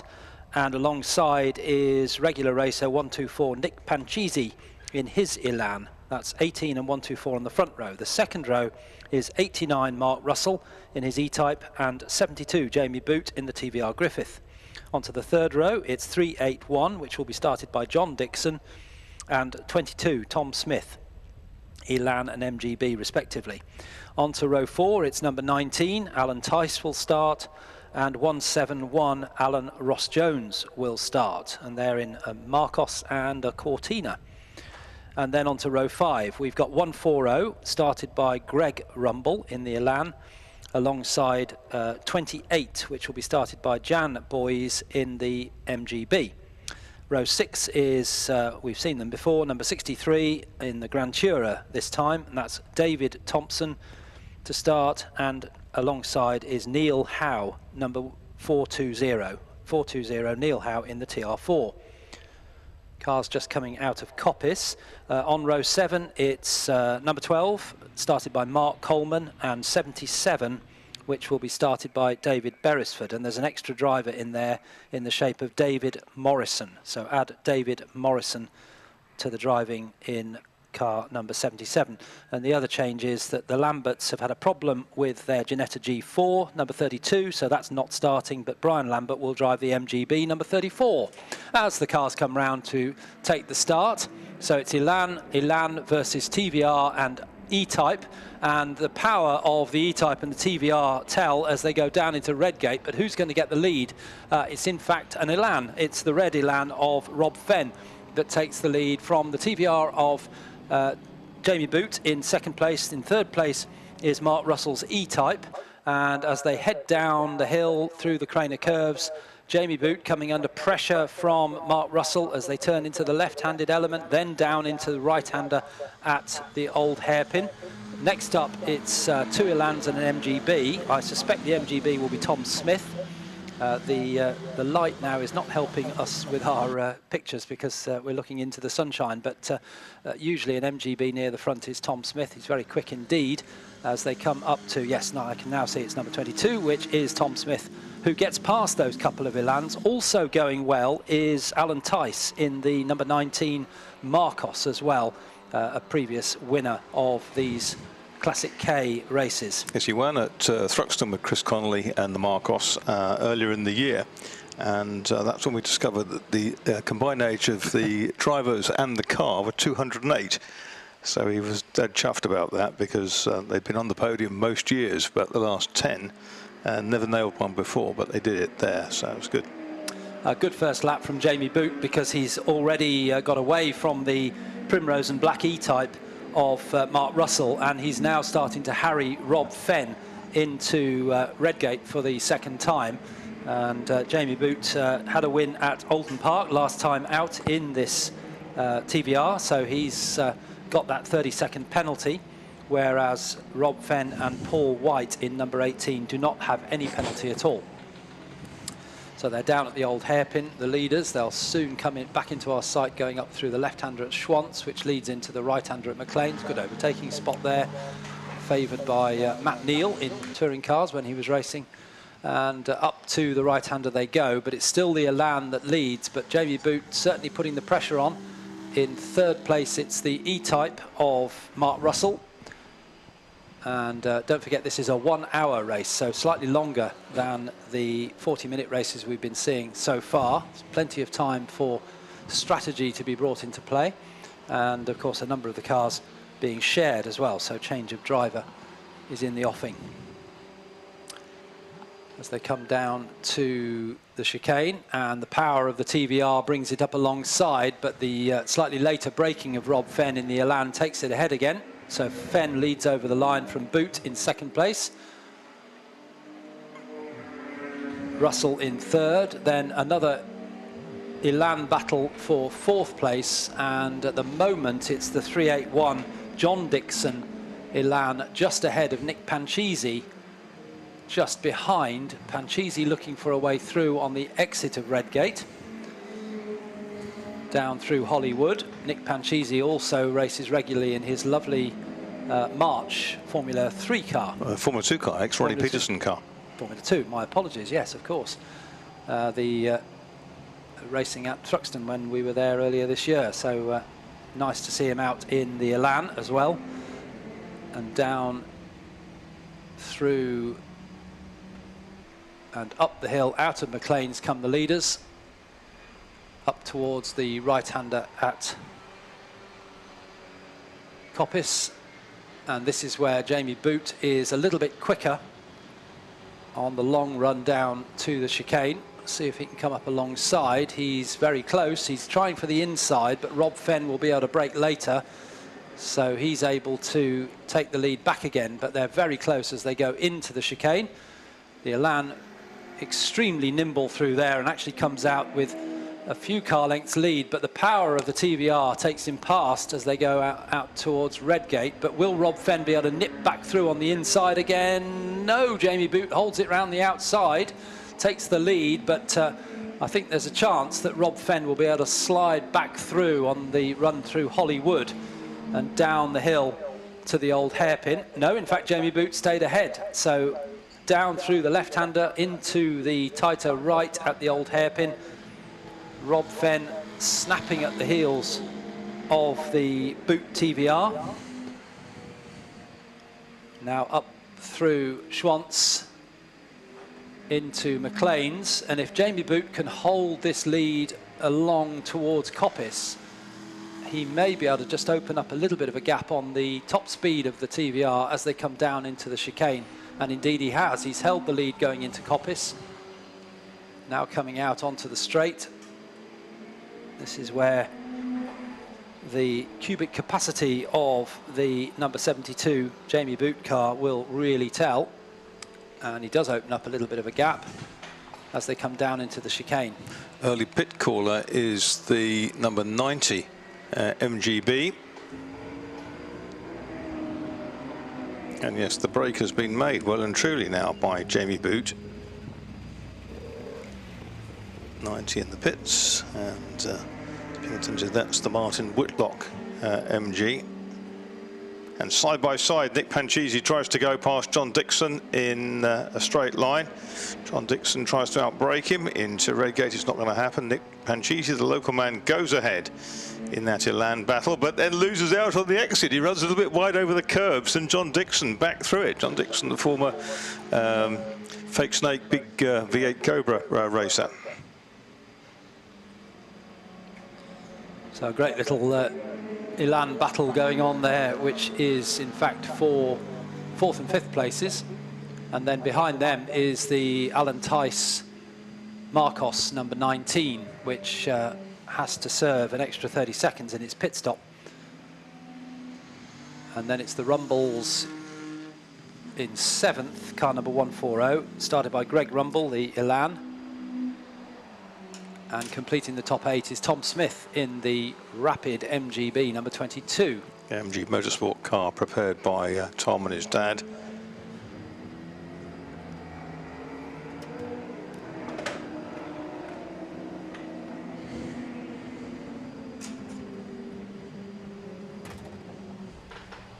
So rather like the Rubens in an earlier race in a similar car. The target now for Jamie Boot is to try and open up a 30-second gap.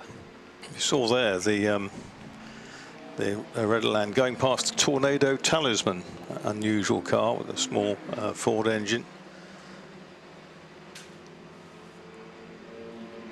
Also in close company was the little Lotus Type 14 Elite with the little 1200cc Climax engine. And the Elite is that of Barry Dye and Nick Trott, number 40 down the field. TVR Grand Tourers running in pretty close company. There's probably not more than 100 metres between those two cars. The Thompson Wolf car currently ahead of the darker blue car, which is Joe and Piers Ward. Piers Ward the lads into bat first. Because Joe just climbed out of Baby Bertha. Side by side down the Craner curves. There's a change there. And the TVR running the same engine as the MGB, isn't it? The 1800cc. Yes, and they're a great deal lighter. TVRs are much, much lighter than MGBs. So interesting battle there.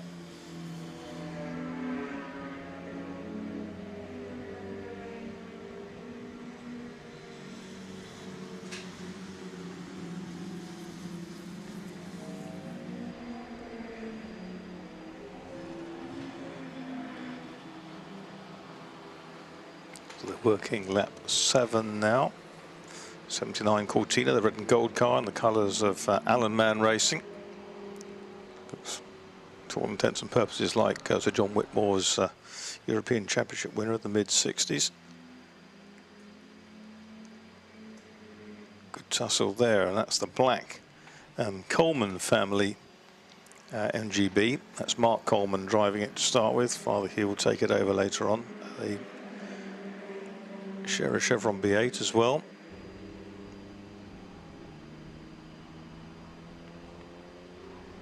We're watching to see whether 61, the Ward family TVR, can close on its stablemate from Blackpool, which is Thompson and Wolf in 63, the pale blue car at the head of this group.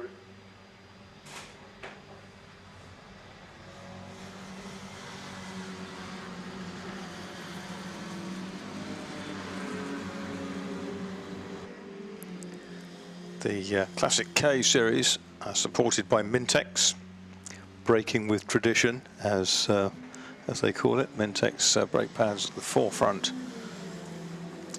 of stopping power for decades now. –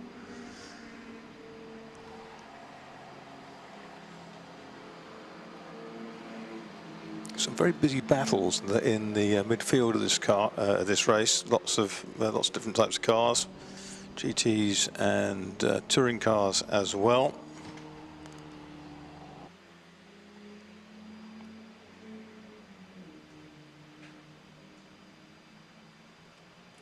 It's one of those midfield groups coming across the timing line in front of us now, led by the 63 TVR. That's David Thompson starting. That's the Thompson-Wolf pairing we saw in a race a couple of races ago, wasn't it? The light blue TVR Grand Tourer. And the battle for third place is still very much joined between the E-Type and the Elan. And that's the E-Type of Mark Russell, number 89, who has the Elan of Dixon's. John Dixon starting that right under its rear bumper. And the TVR versus MGB battle that Marcus mentioned about a lap and a half ago is still going on. A couple of seconds only between those two TVRs. Down the field, the Grand Tourers. The big V8 cousin is out ahead in the hands of Jamie Boot from not far away, up in the Hope Valley in the north part of Derbyshire. We straddle Leicestershire and Derbyshire here, so kind of he's a neighbour.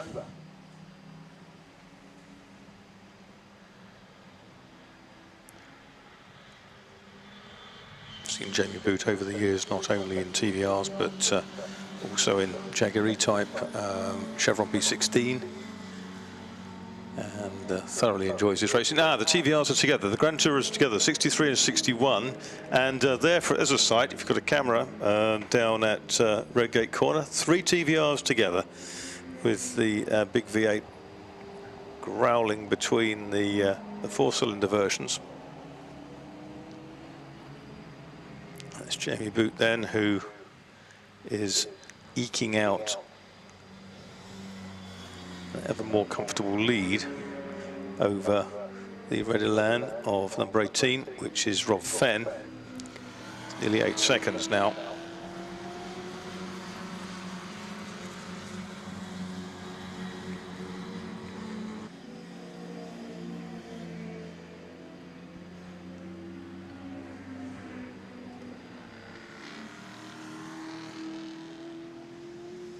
Our race, the pit window a little bit later, kicks off a little bit, doesn't it? So not long though till the opportunity is there.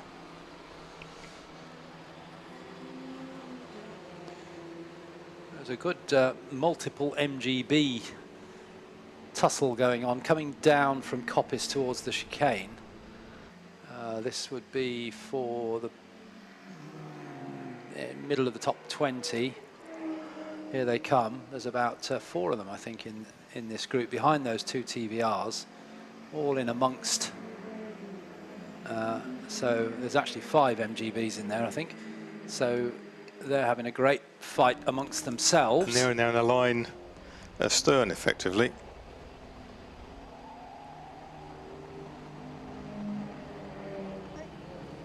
I think it's an anniversary of the MGB this year, isn't it? 60th anniversary. Yeah, 60 years, yeah. Thought it was something. So 1962. And this is the Fenn Elan, 3-wheeling through the old hairpin, time-honoured style. Got past Piers Ward in the 61 TVR. Get to deal with at that point. Look at that, up towards McLean's. A great long train of cars with the car that runs second, the red Elan of Rob Fenn, at its head now, having jiggled its way through. Down into the chicane then for the next time. It'll be the 11th time through.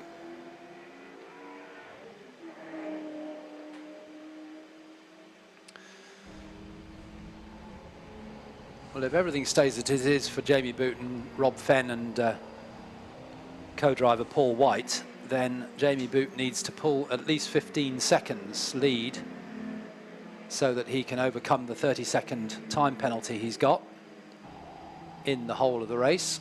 We're 15 minutes in or thereabouts, and he's already got 12 seconds lead. So he's on target at the moment. Just about. The 5 MGBs in the line are intensifying their a problem for the Marcos. Alan Tice comes past, couldn't get a gear. He got one eventually, but he may only have that choice now. Who knows? He may just have one gear. That happened a couple of laps ago, and I thought it was just a missed gear, but yeah, you might be right there. It's actually an ongoing issue for that car. They had a problem at Thruxton, didn't they, as well?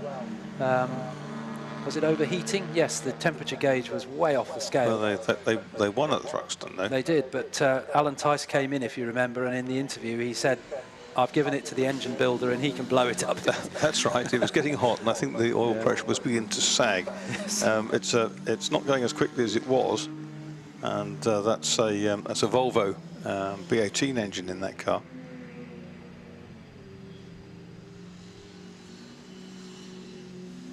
Still pressing on, but doesn't look entirely happy. No, it doesn't look quite as urgent as it was. Piers Ward going away from David Thompson in the Grand Tourer tussle. Oh, I mean, he's gone all over the grass. It's out towards the gravel, but what do you do in that situation, Mini? You keep your foot hard to the floor and let those front wheels scrabble and claw it out, which it's done. That was the 141 Longdon and Snowden car.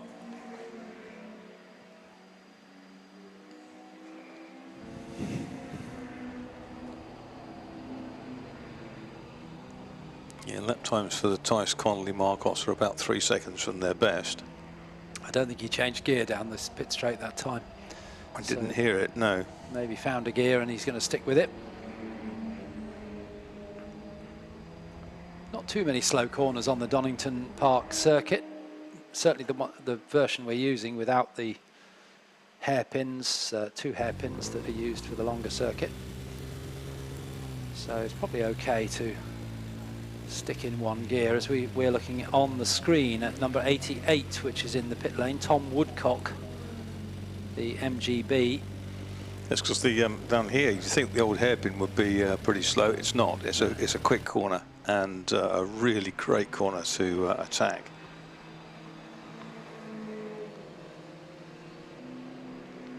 Tornado Talisman, which we saw there, is Brian Hunter. His lad Brian Hunter, the long-time Classic Clubman's racer from Norfolk.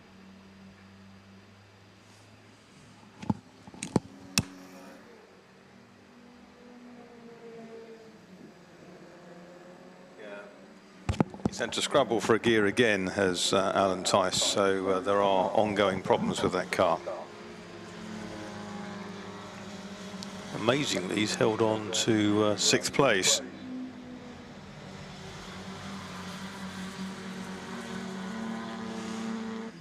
Yeah, the critical moment will be when they have to come into the pits. Ah, yes. Getting it going again if it is stuck in, say, 4th gear.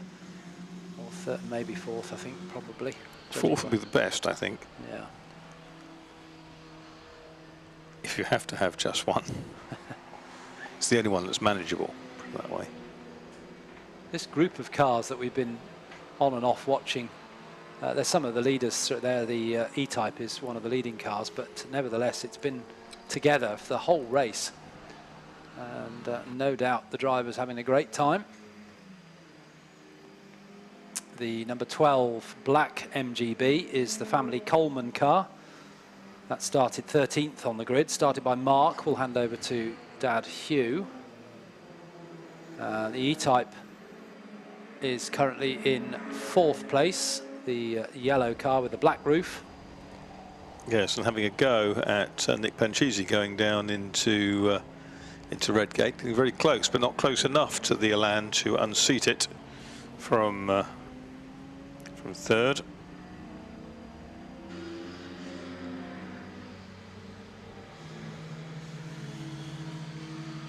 We have a green flag at the exit of the chicane, which means there's a yellow. Ross Jones has moved up, Smith has moved up, Dixon's car gone in the pits. Green flag's gone in, so that must have been just a spin in the chicane, which we didn't spot.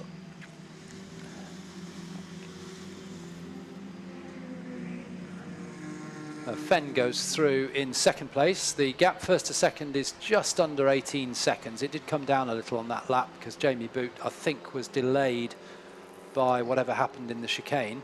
Came out of the chicane on a weird line and going quite slowly, so presumably Probably in response to something that's happened out of our sight. Yeah, spinning in front of him. His target would be to try to achieve at least 15 seconds in the first half of the race. The pit window should be, the pit should be open now.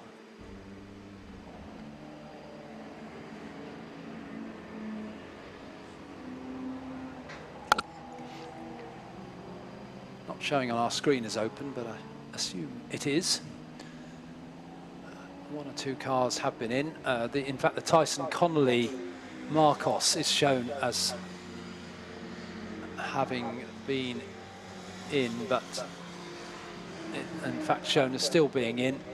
I don't know whether you can see, Marcus, whether he's actually in the pit lane or whether he's actually been pushed into the garage with that gearbox problem. I can't see any sign of it, so I'm assuming that it's gone.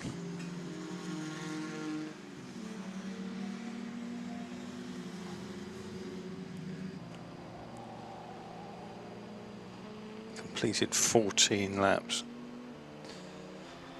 Yeah, dropping down the order. Still shown as in the pits, so I think unfortunately what we think was a gearbox problem for the Tyson Connolly Marcos looks like it's a retirement. Into the pits comes and there's a problem there, and Mark Russell in the yellow Jaguar was all over the curbs, and he'd got past Nick Pancisi, but I think it all got a bit panicky in the middle, and they're side by side now down towards Redgate, but I saw Mark Russell sort of picking himself off the curbs, and it all looked a bit kind of breathed in more in hope than anticipation. Oh, he spun, and he's been clonked by Pancisi. Backwards is the 129 Mini. The Coleman MGB takes avoiding action. We've got the pale blue TVR on the inside. We've got several cars on the outside. 129 remains spun, and that's lots of drama. So that was all triggered by the yellow E-Type number 89 of Mark Russell spinning. And the Tornado Talisman also has spun. I'm not sure that was anything to do with the previous incident or whether that's all on his own. That's got some damage at the front of it, by the looks of things. So suddenly it's all happening.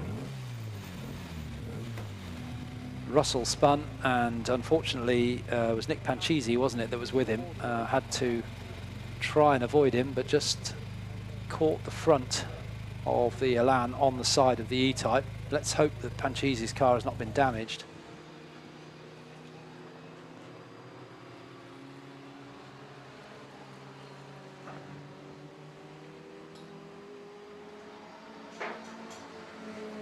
It's waiting for Pancisi now, who would have been third, but obviously they lost Pancisi and Russell. They'd have been third and fourth. Oh, and the E-Type spun again. Had another. Oh, and over the inside curb has come one of the black MGBs, the one with the white markings on the front, which was 34. That's Brian Lambert. And that was to avoid the E-Type spinning, I think. It was. Anyway, seems to be going okay. They're built of tough stuff, these MGBs. Pancisi's made it back to the pits. Jamie Boot's in as well.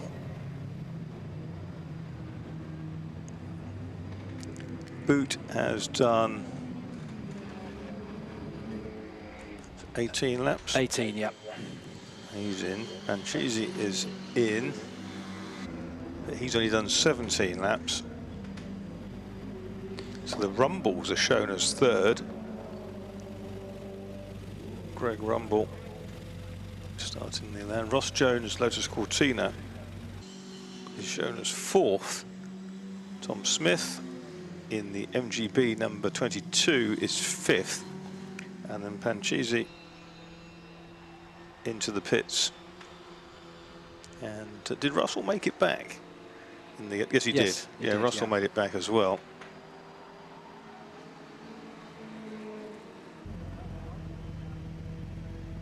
Jamie Boots' team from deepest Herefordshire, Muchmarkle Garage, working away on this extended stop, of course. Jamie has to stop for an extra 30 seconds. Clean of the windscreen, chat with Jamie through the door.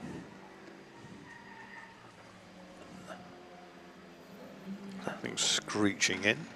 And somebody came in a little bit too quickly, I think, into the pit lane. One of them's the Ross Jones Cortina that was going quite swiftly. The other was the 34, which is Brian Lambert, into the pits together.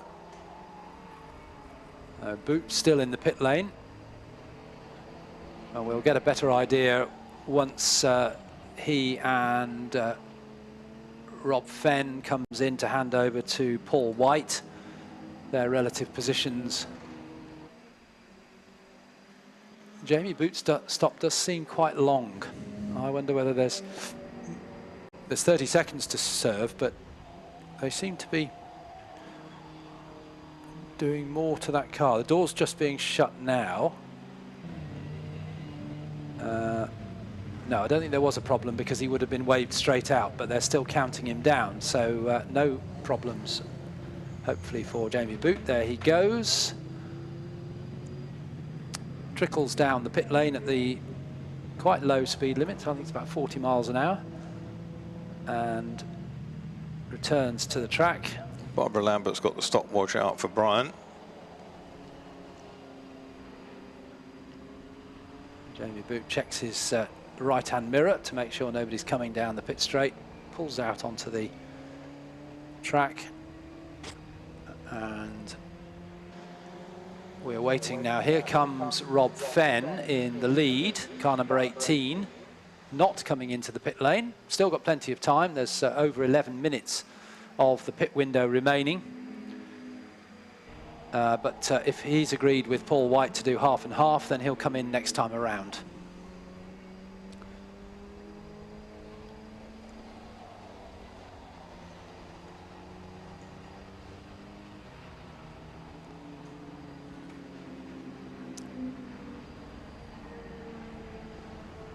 The Panchisi Elan looks like it's okay. It's running down in 14th now. That's a slightly kind of unfair position because several of the cars ahead of him still have to stop, so it's a bit sort of artificial and temporary. Change. In comes the little Lotus Elite, which is Barry Dynick Trott, car number 40.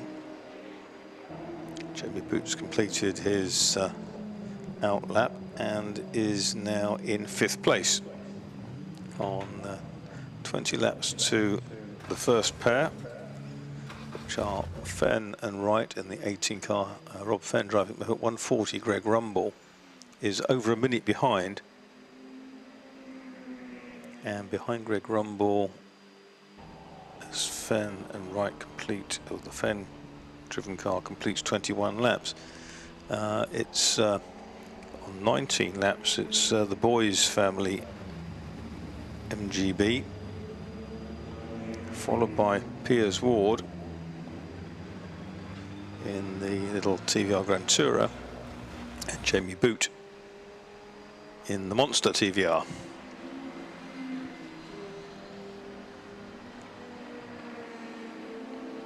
It looks like it's banged a headlight out of Panchisi's Silver Elan, but they're pretty tough.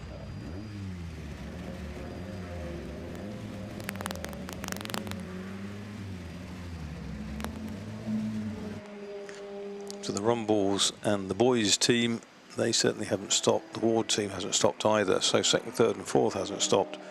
Jamie Boot goes through again. This time he moves up into fourth place. And that's because the Wards have come in. Yep. So Piers Ward, son, started. Hand over to Joe Ward, who we saw earlier, well, in fact, in the last race, wasn't it, in Baby Bertha?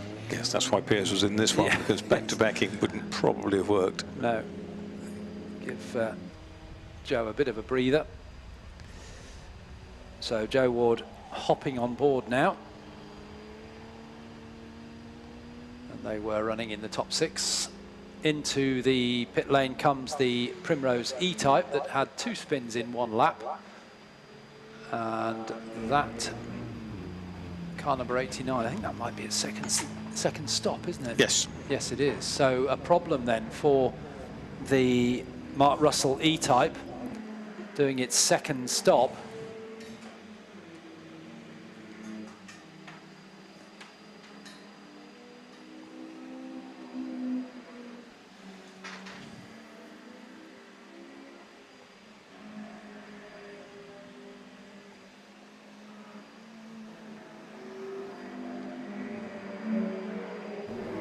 Two TRs running together. Chapman in 15, Howe in 420. Steve Chapman in the pale turquoise one. Neil Howe in the blue car, mid-blue car with the red stripes over the top. Well, clearly the agreement between the Fenn Wright team and the Rumble team and the boys team is that the first driver will do much more than half the race,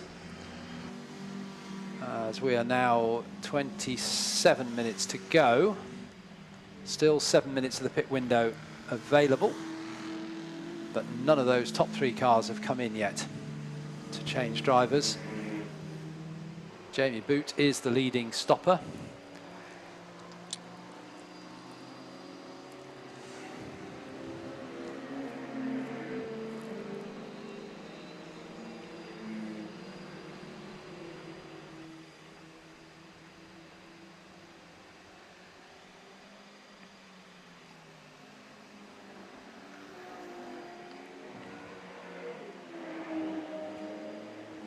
There's Jamie Boot going through. That's 22 laps down from him. He's 1 behind the race leader.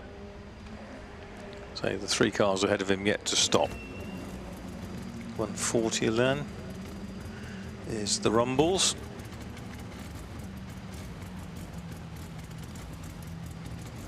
Through goes Rob Fenn again, the leader.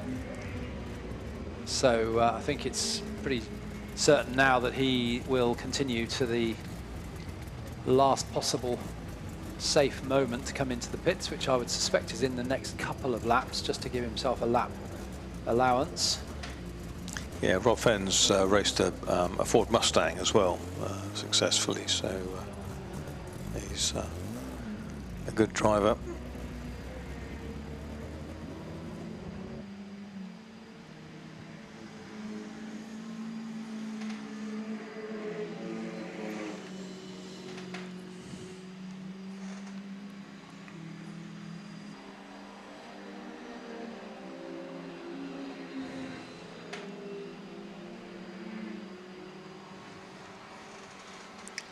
Nick Panchisi in the 124 Elan is into 6th place. And the Ross Jones Cortina. Another Cortina, meanwhile, that's the 53 car.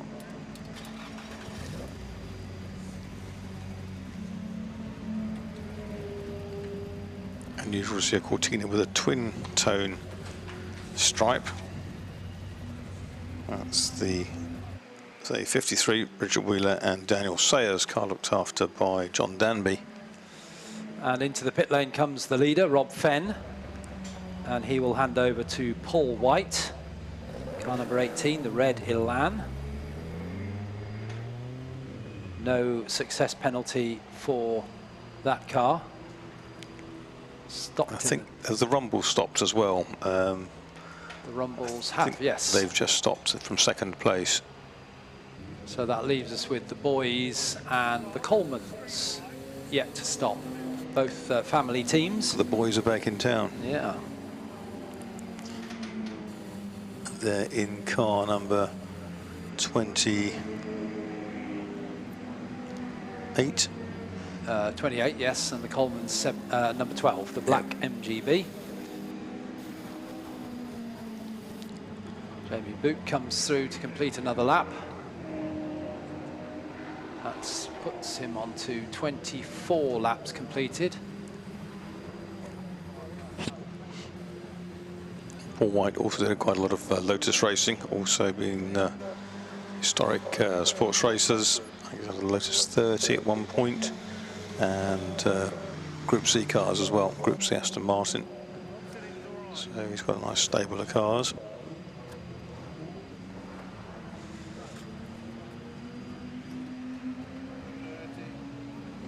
We're going to see Jamie Boot moving up the order a little bit. Yeah. Well, he's round at the back of the circuit while we're watching on our live stream the number 18 car that was leading, counting down its pit stop. So the question is, can Jamie Boot get back to the timing line before, excuse me, before the Elan goes out? He's just banged it into gear. Being held by John Danby there. Where is Jamie Boot? And away goes Paul White. Jamie Boot just, I think this is him coming through. No, it was a different green car. See where he is. There he is. So he's coming out of the chicane as Paul White turns into Redgate. So Jamie didn't quite do enough to overcome all of his penalty, but he's still got 22 minutes of the race remaining to try and overcome the remaining 15 or so seconds.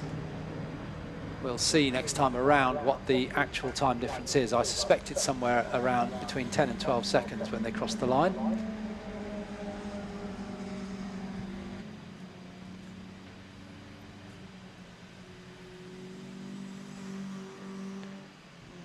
Also in the mix should be the boys, the Rumbles and the Colemans, and Panchisi as well, solo in his Elan for third place. I don't think any of them will be able to challenge the two leaders.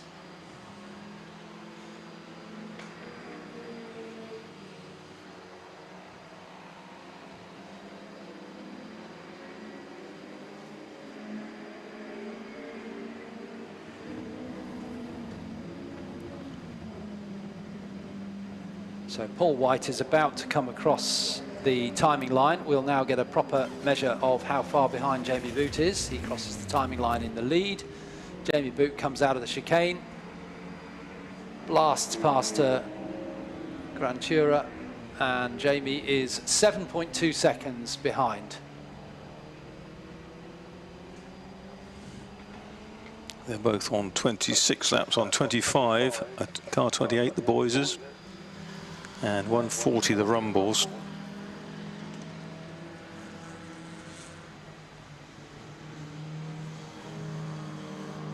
The boys is currently in the pits,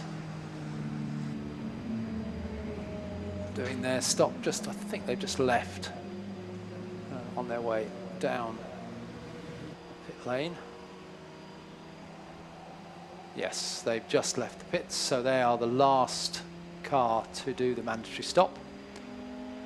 There's 30 seconds remaining of the pit window. Oh, we've got one MGB off in the gravel. That's at McLean's. Another MGB spinning in the middle of the track, another pale blue one. That's the 17 car in the gravel. By the looks of things, that's Chris Winchester.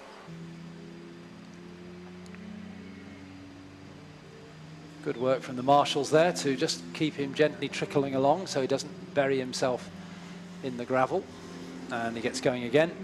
I think it was the yes, the sister car that appeared to spin.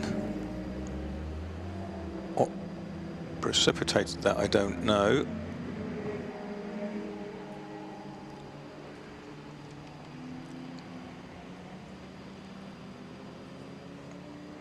And Jamie Boot trimmed the gap to the leader, Paul White, down to just under 4 seconds, so approximately 3 seconds taken off. The 17 cars now off the road at Coppice, and is making its way back on the other side. I think what he's trying to do is trying to shake any gravel out of the car, or just park it all together. Yeah. No, he's pulled off. That's on the exit of Coppice. 17, Chris Winchester. Well off the track there, so we should be okay for a local yellow on that one. 171 is the Ross Jones Cortina, which is running in 5th place.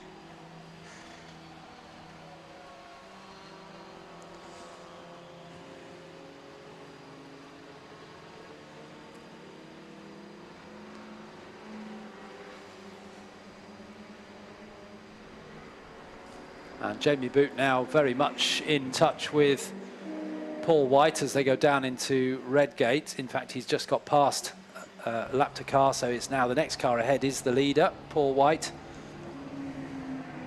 Gap between them is down to 1.4. So I think it's a matter of time, probably on this lap, when Jamie Boot sweeps through. Yeah, Paul White's lapping, I think, around 3 seconds away from Rob Fenn's. At the time, Rod does a lot more racing than Paul does these days.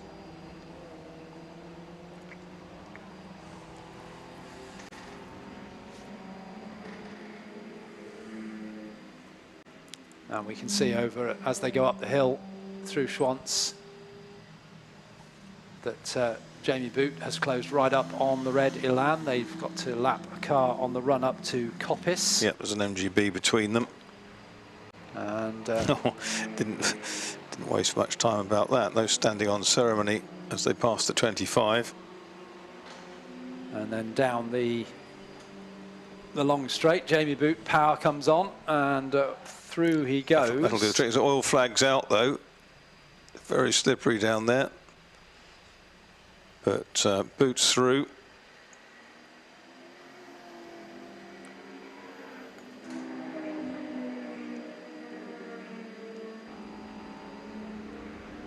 So a change of lead, and Jamie Boot, who led when he stopped on lap 18, is back ahead at lap 29 with about 17 minutes to go at that point.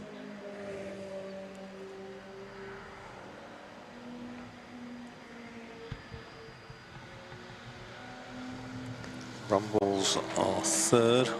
Car 140 on 28 laps.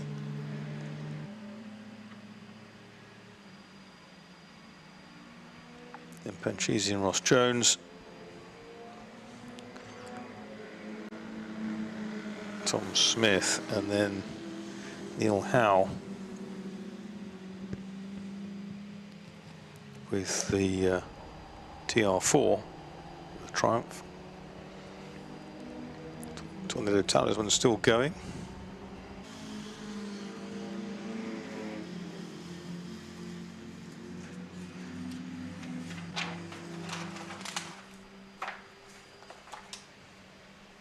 So things settle down now after all the pit stops. Quick rundown. We know that Jamie Boot is leading now by a couple of seconds from second placed Paul White in the red Elan, number 18. Then in third place is the Rumbles car, the 140.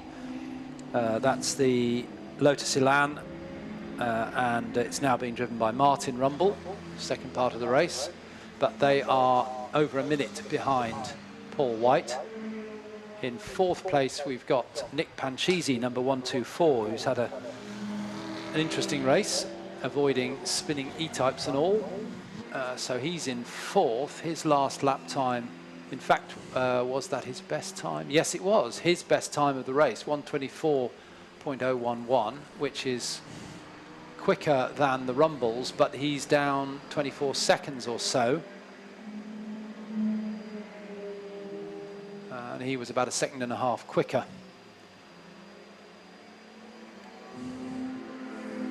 So Nick Panchisi, number 124, in 4th place. In 5th place is 171. That's the Ross Jones Cortina. Alan Ross Jones started, now driven by Daniel Ross Jones. In 5th place. In 6th place is Tom Smith, solo-driven MGB, number 22. In 7th place is number 420, Neil Howe's Triumph TR4. And in 8th place is number 28, the boys Peter and Jan. Jan started, Peter now driving in the MGB. They are in 8th place. In 9th place is number 77, which is David Morrison, late addition to the team there. David Beresford started, David Morrison now in their MGB.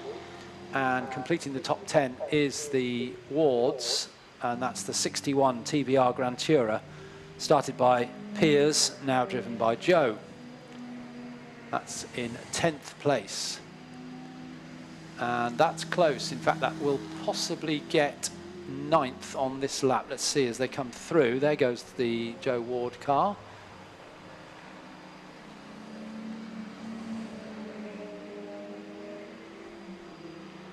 He's chasing after the 77 Beresford and Morrison MGB for 9th place. Gap between them 1.8 seconds.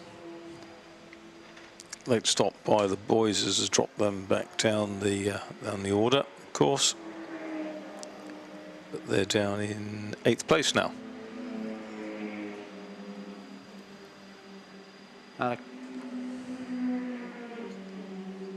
Close fight ahead with Tom Smith, who's only a second or so behind the Cortina of the Ross Joneses. Panchisi's just unlapped himself from Paul White, and you can see that the right-hand side headlight has been deranged in the Silver Elan after that contact with Mark Russell's, I think, now departed Jaguar. Ooh, big moment, and that's Paul White spinning into the gravel at the old hairpin. He was on the outside of Nick Panchisi. Nick Panchisi took a great line in, and Paul White has spun. He's got hung out to dry a little bit. Tried to change the trajectory, and it went round. And this could well precipitate a safety car, because it's not in a great position.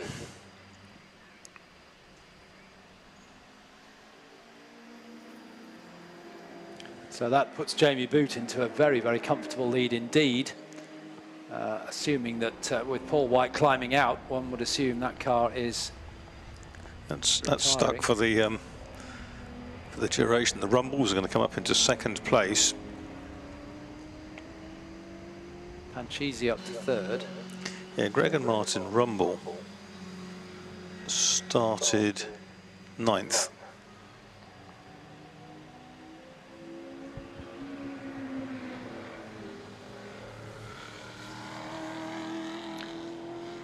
Just going into Redgate now, the battle between the Cortina of Ross Jones and the MGB of Smith, that's for 5th place.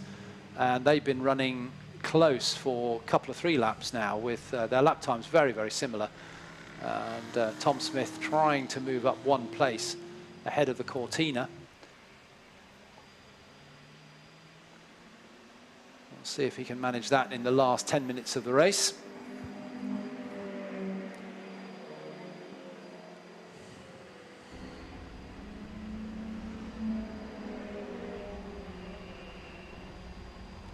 And I mentioned a couple of laps ago that Joe Ward was closing in on the 77, Joe Ward in the TVR, closing in on the David Morrison MGB. Well, he's got by now, so Joe Ward has moved the TVR up to 9th, with Beresford and Morrison dropping down to 10th.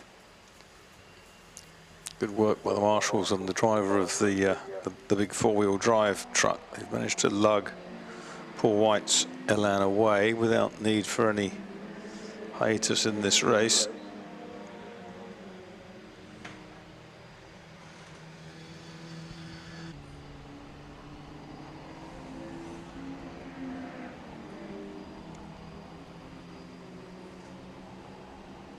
Battle goes on for 4th place.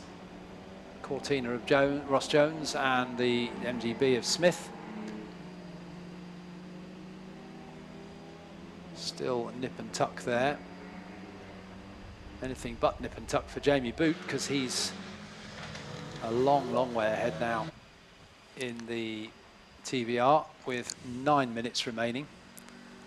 Neil Howe is going to move up into the top 6 with his Triumph TR4, number 420, in a moment. There he goes. He's a long way behind Tom Smith, but he's into the top 6 nonetheless. Neil Howe started 12th.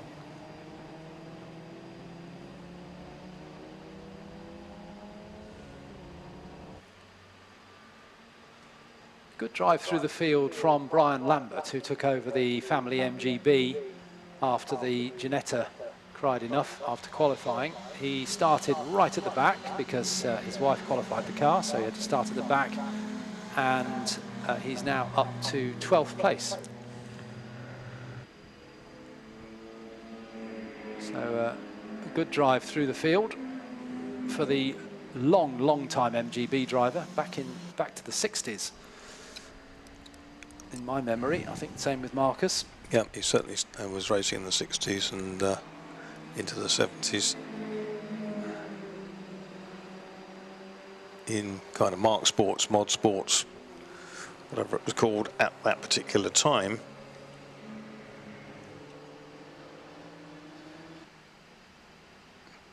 Here's the Rumble Elan, running in a very solid 2nd place.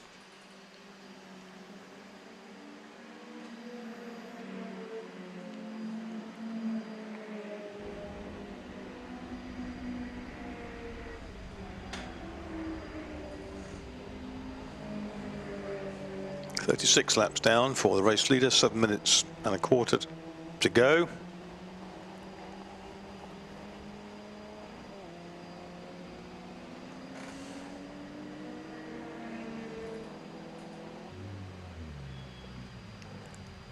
Cheesy through in 3rd. Difficult conditions, looking down towards Redgate Corner, looking into a very bright and low sun. Quite a lot of the cars have a window strip, if not all. Certainly quite a few of them do. And once again across the line, the Cortina versus MGB battle for 4th place, with Ross Jones still holding that 4th, just ahead of Tom Smith. That's Daniel Ross Jones, isn't it? Son of Alan. Yeah. Yeah. Took over the Cortina. Leading TVR. 72 hops the curb at turning point for Coppice. Thunders off down the... oh, and Tom Smith through on the inside of the old hairpin. He's grabbed that position from Ross Jones. Ross Jones has more grunt coming back up the hill and is trying to go round him.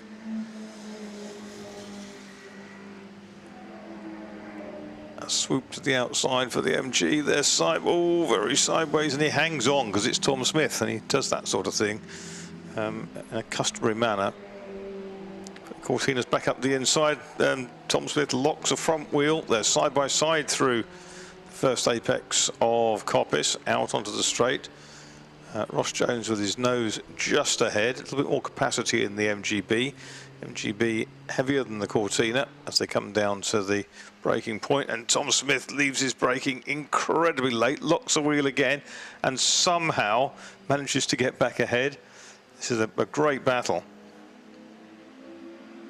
And that's for 4th place overall. So Smith cuts the timing beam first, but Daniel Ross Jones goes wide, and Tom Smith locks up the front right wheel. That's unloaded, so probably not too much of a problem for him.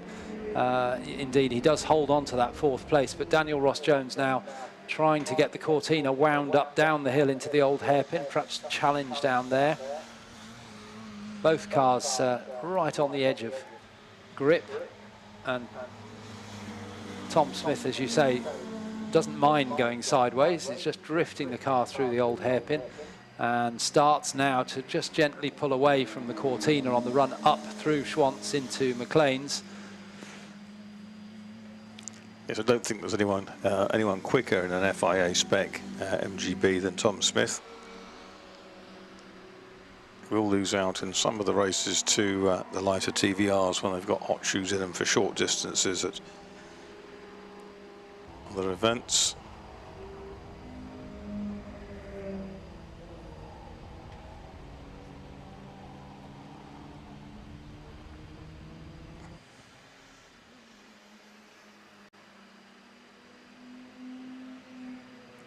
I've certainly not given up Daniel Ross-Jones, but Tom Smith has... He's got the number patch peeling off from the passenger door. He's got the strip from the windscreen peeling off. Just got a bit more grunt on the pit straight down into Redgate. Just looks for the inside. Not sure you should really attack Redgate with two wheels in the pit lane, but that was quite exciting. Nicely sideways on the exit as well. Tom Smith just locked that wheel. Oh, and a problem, is it recovering or pulling off? 63, the Thompson Wolf. Yes. It's been on the grass going out of McLean's. That's David Thompson driving in this section of the race. As, he started in this one, didn't he? Did he? Yeah, John Wolf was to finish. The way around. Okay, so it's John Wolf then. Yes, you're quite right. Sorry, misread my note there. So John Wolf had the grassy moment.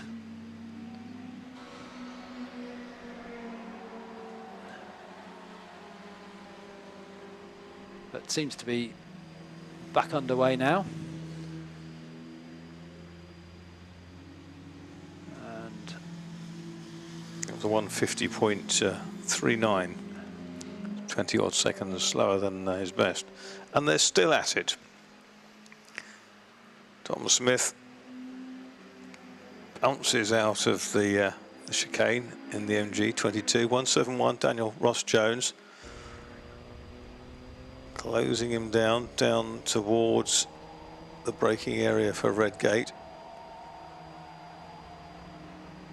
Cortina perhaps a little bit better under braking there, but Tom Smith back under power. Keeping that momentum up. Jamie Booth's done 39 laps. He's now working his 40th.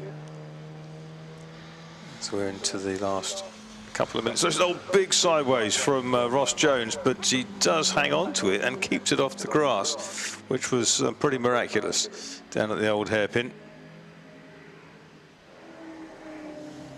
I think that'll split him up, dampen his ardour a tad. I think that's the Fenn and White. Elan has got back to the pits after being towed out of the gravel. Panchisi, the local man, is still third in the 124.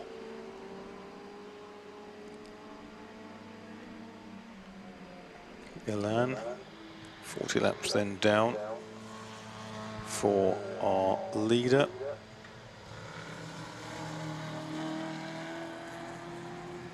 And we're into the last minute of the race. Wonder whether we'll see that early checkered flag. I can see it at the ready. Looks like it's being unfurled to me. Yeah. 39 seconds. I don't think Jamie Booth's going to make it back. Or is this him coming down into the chicane? No, he's rounding Coppice, but right. Looks like he's throttled back quite considerably. He still will gobble up the Tornado Talisman in the straight line. But that's because it only has a little 1380 engine in it. Here comes Jamie Booth then, with a few seconds to go on the clock, and he's given the checkered flag. 41 laps in. Jamie Booth, the man from the Hope Valley, up Chesterfield Way near Chatsworth, has got through to win the race. Looks like the Rumble was going to be second. They've done 40 laps so far. Panchisi has come through, in fact, in second, right at the end of it. So he's done a great job to get back to win that class in 124. Panchisi is in second place. The Rumbles are pushed back to third. Fourth is going to be Tom Smith in the 22 MGB.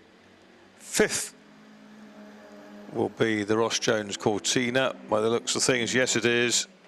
Daniel Ross Jones in for his father in the latter part. Alan Ross Jones started it, and then looks like already finished probably is Neil Howe in his TR4. He's done 39 laps.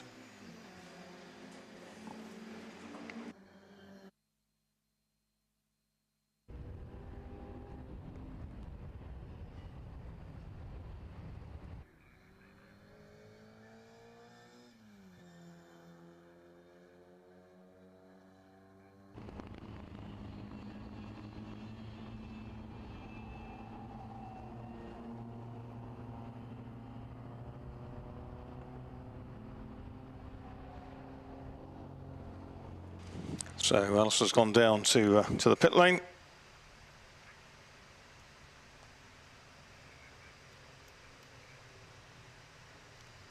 And here comes the 72 TVR Griffith.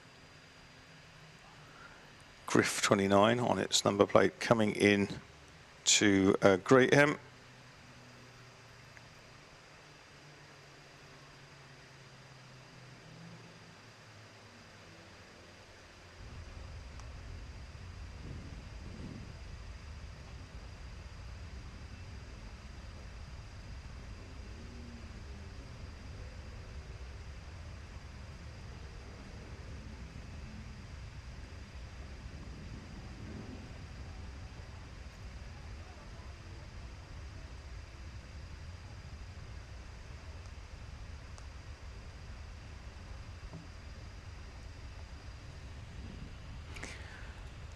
So that is the our finale for the day, the Mintex Classic K race.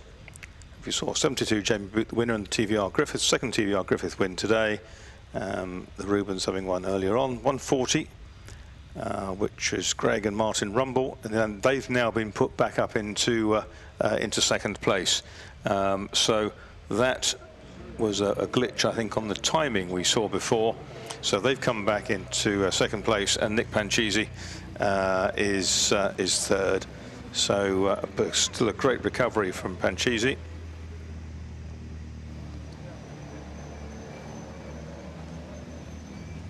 I think if I heard you correctly then, Marcus, the second and third have switched around, is that right? Yeah, exactly. I think it was a timing glitch at the end, but there you go. Well, we know that Jamie Boot won it because he was a long way ahead, so let's have a chat with Jamie, having a well-earned drink. Not too far for you to come from Hope Valley, but a great win for you. No, just an hour down the road, but that was flipping hard work, it really was. And you had got the 30-second penalty to make up, and yeah, we managed it.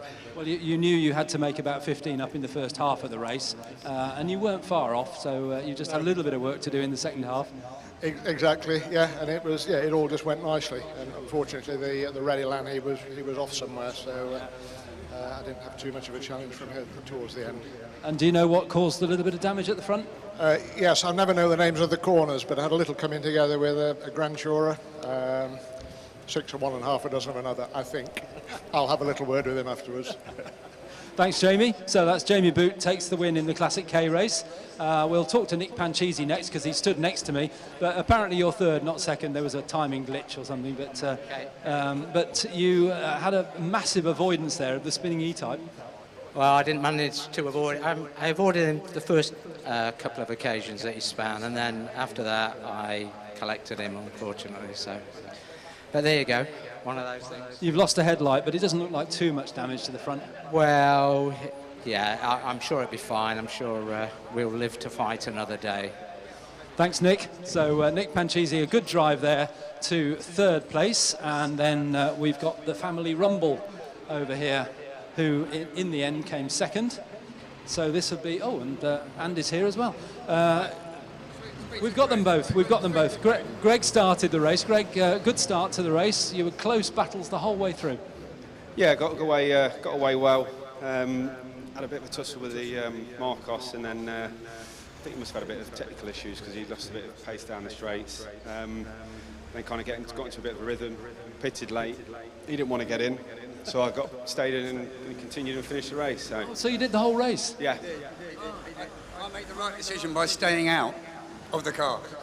Well, I thought you looked, you know, reasonably relaxed. Oh, so in fact, Greg, you did the whole race, yes. So that's news. And right at the end, there's a little bit of a kerfuffle with the timing, but you got a good second place. And unfortunately, the Red Elan put itself into the gravel. Yeah, I saw that. Yeah, that was stroke alert. Well, from my point of view, anyway. I'm not sure what happened, but I just saw him beached and presumed he was further down the up ahead. So, yeah, good result. Thanks very much. That's Greg Rumble, who did the whole race in the number 140 Elan. Nick Panchisi, who was third solo in the silver and black Elan. And then, of course, Jamie Boot winning in the green TVR. So I'll hand you back up to Marcus. We'll see you tomorrow morning. Absolutely. Thank you very much, Alistair Douglas, who's led our team here today. And we've had a cracking afternoon's sport here. It's only the first half, though, of the Classic Sports Car Club programme, because we've got more action for you tomorrow. We've got 7 races, and we're going to be kicking off in the morning with some qualifying sessions from 9:15, and our first race, which will be race 7, GMC Racing Special Saloons and Motorsports. They return to the tracks at 12:35 before the lunch break. Then we have the Motorsport School Turbo Tin Tops, Mr. Tyre Motorsport Puma Cup, Co-Ord Sport Tin Tops, the Track Road Race New Millennium, Gold Arts Magnificent Sevens for their first bout, Viren Builders Open Series Liquid Moly Slicks, and then to round the day off at around this sort of time tomorrow, the Gold Arts Magnificent Sevens return for the finale. It's been a cracking day of racing. Big thank you to our marshals, who've been kept very busy. Those guys who worked really hard to put the Turner fire out in the pit lane. A big thanks for them, and also those who dealt with the incident with the Nissan down at Redgate. But wherever they've marshalled, of course, our Orange Army have done a sterling job here today. So thank you very much, guys and girls, and we look forward to returning tomorrow. Nice safe day's racing. That's what we keep our fingers crossed for, and we'll speak to you back in the morning.